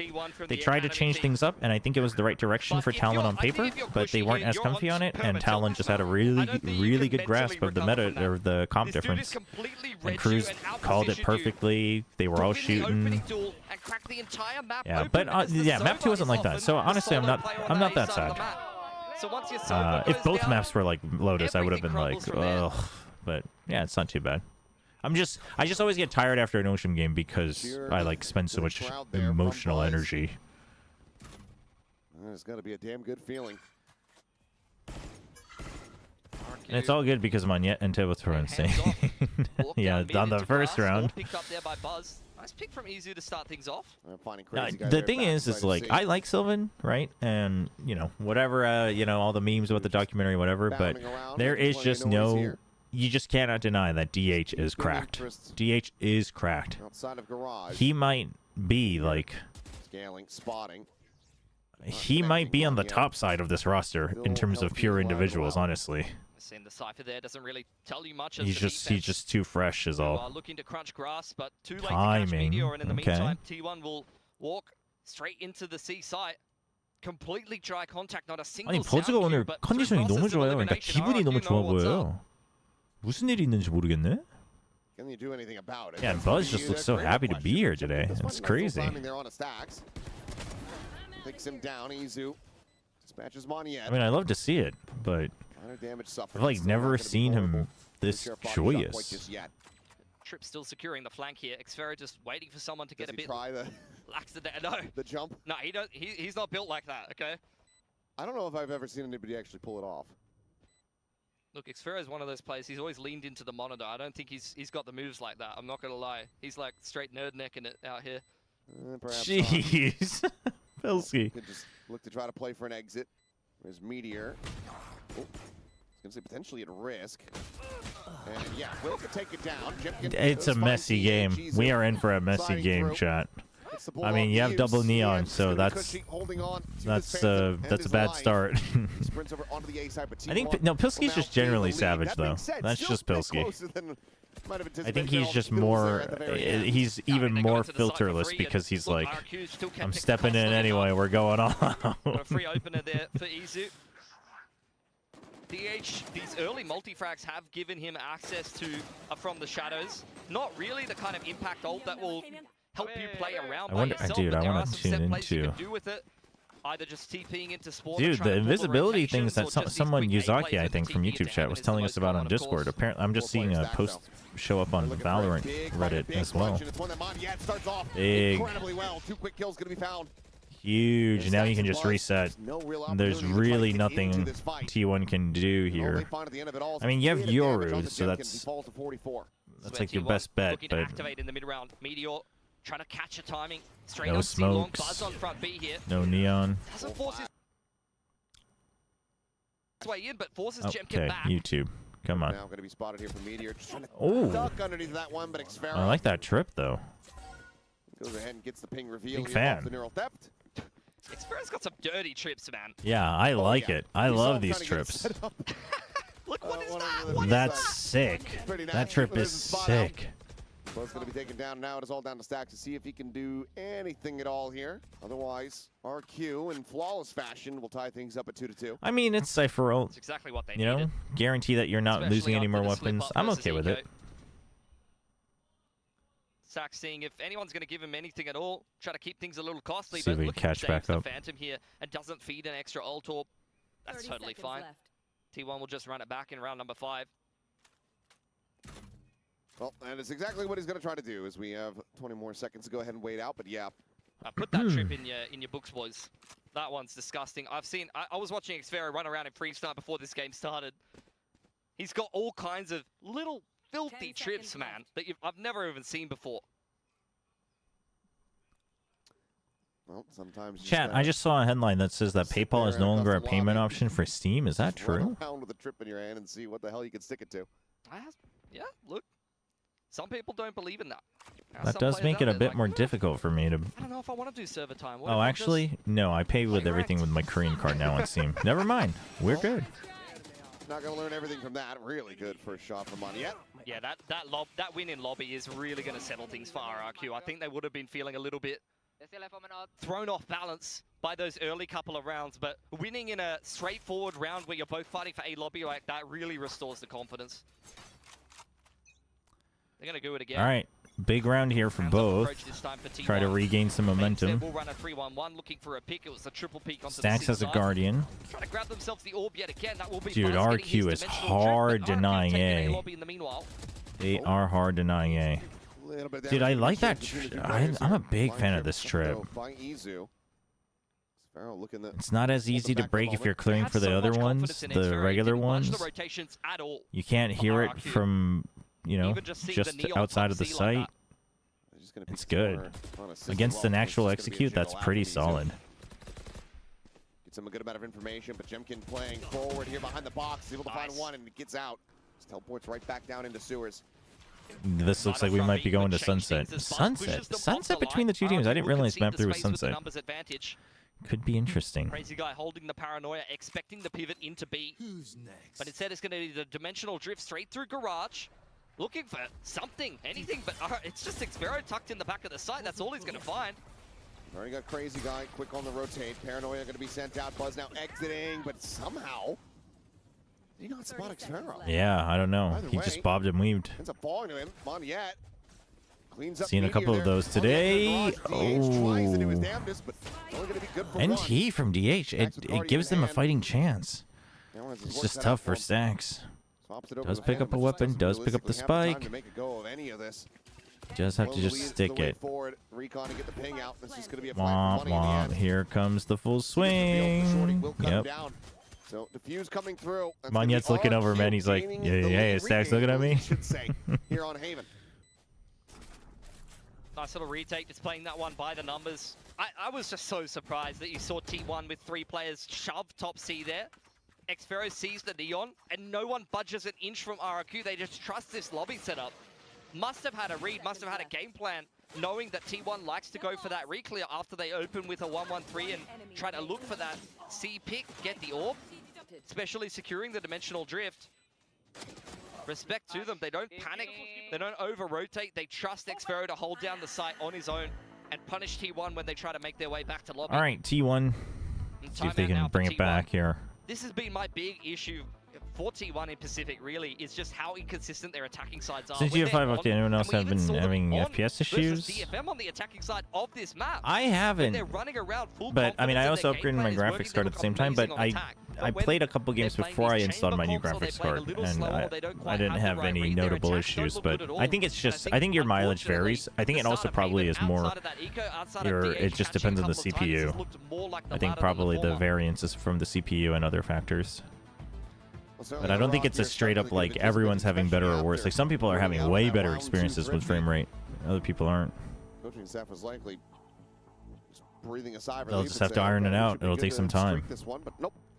RRQ have been very quick to reestablish some control Outlaw here. for Jemkin. In the lead. Big T1 way to finishes shut down thrifty this once round. Again here this time, full share of purchase. But Outlaw in hand from Jemkin could make this a very one-sided affair. Same start to this round for both teams, really. Less of a commit to the lobby control on Meteor. He's thinking about getting back to that bind form, perhaps. Oh, I mean, RQ surely knows with that smoke, though. Shots just flying around Xfero as he frantically goes fishing. Swing It out. also Meteor triple flying phantom. forward, I'm with it. challenges him Ooh, for the fight. okay, Somehow the shots movement's good. avoiding them all, but then Cushy. But dude, I love that they commit to that. I love that they commit a triple. Slide forward. Oh, that is Okay, a hold on, dirty maybe shot not. from Mizu. He's got his I do overdrive love now. that. No, Open it's. sight for the plan and the Hunter's Fury to I play love the that it was a post. triple It's peak not with undoable, Yuto really. because you originally you were thinking if we can just get rid of Meteor, like we should be fine this round. Little are you expecting the rest of your teammates to get absolutely blasted on sight, but they'll get the trade. Should be all right. To a conclusion, unless Stacks can go on a crazy tear here. He's good. Oh, he's good for these sometimes, but no, the Outlaw will close things out. That was very intelligent for RRQ. The drone Next really round, flushes him straight I mean into the T1, if crosshairs they of can't get the Jemkin. next round, it's looking a little complete that dire, retake. honestly. Crisis avoided. Even Stacks, when he's having a game like this, he hasn't really done very much. Sometimes just randomly will win a 1v3 on a site like that. Oh, yeah. True. I mean, he's done that for his entire career. Yeah, pretty much. Frankly, so maybe a little bit less so. I think it was probably a bit more stability in the old Breach era. Yeah, look, Breach, he's a man with no hands. He's got big arms, but no hands sometimes. You're just a bag of util. A lobby contest here from T1 yet again. Less of a commitment to try to hold that down. RRQ switching Jemkin onto the op. Does have the dimensional drift in the back pocket. Could be Switching Xfero and the fast push out. Dude, they do this against Gen G, and now they're doing it to T1. They've shut down C enough times. They've forced him away from the A main fight, and then they switch. Does Stacks read into It's this? just a day ending in Y, really. Stacks, if you've studied RQ and their patterns, you should know that if A is this free, the Cypher has to be here. They are cautious. Uh-oh, Jemkin. Dude, Jemkin gets completely denied. Xfero drops, hoping that they can hold on to it. That's a good execute. They basically just kind of skirt around everything and then pop out of smokes at different angles. I think a pretty good read from T1, honestly. Pays the iron price for it.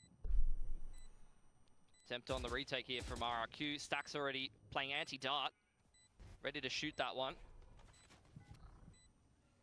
Last player standing. Well, it's not much the true happening. anti-dart play is to kill the archer. Kill the Sova. That's true, actually.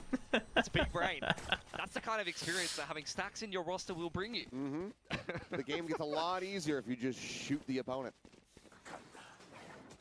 Just really not the right tools that RRQ were looking for there. It feels very forced. Jemkin is running through with a shorty out. He does have his dimensional drift, and I'm not sure if he had a gate crash active there, but he was really just looking for a one and done. Xfero's trying to play off of the chaos that he creates, but T1 very easily swat away both of those players and just make their way into the A site and close out the favorable post plant quite easily from there. Mizu able to get in front of the relay bolt there. Similarly with the TP4, that's gonna be Buzz taken down. Wow, and another tag on Stacks. Gets an immense amount of information as well as value off the ultimate. Dude, going through sewer. RQ's got him. RQ's got him. This half is it should end in RQ's favor. You've already used the timeout, and T1 is like RQ just has the priority. The timing off of the drone though, pretty good. Oh, and T cushy almost. Still a 2v2. TP as well. Meteor thinks that there might be a rotate. He has no idea. Meteor needs to go sprinting right now. He's desperately trying to get over there. Oh, dude, Stacks, you just get. And Meteor now has to try to clutch his way I out. mean, oh, there he is. There, he's been revealed. How are you meant to do this? You can't. T1 just end up getting That is rough. a bit ahead of That is themselves. rough. They're a bit too far separated, and I don't think that Meteor got the call as to how urgent his presence was needed. I mean, yeah. Wonder how all the Koreans are doing at the PoE event. How much do I have to catch up here? But the gate crash really just kind of cuts any chance of Meteor Where's being able to my? cut off Oh, that do I not rotate have it here? out of the round, really. No, I have it. And I mean, to be fair for Stacks, he really doesn't do a lot wrong here. He gets the plant down, and he's got a Yoru basically dry humping him from the dimensional drift. You can't really do much about that. You can't. No, you can't. And we've all been there. Dude, what act is he on? Oh, speaking of the Yoru, Jempkin here, operator noted, ping reveal, Moniette collects the kill, Buzz dead Oh again. boy, they're just T1. Oh, they're just sending it. They're like, hey, our best bet is just to pick a site and send it and hope the numbers do it, and it is not doing it. It is not doing it. Switched on before, now he's left looking a little sheepish, unfortunately. And Stacks once again is last alive after droning and throwing some util. His whole team's dead. And assuming he will be in a moment. He's getting away with a little too much here. I think there's one on Act 3. Damn. Like, almost done with Act 3. He's not going to be able to avoid the second, so he will reroute. I'm sad T1 didn't get baited to play the Viper. Drop down in the garage, Moniette watching. Other than the games you play on stream, are there any games you like to play? I mean, there used to be more. These days, it's just the RPGs that I play on stream as well. I just don't have as much, and then Valorant. I still try to get. I guess the last 2 weeks I haven't played too much Valorant, but I still try to play a lot of Valorant, especially now that I'm like just doing more streaming and stuff. If this goes Math 3, are you bailing out? It depends. It depends on how it looks. Something we highlighted on the desk before. They're so good at moving their setup around. Honestly, I'm not. In the same place twice. We've already talked about all his little tricks I'm not that he has. super excited about either of these teams. He's making T1's life a nightmare on this attack. I mean, I think for RQ it might just simply be like a map pool thing, which is okay, but T1.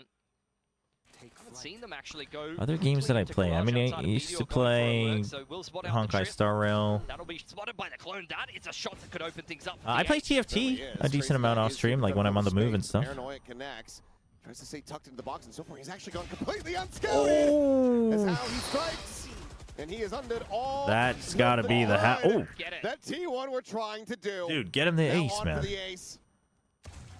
The drone spotting the swing, and he will have. Damn, nice and clean. With a monstrous round, guarantees RQ a lead at the half. Never asked Chobra what happened to Brocha.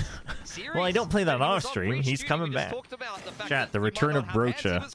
Fall, no, winter. Fall? I guess it would be, let's say winter. Winter 2025. The return of Brocha. Winter 2025.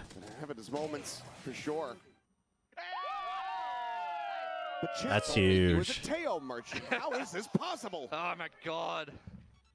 Such a beaten to death narrative. Yeah.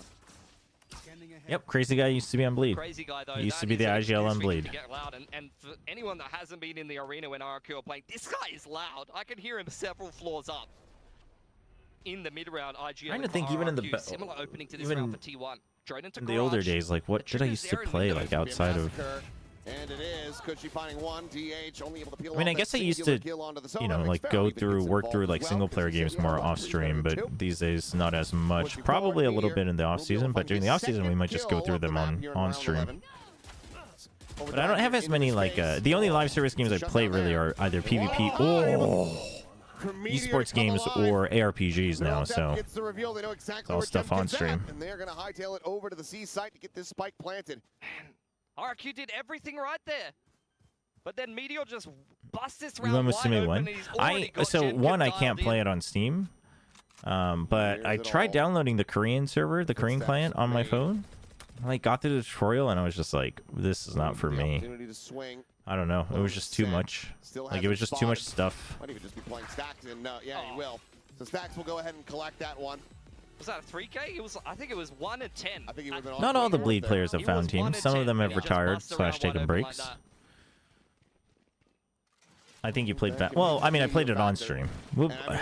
I want to play more Battlefield 6 again this weekend, but probably not on stream because I have to grind PoE on stream. I'll probably just like sneak in. I don't know. I don't know if I'll have time for it, honestly, but I want to get at least a couple games in just to check out like the new map. He But had a deep trip on C as well. This guy was everywhere that round. I didn't even see 7-4, okay. If they get 7-5, honestly, hopeful for T1. lobby control. Last round of the half. No ults to work with here for the moment for the set of RRQ. Only the From the Shadows that could really come into play here. Overdrive from Izu. Hunter's Fury from Stacks. Quick pressure on A, pulls the rotations from RRQ back across towards that A site. Now in a 1-1-3. It's only Xfero on this side of the map playing right next to his trip, but he'll undoubtedly be cleared by the drone here. Does he? And then he's in a Does he lot of go trouble. forward on the drone? No. Okay, that hasn't worked recently. Teams have been very good about covering their Sovas, so I'm glad he didn't go for it. He's continuing to play this forward, just on the other side of the cage, but also within the smoke. Does he get spammed? No. Strong potential for Xfero to find some value with the smoke. Oh. He still snaps on. Okay, he still gets one. That's pretty big value.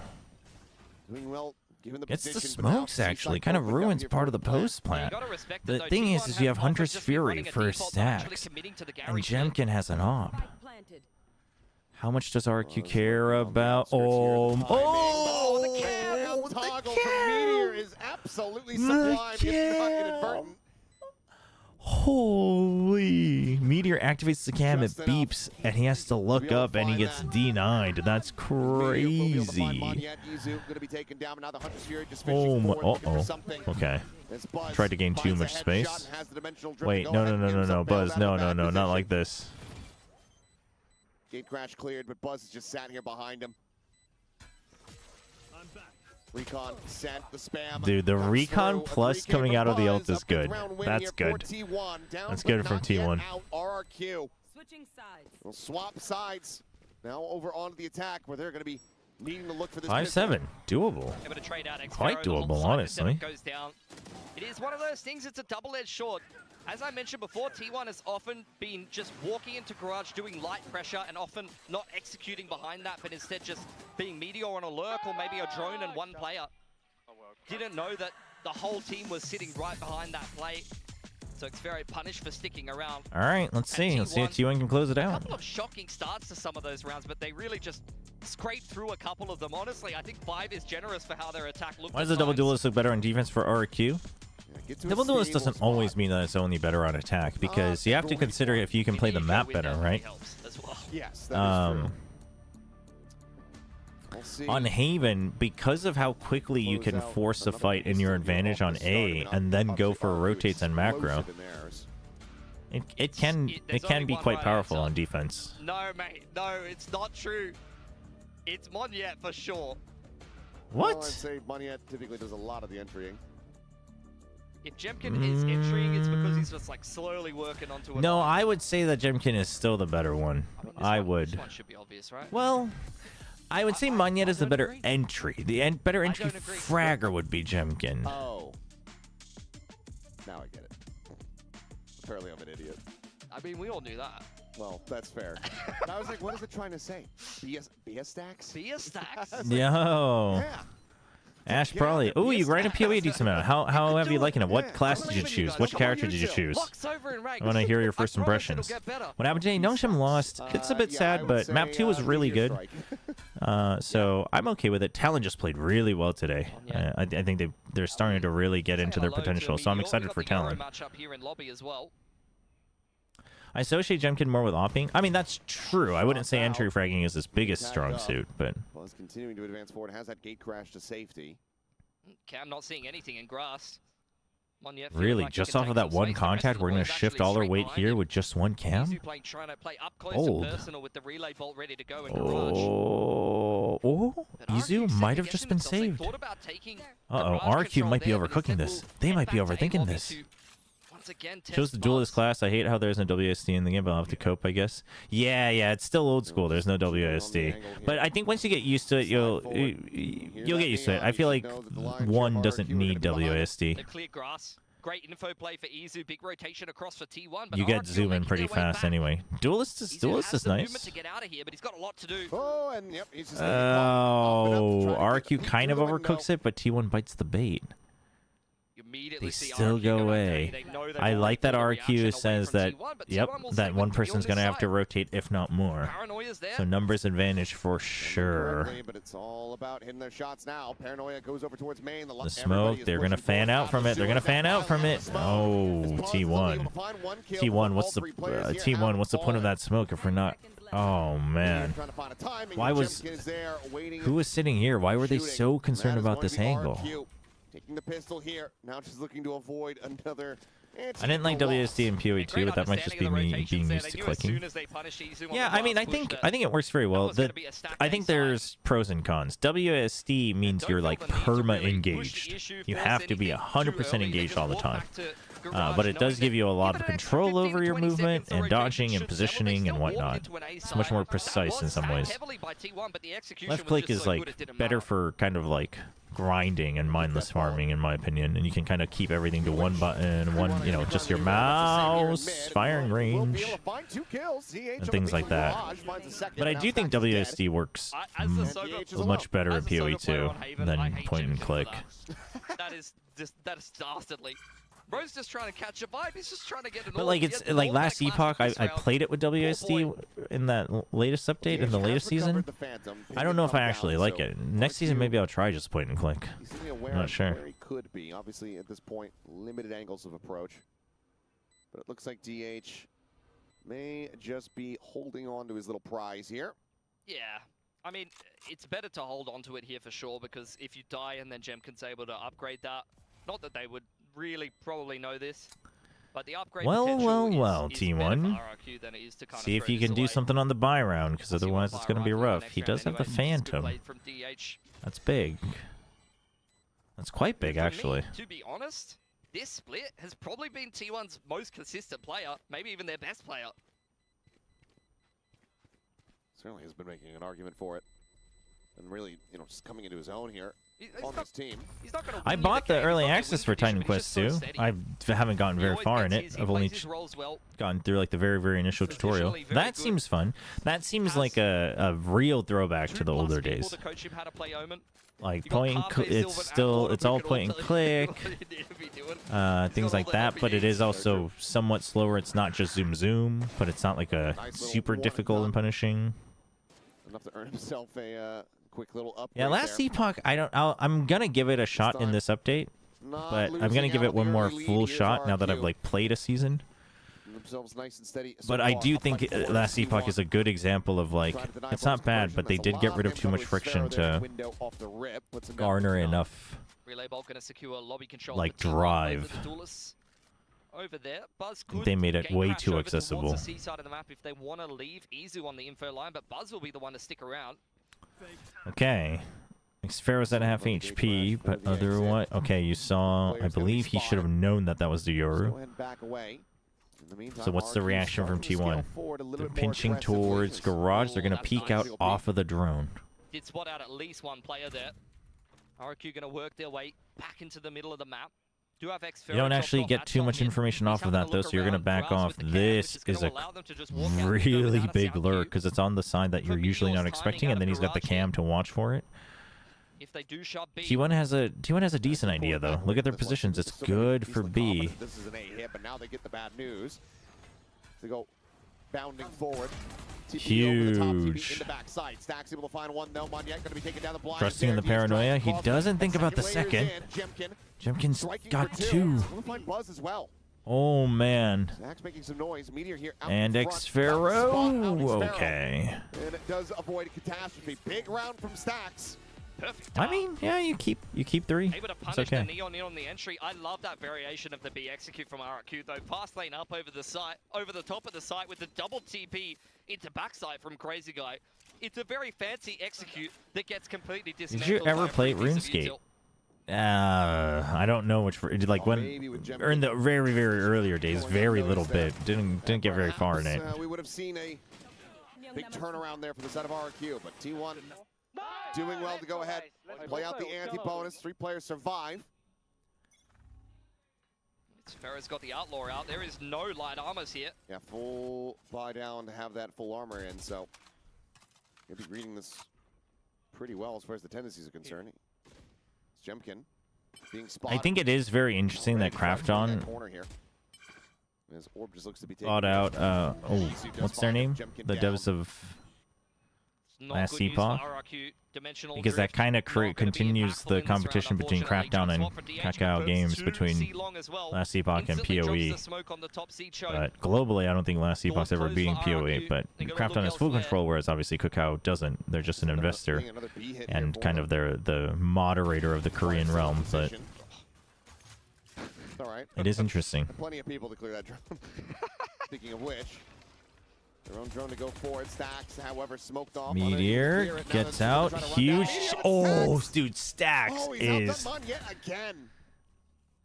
That's 2 big impact rounds so far. See if they can win this one. Go right back over here. This is my comfort spot. Why isn't Buzz on Neon and Ezo on Euro like on Pro? They've switched it up this stage. On every time that they're playing these 2 agents, it's Ezo on Neon and Buzz on Euro, and I think it works out. I think this I'm reading into it. Obviously, we don't know, but I would assume that it kind of has to do with the fact that Ezo still struggles, as we've seen with like comms and super active comms, and if you're the main entry, like you just have to call for certain things. Otherwise, when the team tells you we're going, you just go, you do your job, right? You just have to focus on one thing, and it's entering and fragging. And Buzz can be the one that's like, I'll get this information, I'm going to do this, this is what that means, like things like that. So I think it's much more about that. And also Buzz has been struggling since towards the end of Bangkok with like being the primary entry. So it might just be like I want to take the second line. A lot of history there, but we already talked about it as well. Both of these teams are in the running chance points wise to be heading through to the biggest event at the end of the year. They want to knock the other team out of that run. All right, T1. If T1 can win this one, suddenly they're back in control, even though they're still a round down. See if they can do it. Stinger on Crazy Guy. Well, they got to play Paper Rex, don't they? Yes. That laugh. Yeah, the points will definitely help. You feel like you're going to be in such a good spot. Yeah, T1 should be in a pretty good spot. Genji's in the lower bracket, and if you can send RRQ as well. Assassinated within the smoke. DH, however, still okay, DH this time using the smoke to his advantage. Huge swing from Mizu. Managed to find a kill on the Crazy Guy, but that's going to be DH now alone, repositioning back. Oh, this is tough. Oh, gives himself a chance, dude. Okay, the second ping. Spike plant being committed to. What's the plan here? Do we shrouded step? He got off. What? DH just going for the drop down. Quite know What the? exactly Oh, he thought he was being planted on the other side. Good idea, but now, but he cannot win that fight. Oh, so close to pulling off the heroics, but DH is not quite heroic enough. T1 hanging back now. 3 rounds separating his RQ. Trying to extend this. I mean, NT. Up until that drop, he did everything probably the best he could. When there's that delay smoke and then he just didn't think about it. Xfero, yeah, Xfero uses the smoke against him, honestly. Pretty big brain. Clutch. Get so messy. It's just chaos as we head down into a 29 and 3 for Xfero. That is a solid stat line. And one hell of a time is DH. Fast hit. However, This is what you need. Expected as Juanyet is already out in front of that one. Hunter's Fury is going to be coming through. Meteor, however, holding his ground. Big pain. Big pain. Only pain. good for the kill here onto the enemy Omen. Dude, Stacks has been getting value today. The rest of the team losing their lives on the entry, but Cushy with a damn nice shot. NONGSHIM lost what? Well, hold on. Now brings this one back to very even numbers. My God. Oh. Finding one, but Cushy getting that kill. And Easy. Damn. Cushy with the 4K. Gets RRQ to 11. Oh my gosh. Honestly, he's had a pretty quiet stage 2. For how he started out the year, that is back to vintage Cushy. Not only the agent on this map, because I remember his first couple memorable games were Sova, even on Haven. His comfort role, damn, dude. Perfect. He should be dead to rights with a drone staring him in the face and keep Cushy on Sova. I mean, dude, he looks just so different when he's on Sova. Like since kickoff, he looks so different when he's on Sova. He looks world class when he's on Sova. Unbelievable. And that's going to be the final timeout call here from T1. 4-round lead for RRQ. Still 2 timeouts in the back. I mean, he's going to have to learn to expand. That is for sure. But like, you have a way to break the momentum. He is so good on Sova. That was a round that really got delivery headshot. Between DH and Meteor. Oh, I mean, man. It's just such a recipe for success, especially for these Korean Dude, that teams. neon sign said, "It's raining today. What a great day to electrocute the opponents."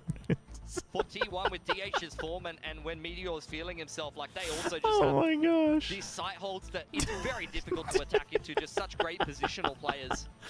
That's crazy work. But you can never count out Cushy in the clutch, man. Oh It's an my unbelievable gosh. performance to really change up the momentum in this game. That breaks T1's economy. We would have been looking at a 10-8 Oh man, dude, this is going map 3. Economy, and then it's a dead even game. Like Cushy The has friendliest absolutely crowd. saved them here. T1 now looking Dude, to try to DH pull took off a thrifty. DH DH just ate that arrow. He just grabbed it and just munched on it. All kinds of strays. Dude, 29 HP, holy. Any of those available? Clone going to spot out that it is a Cypher setup, and that bakes out the power. Now T1 are going to win 14-12. There's no shot, chat. There's no shot. Unfortunately, that's where the good news RQ's too good on Haven. Into Buzz with a gate crash available. And a classic. Okay, I thought he had a sheriff, to be fair. Nope. Just dancing on him. He has absolutely nothing. Including no HP. I mean, it's not no shot. They have 7 rounds, but it's given how they've been playing so far in this half, I think it's pretty rough. Granted, it's a lot of like 2v2s, 2v1s on both sides, but RQ just keeps out coming out on top. No. This is just APAC, baby. Just hopping around. You don't see that in Europe. They're far too orderly. Too many manners. Too many Bold matters. enough is what I say. Oh, they got Durka. He's pretty bold. Say it, Seth. RQ. Yeah. Map point. As they look to take this one I feel like Seth was thinking if he should go ham on Dirk or not, and he decided to hold back. So here in this one, Sunset come through to try to close this one out unless T1 can run back 5 in a row. I mean, they have every single ultimate, a full buy. If there was any round to try to get a snowball going, it would be this one. Looking for the timing All right. to beat. T1 set up Oh, dude. with a Cypher set up behind it, but Round 12 hit B site, classic. Does still get one little ping out, but Okay, the fast fill, but Juanyet is just better. He's just better on the neon. Dude, how is he still okay? I was supposed to say, how is he still alive? And that now leaves Buzz and DH in a 2v4 with an operator in hand. DH swings but cannot get a transfer. And Buzz, his position is known. Shot goes wide. You hit that, maybe a window of opportunity, maybe you start believing. He's going for it. Well, he needs to at least to just swap a weapon out. Check all the way out. Peeks back in. Think he had gotten a spot there on the 1. I mean, they're not giving it to him. They're not giving it to him. 13-9 in response. No, DH is good. DH is solid. Their maps, and that now leads us over to Sunset. to settle it all and see who is going to be sticking around in the upper bracket. Very confident pick from RRQ there, and they definitely turned up in the server. Taking on Ain't T1, these moments in solo queue? set the trends on this map, and it was really RRQ to change things Hey, up. Blancazo, thank you, appreciate it. Thanks for the kind Try a words. little bit of a different approach on the double Yeah, duelist GH on is this a map, really and they good have shown good today that talent. They are much better at piloting. I think that particular DH, and I've said this before, like when I met him IRL, DH has potential superstar energy. Like you can feel it. You can feel it. Despite some very good heroics. Is the match diff a team diff or IGL diff? What, this one or the NONGSHIM one? This one's not over yet, but Whereas RRQ looking damn comfortable. We talked about it needing to see the step up in performances from everybody. now this is a mean question, but who is better, Silver or DH? No, I think individually speaking, DH's like individual performance, like mechanics, etc., are just better. It's not even. I mean, someone's better, someone's worse, right? I mean, some people are similar, but DH individually is just better. Sylvan might have other, you know, like team and positioning and that kind of qualities that are harder to weigh, especially since it's been a while since we've seen him. I still rate Sylvan pretty highly. It could also just be different environment that Sylvan needs, right? Where the way they calm works out better for him, that he can like get into the system. But individual mechanics, there is no doubt DH is better. There is no doubt. The NONGSHIM match? I would say that it would. The IGL diff was kind of big, but I would say like it's more like a prep and IGL diff. Team diff? I mean, Lotus, I guess so. Corrode, I wouldn't say was necessarily a team diff. Gave him a lot of success back in stage 1. Yeah, really happy to see. Well, actually, maybe Corrode is the one where I'm more like it's kind of a team diff, right? It comes down to 1 or 2 rounds, clutches, things like that. Yeah, but I wouldn't say like it just. I said it during the match too, but it feels different from when we lost to RRQ, where I was just like, this is just an overall class diff, like IGL team, everything. There was no way we were winning this match. I don't feel that way about this one, but it's also not like the Lotus was such a prep and IGL diff that, you know, it's more like, well, I wouldn't even say IGL diff. I just think Cruz and the coaching staff came so prepared in their ante and understanding of the comp that it's like, it's not like I think we should have one. What if for April Fool's Riot flipped the sunset map and called it Sunrise? No, I am not a crackpot. Have the Jump crazy show here. Manya contributed to that, but of course, Xfero on you can this start map, PoE in between. Where last week he did something very similar on that site. How much do I really want to watch this sunset shot? It was a slow map 1 for him, but I have to go to the really turned it convenience around. store as They well had some and really stock up a little bit because I got to grind all night. When we look on the side of T1, though, this is what we spoke about. Where Corrode was an Odin diff? I mean, sure, but the rounds before that weren't. Take a look at Meteor. Map 1 absolutely fried them, was playing with so much confidence. Map 2, he's getting hard Cypher diffed, and you're running this double duelist, and you're just not fragging. This is the big problem we see with T1 is they look brilliant when they're on, but when they're not there, it crumbles. I mean, I think they're also kind of like. Is it still raining? Stopped a lot of I wonder if I can. You know, he's trying to do the same make a lurks, quick but run. RQ's got I would be late for the pistol Xfero, round, on the but other hand, was really randomized. Like he's doing crazy trips, and it's a lot of different. Xfero stuff, Cypher on Haven is sites so as well. good. Yeah, those first kills for It's not Xfero raining too, yet. and a lot of that is exactly Chat. what you're saying. Sorry, you're about to say. I'm gonna run some ads, and then I'm gonna go to the convenience store. We'll watch map 3 though. We'll watch map 3. He played with so much confidence. He was the one taking I'll these be right weird back. lurks and finding these timings, just owning Cushy. So big respect to DH. He's once again he's the one stepping up for T1.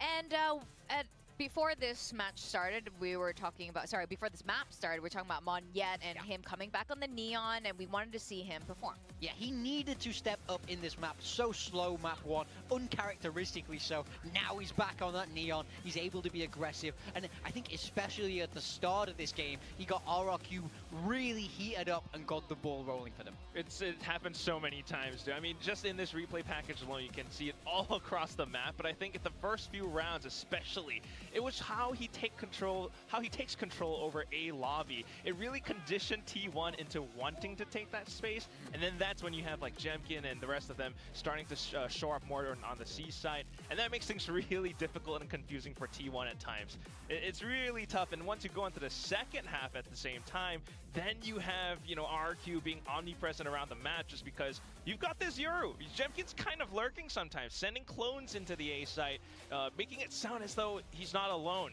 And because of that, Monyet gets a lot of an easier entry into the C site with the rest of the team. Yeah, he's able to just go, slam these sites, find those first jewels, and that is where he's at his best. He wants to have fun and be a little bit silly in the server. That is where he, genuinely, that is what he needs. Warcry. You know, we've had Ewok on the desk speak about it.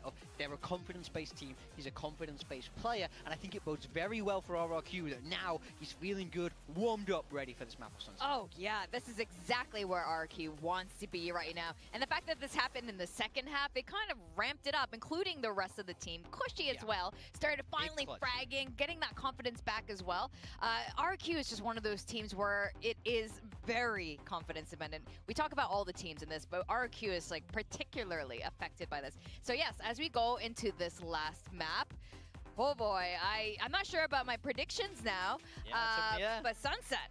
Both these teams sticking with similar comps all the way through. Over on the side of T1, we would expect them to run what we've just seen them play. Exactly the same composition on exactly the same players, but for RRQ, it's a little bit different, Quack. Yeah, it's a little bit different. You do have the Waylay, but this time it's Jemkin on it, so I feel a little bit less nervous. Yeah. He has really great timings on that Saturate, the Waylay stun, and that can definitely throw a wrench into the plans, especially when you're running a double duelist. So it's things like that that you need to keep an eye out for. But at the same time, Monyet was heating up, now he's back to a different role. Yeah, I mean, I think we've even spoke to Monyet about this on the desk, of how do you manage to reset when you have to go from role to role to role. But he said it's something he's quite good on, something he's very familiar with now, and he has so many reps on the Omen, so I wouldn't expect that kind of map 1 performance that we saw from him, because he's back in the comfort zone. If anything, when he plays a duelist, then goes into that Omen role, it kind of sets you up the right way. It's very different going the other way around. And if there's something that Monyet's fantastic at, it's definitely the Omen. I think he's one of the trickiest out there, really clever in the way that he uses that Omen to TP, or the way he uses his smokes to control the site there. So Sunset, do you think this is going to be a coin toss there? Because, you know, the win percentage on this map is pretty even, or do you think, given what we know and how they play their comps, how are you feeling Honestly, for this? I think it's very hard to call. Both these teams have shown very strong Sunsets in the past, so it's really all about who shows up in this next map. Both teams have had players that have popped off so far in this series, but it's who's active and awake. And I think the Omen head-to-head is going to be particularly crucial. Monyet versus DH, both these players starting to fry, and on Sunset, your Omen has so much to do, especially when you're defending towards A, so I think it's whoever's going to pop off more. DH or Monyet, for me, is going to be the team that takes it. That's a good point. I'm going to put an asterisk on that, though, because just based off the compositions alone, I still think this double initiator that RRQ is going to run, even though I had a T1 prediction, it's still really strong. You have Rolling Thunder, Nightfalls, just not for just attacking sites, but retakes as well. Yep. And that's going to be an obstacle for T1. T1, you know, in order for them to have a strong map, not only does DH have to, you know, stay consistent, you need players like Buzz and Izus to still do the things that they do. I mean, I want to see Buzz on this op again. I want to see him shutting down players like Jemkin, Monyet, so on and so forth. That's sort of like map 1. We were saying that RQ had all the right util, a lot of the right plays, but T1, you know, they did T1 things. Yeah, just outfrag them. So that could be the case. No surprises here in terms of composition. Both teams running with what we would expect them to run. Now, I do want to highlight Crazy Guy on RRQ. Last time we saw them play Sunset, he had a really big map, and his util is going to be crucial for slowing down this double duelist of T1. And he has to IGL a lot on this man's shoulders for the map 3. On the other hand, I want to see Meteor as well. I mean, you saw how confident he was. He's got to come back. Yeah, we definitely need to see that. We're going to send it back to our casters for the final map of this series for today in playoffs. Back to you, Pilsky and Achilleos. Here we go, a map 3 to see which team is going to be advancing forward in the upper bracket to square off against the reigning world champions in Paper Rex. Who is going to be falling down to the lower bracket, and from there be at a risk of elimination. For RRQ, this one means so much for their attempts to try to make their way over to champs. T1 at least have that significant lead in championship points to try to rely on for RRQ. It's not nearly as comfortable. Cannot go into the lower bracket, and I'm forced to face the Gen G curse yet again. Oh, mid-walk here for Jemkin. The door's closed behind him, but he can just refract out. Swings all the way back around to it. How's Buzz got up short here? Uncertain, but... Crazy guy's 100% dead here. Well, someone is. Completely unnoted. And yeah, he's going to be able to find him, knife out. Swing the corner, gets a spot out of Monyet as well, who's frantically backpedaling, sends out that paranoia, but it does not connect onto Izu. The right clicks from Monyet, however, do manage to do so. Eventually, though, Monyet going to be overwhelmed, taken down, and T1 are off to the races here in this opening pistol as Buzz finds himself a second kill. Crazy guy now dead on the floor. Jemkin and Xfero both approaching here from street. A bit of damage going to be suffered. There's a swing onto the corner off the back of the flash, and Meteor not quite able to find the kill, but does get a little bit more damage in. Cam cleared out the drone, the chase as well. The ping revealed, just looking for the wallbang shots here. T1 looking to play this out about as patiently and calmly as they can.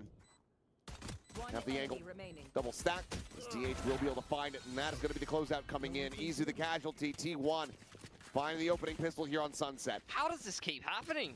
Like, we've seen it multiple maps in a row now. Someone from T1 has just been able to gap them. I would love for someone to really dig into that.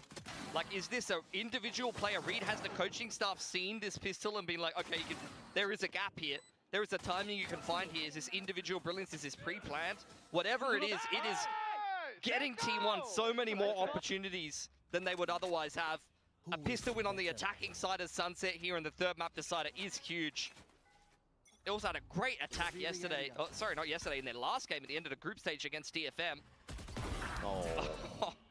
Well, Buzz says this is my territory. I mean, they're playing double duelists, but they were hyper aggressive against DFM. They were just hitting that A side of the map over and over again, beating it to death. And that was one of the things that was causing a little bit of concern for me for T1 coming into this. Granted, there's plenty more of this map that needs to be played out, obviously. We're just 1.5 rounds into this one, but the recent performances, you know, a win over DFM. They were able to shut down that kind of hot streak from DFM just a couple days ago in their last series. But prior to that, you know, Zeta Division, which was before they really found their spark. Yeah. I mean, for RRQ, they've had some success on Sunset against some more convincing teams. They put Gen G away pretty cleanly on this map, and Gen G are a great Sunset team. So you know this comp is legit. And it's a fun one to watch as well. How can you not love a Waylay diving in and util flying everywhere from RRQ? If they get this clean execution off, it's just great to watch. It's exactly what Valorant should be. T1, a very different stylistic approach, and you're already seeing it. They are really favoring the firepower. They are dry contact. They're in your face. And it's up to RRQ to have this execution-based utility, the fault line, the paranoia. They need to hit the right util combos to be able to shut T1 down. Swap with the Ghost. Buzz hands the Phantom over to Stacks. He wants to go on the hunt here and try to see if he can find any kills, get some extra charges. He will not be able to do so. Basically gets an orb in death as DH now around the back. It does manage to take out two. Solid little kills coming through here from the side of T1. No weapons going to be lost here in this exchange.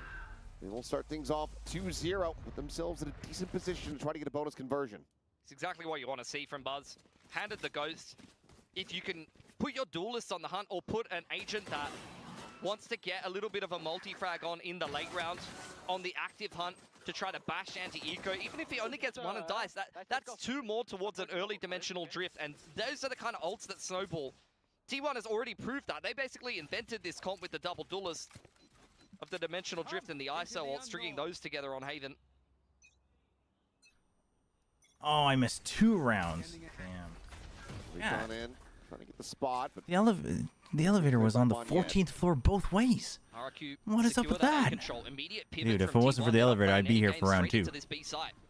What happened? Position. Jemkin does get the counter. T1's still playing the Neon Euro? Yeah, we're still playing the Waylay Breach. Wait, did they always play the Breach? Gives him a real opportunity, especially as Cushy wins the fight in mid. Buzz going to be taken down, but a timing found. Izu catching Crazy Guy with util in hand, stops him from sending out that aftershock. Dude, this is doable. Trying to hold the line and defend this spike plant. Yeah, so much. This is actually doable. Coming in from spawner B main side, it's very disconnected. Cushy, you gotta use your util now. You gotta use it to clear this. Yeah, there you go. Okay. Towards main. Crossfire created by Jemkin. DH knew that he had to get that fight. He didn't want to fight the 1v2. Beautiful. Well, similarly, Well get timed done. right Well back by done. Cushy. So, in the Very end, well no done. bonus conversion. RRQ get themselves on the board, and they lose out on. Are you grinding PO? Yeah, after Really well this. played from Jemkin. Although After Xferro this gets for sure. folded in the side by the market split, I think Jemkin just realizes there's two arms of the push here, and if I just shove into B main and kill all of these players, then that's a round-winning position to take advantage of. Really, really well played from him. Not to mention the double dash into the site with the refract back up thanks to the The event started today, so now everything's on record. well. Able to break that that angle being held from the market cross. That could have been problematic to try to cross back through market to B Want main some again. gum so I can chew on it and stay awake. Into the buy. Easy slowed up there by the fault line. Two players set up here at alley. Jiggle Peak spots out one. Now Moniette's position as well. It's just gonna be caged across, and Moniette ends up being Perfect blind paranoia. But they don't clear him. Finds Buzz, Izu dead, and TH cannot get Wait, why a didn't scrap. they? Just the one casualty. Dude, why didn't Meteor see That is him? RRQ answering back in a big way, roaring the life here Wow. on Sunset as they tie it. It's such a different look. Who in your list is making champs pairs? According to my pick'ems, what was it, chat? Who did I have? Just absolutely fold I them didn't in the have site. Gen I've G never going. seen T1 just evaporate so quickly. It was a really well-paced round as well. They went and took that elbow control. They're pinching I think into I the had site T1 together, RRQ Paper and X RRQ just DRX. absolutely destroy them. I think that's what it was. One entry found. You know what? You can check yourself by watching my pick'em video. Unless you were here yesterday, then you would have seen it. Surviving in a very good position now, going into the anti-eco, but it's a half-buy investment from T1. Stingers? A fair bit put into this one. You might as well. Smashing A didn't work, so let's try and smash B. Still don't have any critical pivotal ultimates here. As just spray Oh, control dude, eventually Izu's balanced out. neon As is Izu's not looking back, good everything down. today. Jemkin finds himself a second before I mean, I know he was getting eventually spammed, gets a but sheriff shot woven across. yeah, RRQ's mid trips are also. Trying to see if he can spot out anything. Just staying tucked here in this position as the aftershock gets sent. I mean, the same thing with Secret, right? Secret never broke him. And then when you have like big ults, they might change the positions to make sure they don't get pinched in boba. Dude, it's actually criminal how many teams don't take advantage of mid as attackers on Sunset. It actually bothers me because ever since the map's been out, everyone's agreed that like that's what makes it so good for attackers is that you can overwhelm mid from the start. Going to try to change up the approach and run a bit more of a prolong to default. Maybe a little bit of a shove into A main. Check it regardless. Post in a Reddit. Make it everyone's holy grail. A little bit more. Yeah, ops out. I forgot about good, this. Void. The refract with the op is so good. What transfers have you done? Chad, I forgot again this week. I forgot last week. Once you forget one week, it's tough. Oh, and that's DH It's dead. tough. That's the smokes. I wasn't sure if he was going to be able to find that shot, but he absolutely does. And now Buzz. So I forgot again this week. So I'm screwed because I had to take out my Pacific players and bench them. But oh These are the well. rounds that really sting on the attacking side. You still have time? Oh, actually, I guess I do because this just doesn't count.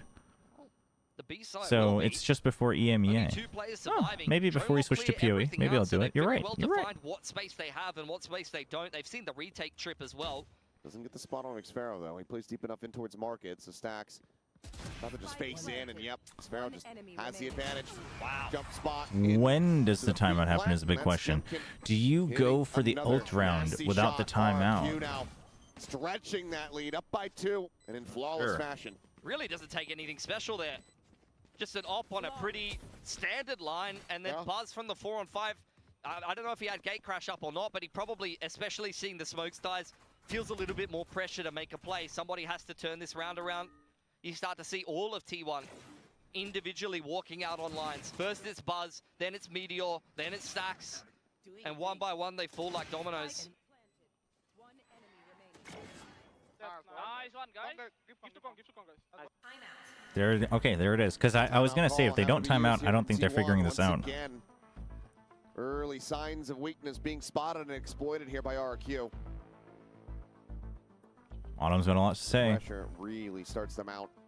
Obviously, coming off the back of that opening map win, probably going to be feeling pretty good. But as RRQ just whittled away at them on Haven, it's got to start affecting the mental game.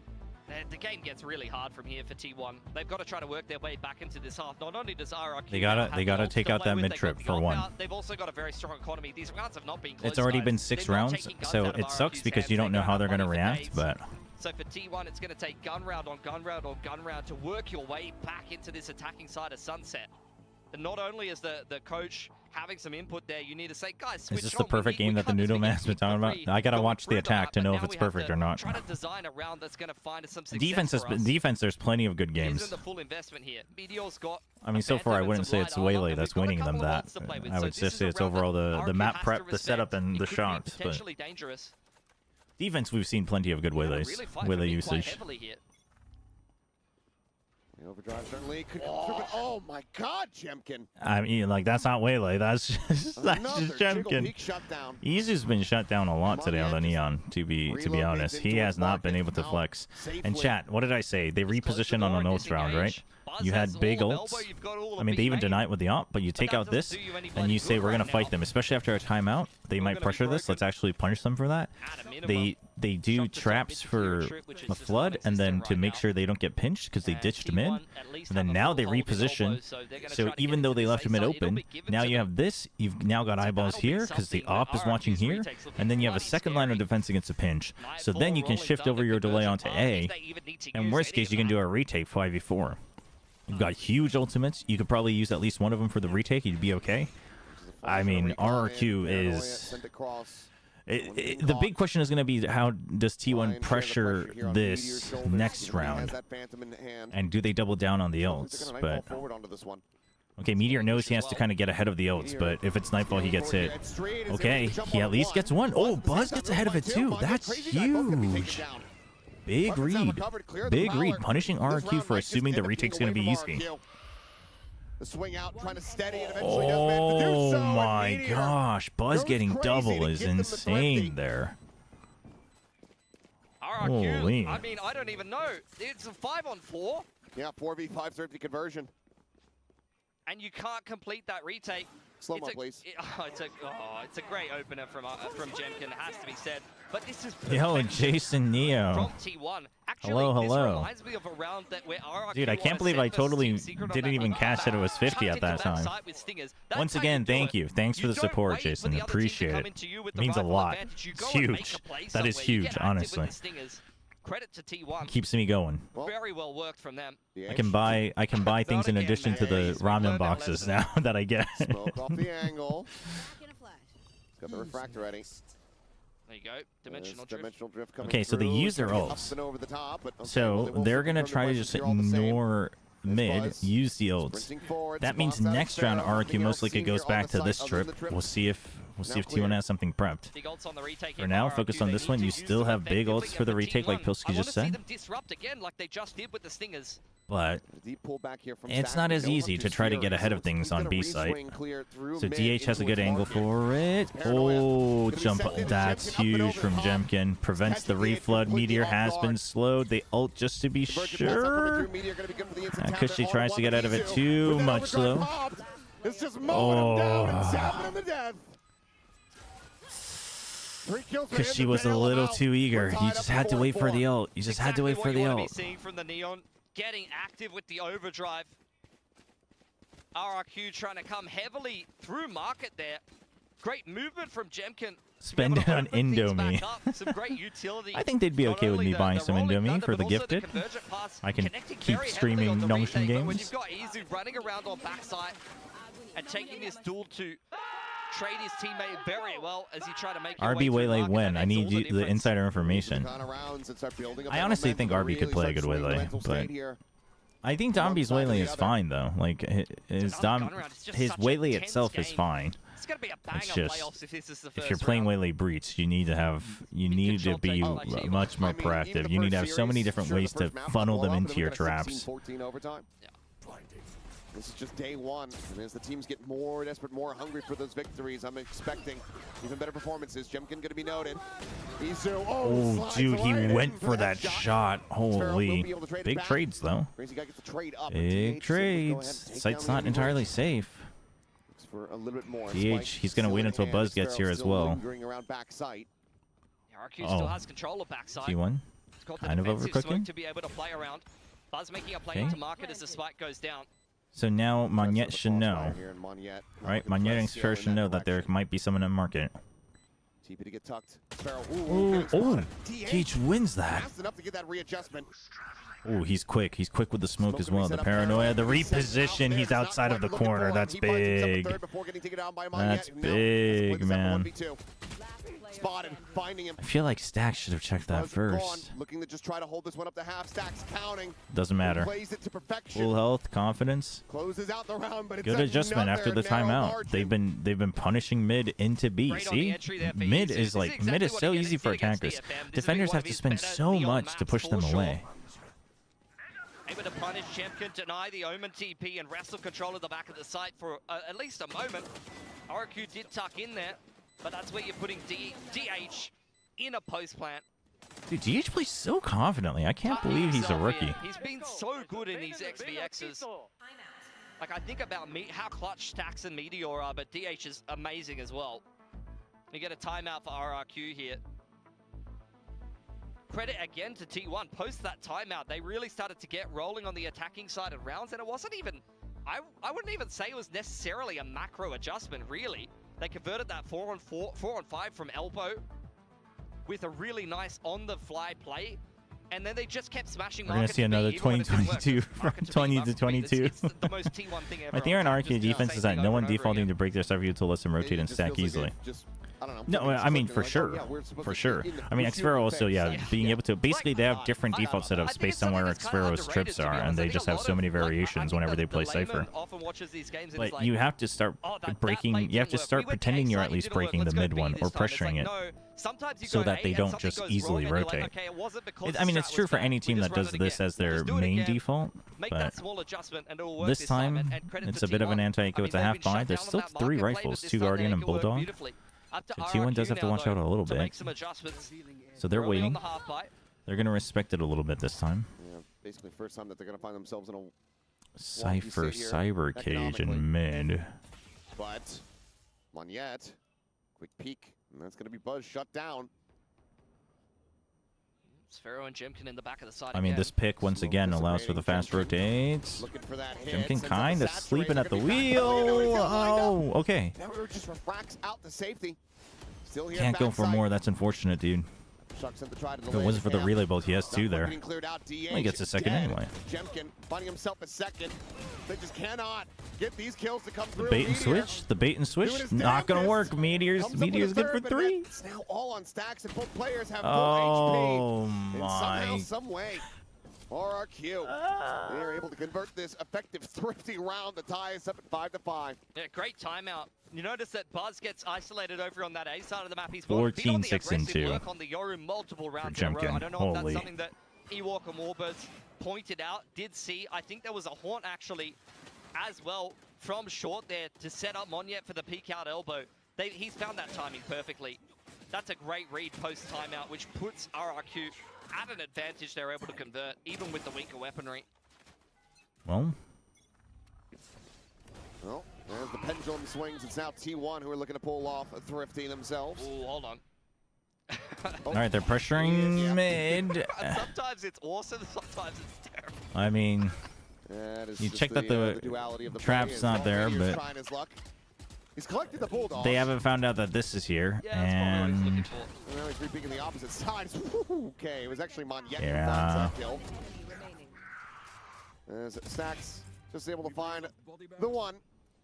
So RRQ 6-5 now. Are they going to be better on defense? I'm not so sure.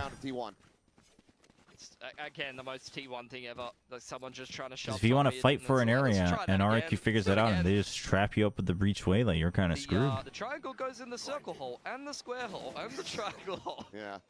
Let's grab it again. Steady from RRQ though. Chance to split the difference now at the end of the half here. It's been bloody back and forth. Oh, well, here's a curveball. Opts out for Xfero on B solo, and he's got all of his trips in mid. I like it. I like it. Last round of the half. Denied entry into A main. Checks early. You've got Cam to check your main. They've got all of A. They've got double trips This is huge. And they take full main, so even if someone creeps in here, they could have rushed out. Now that they haven't, they can re-clear. Yep, regular door. Gate crash just in front of main. Sparrow dancing his way back over towards Boma. Go, go, go. As the trip gets cleared. Dude, if Jenkins gets one kill, it's Narrow ult. window to try to watch here. So far, he's playing that out quietly. He's playing it out patiently. So there's the jump up. Oh, it's going to be a leg shot. Izu shuts him down. No more Waylay ult. The counter spray from Monette does meant to take it down immediately at the same time. Over on Cushy. Okay, that's Rolling Thunder, though. Blow for blow. Now it's going to be a Oh, I think Monette got hit by it. Aftershock sent in the try to the leg. Stacks avoiding the damage. A little too trigger happy from Greasy Guy. DH is just delivering a world of pain. Holy. Finds the first. Okay, he knows where they are. One on site, one in main. Looking for Tries to bait out DH first. He's He's absolutely waiting for the wraparound. The cage will get popped. Spray to come through. Oh my dude, NT, really what a heart attack, and I'm sure what a try from McSparrow. 6-6, we are perfectly Was tired, so I slept in. How was NONGSHIM against Talent? Did NONGSHIM play well? They played well enough. They played well enough in the second map. They got demolished on the first map, but a big part of that was Talon just being super prepped and playing well. You know, obviously, things to work on, things that got torn apart. But second map, they played their hearts out. So I'm okay with it. Trepidations of actually capitalizing over that, but I felt like if they just stormed in on the retake into the Rolling Thunder, they had some fish in a barrel there. Yeah, but Waylay's play is not good on attack. Not yet, but I think with Waylay breach against the double duelist, like it's pretty straightforward how you want to go through it. A lot of this could very well come down to this next pistol. Really can't separate these two teams on Sunset. Yeah, I would say they played well enough that they're, you know, they're a playoff team. They played like a playoff team. Gonna have Jemkin Waylay flying everywhere. DH is an INFJ, MBTI, there's no shot, man. I do not get that vibe from him. Whatever that's locking onto with a Waylay to follow up. Gonna necessitate some aggression with the double duelist here. 4T1. The RT. They got a lot of pace behind this comp. You could see quick tiles plays. You could Dude, see that fan on the left went to LOL Park to watch T1 win League of Legends today and then came over here afterwards to cheer on T1 Valorant. That's insane. That's a diehard T1 fan. Nice little representation out here for Crazy Guy. How has this match been? It's been better as it's been going. You know, it's been aging well. I was quite disinterested on buying. Do underperforming team, he had some pretty damn good games. Oh yeah, absolutely. Do you think any America's teams other than Sen and G2 will win a game at Champs? Let's see how he fares now. I think 100%. I think whoever comes as the third seed has a pretty good chance of getting good wins. Paranoia goes across, and it's just a beautiful combo. Buzz's flash later. I'm an INFJ. That's why I was saying I don't get that vibe from him. All it takes is just being one toe out of position with these set plays, and you can be caught. That is the pace of the Neon and the Yoru. Door now being worked at by RRQ as they turn their attentions towards mid, but T1 are already ready for a little bit of a crossfire, maybe a little bit of a push down. Yeah, my I've never had a different MBTI come up every time I've taken different tests. Always been INFJ. Most people don't guess it because my job, you know, casting, hosting, streaming, doesn't cater to that very well. So this is all a ruse, chat. This is all 100% effort. Headshot there from Buzz. Jemkin managing to trade back to, and Crazy Guy gets involved. Yo, Shio, I'm usually swag. SWAG. Oh, stacks with a double. I can see that. I can see that, Shio. EN. You know what, Shio? I totally get it. You are such an ENFP. That's great. And Sushan, I mean, I'm going to be grinding all night, so if you want to stick around, then I guess grab some snacks, but don't kill your sleep schedule for it. Very switched on there, clearing out the lurk. They dropped off Xfero in mid after that A play went wrong. INTP here. Oh wow, everybody knows their MBTIs. That's cool. MBTIs are fun. They're fun. There's some, you know, there's some logic to it. It's not like, you know, it's not just complete superstition. It's actually, you know, just based on data and behavior. Yo, Paradox. I mean, listen, people think I was just like memeing for the curse, but I legit think. Like, remember on Plat Chat, people were asking, what do I really think? And I said 70-30 for Talon. I meant that. The more I thought about it, you know, the hopium kept creeping in. Come on, YouTube. And I said 60-40 by the end, but I meant that I distinctly think Talon was favored in that match. Perfectly healthy. You know, it is what it is. Does have the Marshall. He's down the 10, and now he swaps it Chobra, I think you're SEXY. Thanks, belly button. 2 seconds away as the drone goes in. Only the knowers will know. Drone getting the spot. Still double shocks available, and that lands right at his feet. Perfectly. Yeah, honestly, if you are kind of curious, it's always kind of nice to have some perspective because it can change over time. You should also, if anyone like enjoys like thinking about MBTI or comparing it and stuff, you should try when you take a test, like try taking it as who you think you or there's several different ways. So one is who you think you are versus who you want to be, and then two is who you are at work versus who you are at home or like with friends. And then people will oftentimes get different ones. But I've always gotten INFJ, no matter what mentality I took the tests in. Not only do we have some shooters, even classics have hands in this region, but I mean, maybe it says a little bit about work mode switch is powerful. Yeah, no, I have like a big work mode switch, which is why when I'm like really tired, I can't deal with it. Does anyone want to shoot the dart? No one wants to play chicken. Right there. It's just a bonus round here for T1, and not a scary looking one at that. The Bulldog and the Guardian. Yeah, I mean, I want to see what T1 does on their buy round after this one. Swinging back across to the A site. We've got DH by himself. Yeah, I mean, well established that the Omen will be playing this exact position over on elbow, and you've seen them work their way into tiles so that the breach can have an angle to get a good fault line off multiple times now. Crazy guy in middle, fault lines up. RRQ, you don't have to overthink this. You just need to clear. You just need to be cautious. You just need to be ready to trade. You do not have to overthink this. Feels like they're overthinking this. Okay, so what is the logic here from RRQ to go A? All these footsteps being heard. Paranoia right now about the You sent a Prowler, it got shot. You saw no reaction from B, so you go A? Is dipping out the fast lane to cover the exit here from Izu. 30 seconds left. They get one, they get out. Oh, this is not going to be good. Around the corners now. This is not going to be good. This is so not good. Oh, it's so not good. Cushy to try to fight their way back into this one of Time. 2v3. The tap, Time. but no commitment. Oh my goodness. A 3K from Izu. The overcooked, the overthinking. Holy. Now they find themselves up by 3. That is perfection from DH. Do you know any VCT players who didn't play from the start? There's a ton now. Like, you mean the people who weren't like pros or semi-pros in like the first year? I mean, DH? And there's logic, but it's like 10% of the whole personality of someone. I mean, yeah. I mean, the thing is like obviously it depends on your mentality of how you look into it. You shouldn't completely stereotype people and assume that you know exactly what they're like just because you heard their MBTI. But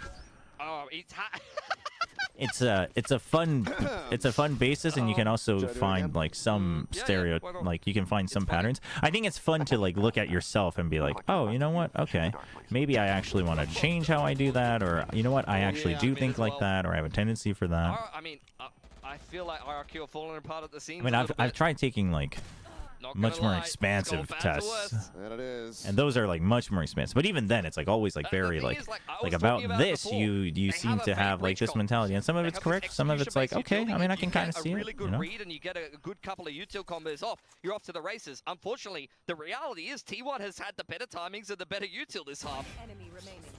And right now, the better lurks as well. All right, timeout. RRQ. Going into the next. I mean, whatever it is, the players are not figuring it out in the server. There you go. There's the timeout. The relay ball has hit every time. Are you playing on Streaming Ascension? Yes. And a lot of it blends, like I mean, but there are some things. Yeah. No, but which is why, like, one of the best suggestions I've heard is people be like, try taking it as what you think you like. Consider all the questions as workplace questions versus non-workplace questions, because you might have like different ways you think about your work versus not. Every time, because it's very common. If you're one of the better teams in Pacific, you're one of the better teams in the world, and a team that has won Pacific, has been to these international. Yeah, the thing with MBTI tests is like there's the ones that are online that are like 30 questions, 50 questions, and then there are ones that are like final timeout call, like a full-on like test, like 100 something questions. Effort. Potentially a And Hail those are Mary. obviously a bit more thorough, but Sent to try to turn the tides of this map that is very steadily getting away from them. RQ still looks like We've it's seen the rally back, RQ looks like Chobra's still cheering for We've them. also seen the grumble from Unfortunately for RQ, I as of late. predicted T1. Allowing It's on for them to Team prove me Secret wrong. To get their way back into that opening map of the set. Yeah. And the recovery to be able to absolutely rinse them in the next two. We need to see that one, that latter half of RRQ. They want to make a recovery here. They're just a fickle team. Like, I was hoping Is there that a they would've test to see if I broken can be a that good curse and Valorant broken player? The pressure issue after the Pacific win, but it's just continued to plague them at times. It's called your Pass, placements. one away. Nightfall for now. Hey, I'm not a good Valorant player. Inside of RRQ. We're in this boat Izu together. Ride or die, baby. Shredded here. Let's get taken out of Okay, AHP. so the Continue to choice fight was here. to Overmade and Buzz. 5 stack he's through the destroying them all. one way, and T1 goes just has back the in for more. read. It's just a perfect read from T1 again. They But hold. why is the read trigger after on the timeout utility to for an just extra 5 ignore seconds. mid? They force the refract away, and then again in A main, the paranoia and the relay bolt connects with 3 players, and they get wiped. And you have the prep right now from T1. Having the reads like this, it's looking so damn good. Yeah, blood type's on this another one defending that's side. BS. Meteor maybe Koreans getting used to timing, but the love was talking spotted. like stereotyping blood Trying to go for this types. kill? I had fun Not with to it, alert them to but your presence then with MBTI 48 came out. seconds So like remaining. honestly, You'll MBTI has take been for the anything in better this for one. Korea, because at You least take MBTI has absolutely anything. I mean, some I guess a basis. kill and then a It's death just will get you oversimplified. to your ultimate, but oh, it's This game's over. look away. But there are things like T1 about just MBTI way that I too think good, man. helps, like the 100%, stereotypes and like the oversimplification reads, can sometimes the help prep people that they like had for blind, understand that post-timeout, people they've had the think perfect differently. answers You know what I every mean? single Like the bloody very time. common one, the most common one that's memed on in Respect. Korea at the very Yeah, least this is like the difference between Fs and Counteract it Ts. on your opponent's timeout, Like their Fs are final about timeout like call. sympathy and Have the empathy and exact whatnot, right and read. To the have it Ts end are like about this. like result oriented, etc. Well, And it's sure, like, the oh, call like from that Stacks or matters from to you Autumn. more. Like that is you consoling. That is you actually sympathizing with me. It's just you express it Maybe differently tweet. because that's what you would want and things like that. And it's like, oh, if you actually spend time to think about it, it could help you learn. Clothesline there. It could increase your EQ, and maybe you too could be a better coach in Valorant.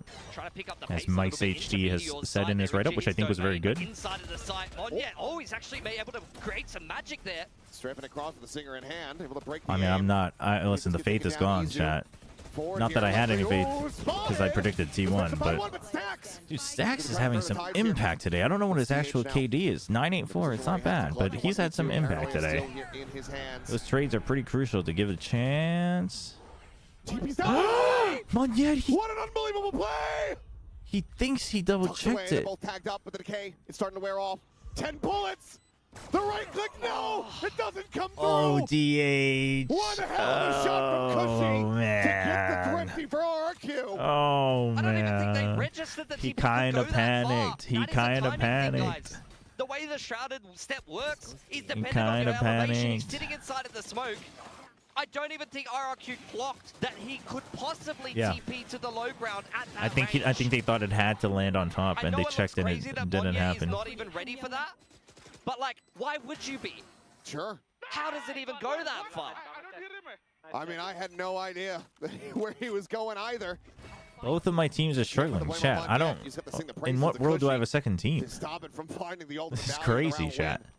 This is you guys being parasocial Very about near some miss weird there. curse. Trip cleared in the back of B main by I mean, I Stacks. like RQ, but I like Quick T1 too, racing from honestly. Jenkins straight up And into I top think mid, and the T1's rest gonna of win RRQ shoving today. through market now. Legit. Forces them back to Paranoid, buys a bit of time, but DH has to reposition once again. Meteor, however, going to be taken down over at Boba. Xfero able to find that kill. Now the neural theft is going to be coming through. Relay bolt going to be sent up to try to delay, and DH with a quick shot. Dude, Quick DH. headshot Oh, down. Stacks that's so RQ is trying to get ahead of DH. They're not letting him take the fights he wants. Buzz now arriving here in the dimensional drift. T1 might Popping out, be trying to find a push. crumbling. It's a little bit faster. RRQ might just be finding that Holy, groove. it's actually working. Them just Way too late going to the balls party. to I the feel like wall, T1, 5-man they're trying death to ball. force the end of this game. I can't believe it. Yeah, T1 is trying to force wins. They should have, yeah, they should have waited for that ER royalty on this round. Or the Hunter's Fury. Meteor unlucky, gets counter spam straight back through the smoke. They had a nice little crossfire, to be fair. Like, T1 are in all the right positions to be able to defend this site here. But that's where RRQ, the spacing is perfect, the pacing is perfect. And they trade each other super well to come break open that side hold. We've got it down. We've got it down. Stacks is 27, 33, 16 this whole match. Yeah, it's not a beautiful KD, but I feel like he's had so many important trades to keep T1 in the game. Why not? Send out one after the other. They're just going to be floating. Oh, I just saw the Korean cast. On this info line towards elbow. We are 10 seconds in. I'll do it in the next round. I'll do it in the next round. Up today, though, hasn't been the cleanest. If he gets shut down. I mean, I guess we haven't had a death. You know what? I'll just do it now.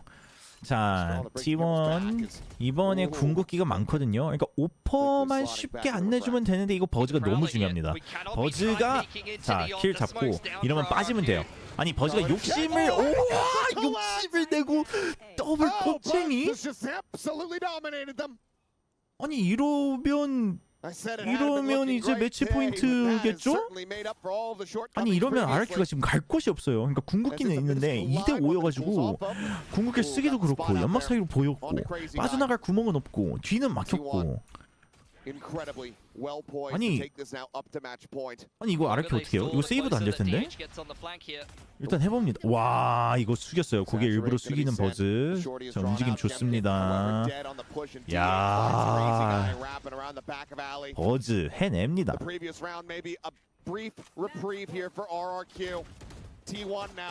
Chat, I was literally saying, I was like, okay, Buzz just has to literally be able to keep the op alive, and because you have big ults for a retake. And I said, he got the first one, and I said, okay, he actually just literally just needs to back out. You got big ults. And I was like, oh my gosh, he's going back in. And I was about to call him out for it, and then he just gets a collab. Holy. Oh, man. Well, T1 on the verge of this upper bracket. Stacks now has the upper hand, something that you never really see. Izu rushing forward, dead. Great little okay, well, let's okay, guys. Crashing across, Stacks desperately hunting for something, but cannot find a damn thing. There's plenty of damage out. He does manage to get a shot in onto Xpharaoh. Stacks got an off kill. Oh, DH, he just has to hold one angle and hope. Oh, a collide in the previous round into that from Stacks. The TP to the top of the box, the death stick of forking them. They are done. T1. These last few rounds absolutely demolished RRQ. And they will stick around here in the upper bracket and advance forward to play against Paper Rex. Gonna have another crack against Paper Rex after their last RQ versus Gen G. Chat, what did I say? What did I say? Though, that's got to be a feel-good moment.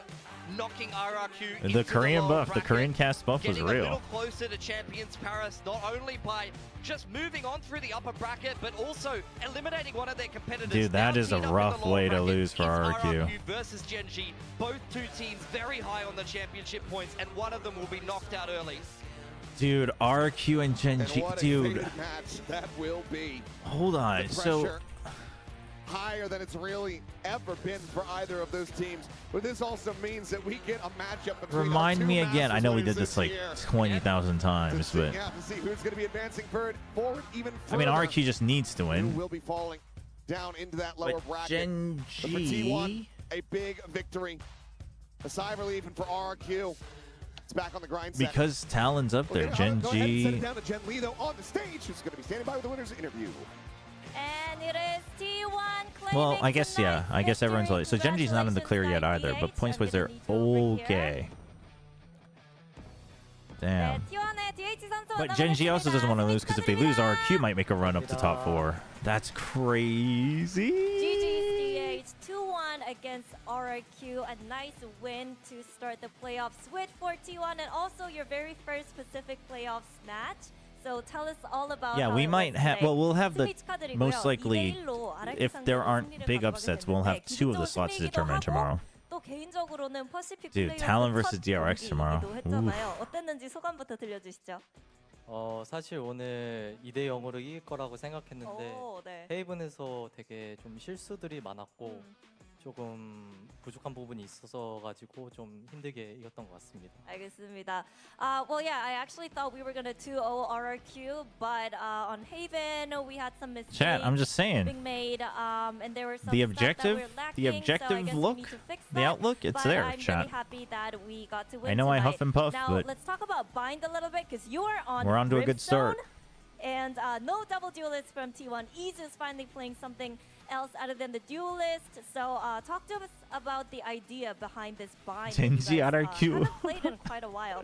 또 너냐? 바인드에서 브림스톤을 하시더라고요. 그리고 이제 투타격 때 조합이 아닌 이즈 Genji 선수가 RRQ really is the 스테이지 second 들어서 El Clasico. 타격대가 아닌 요원을 crazy. 처음으로 선보이기도 한 건데 약간 바인드 Yeah, 조합에 if 대해서 Paper X wins, they make their 여쭤보고 싶네요. champs points 100%. So, 저희 처음에 so Paper X will be going all out 조합을 hopefully tomorrow. 일단은 원래 저희 스테이지 1에서 쓰던 조합을 썼었거든요. 지금 조합에서 바이퍼 대신 바이스 썼는데 뭔가 부족하고 좀 아쉽다는 얘기들이 많이 나와서 새로운 조합들을 테스트 해보다가 이제 바이스를 바이퍼로 바꿨는데 괜찮게 돼서 I have RRQ winning, right? Yeah, I think RRQ. Dude, I think RRQ has Genji's number. 오늘은 안 하니까 재밌어요, 브림스톤. He likes yeah, Brimstone. Initially, when we were looking for a comp That's to run funny. on the bind for stage 2, we actually went back to the comp that we were using for stage 1. But Chobra, do you think some mates things would were choke versus lacking, Furia? so Surely we not. decided to switch things Surely out with not. the Vice to the Viper. And also, Surely not, because I think that matchup they would go in like knowing that they're better, like believing that they're better. Brimstone was definitely fun to play because I didn't have to play Omen as well. Now, you joined this team in the beginning of stage 2. You have consistently showing up for the team. So when it comes to the personal growth for you as a player, how much do you think you've grown? And in what aspect do you think you've grown? 스테이지 2에 T1에 합류하게 됐잖아요. While they 정말 go through this in 근데 Korean, I do think Paper X has to avoid the corrode here. 계속해서 크랙 플레이도 내주고 있고 Unless they have like a really good read on it. 스스로 선수로서 어느 Then 정도 sure, then use that to secure. But avoid it here, win this, and then they have to pick it here. They have to. 스테이지 2 와서 이제 형들이랑 하다 보니까 조금 스스로 이제 잘해. No, they have to show it before champs. You can't go into an international with 0 stage reps of a new map in a new meta. You have to try it. You have to test to see if your ideas are at least reasonable. 그런 거 하나도 없었던 것 같아요. 그냥 집에서 게임하는 것처럼. Dude, this is impressive from DH. Listen to this. 알겠습니다.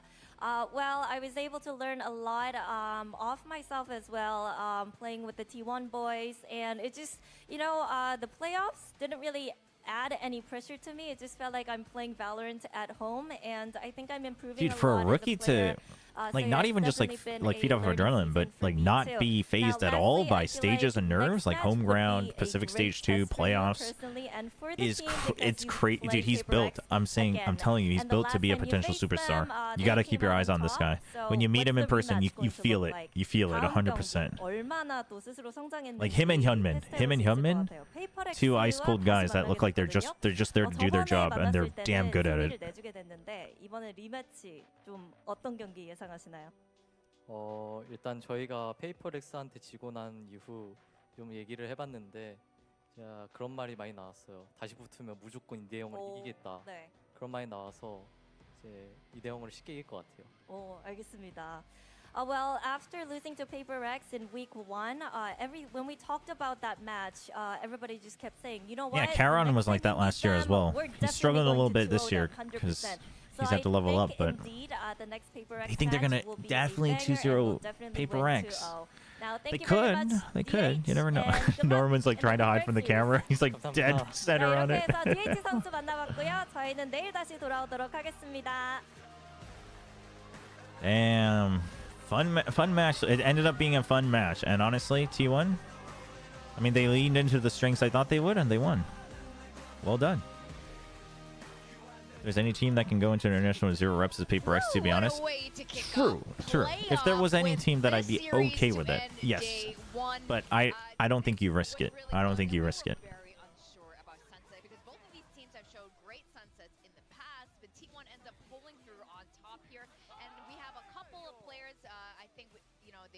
Okay, well, dude, this means chat tomorrow is DRX Talon Paper XT1 Korea versus SEA. Oh my god. Yo. Ooh, tomorrow's gonna be a banger. Tomorrow's gonna be a banger. Oh man. It's a shame that it's a banger because I want to watch these, so I'll have to watch them, even though NONGSHIM is playing. I won't be able to grind PoE literally 24 hours. I mean, a lot of these moments and rounds where sometimes it looks unwinnable, but they're able to kind of pull out. Oh, it should be good. Should be good. All right, let's turn off the stream. We got to chat. So for those who don't know, I am part of just a little like community/streamer event for Path of Exile here in Korea, where we're basically kind of doing our own gauntlet in hardcore mode, see who can like get the furthest and accumulate points as a team for the streamers, and then give out rewards for the streamers and the Korean players that are participating. So we're gonna grind some PoE. For YouTube, I'm gonna shut down the stream and start a new one just to keep it separated. So just as a heads up, we're gonna wrap up the watch party here. If you're only here for VCT, thanks for watching. If you want to hang out with PoE, then come on over to the new stream. Just refresh the channel in like 5 minutes, and that should be good. For Twitch, we'll just keep going because there's no point. But we'll do that on YouTube real quick.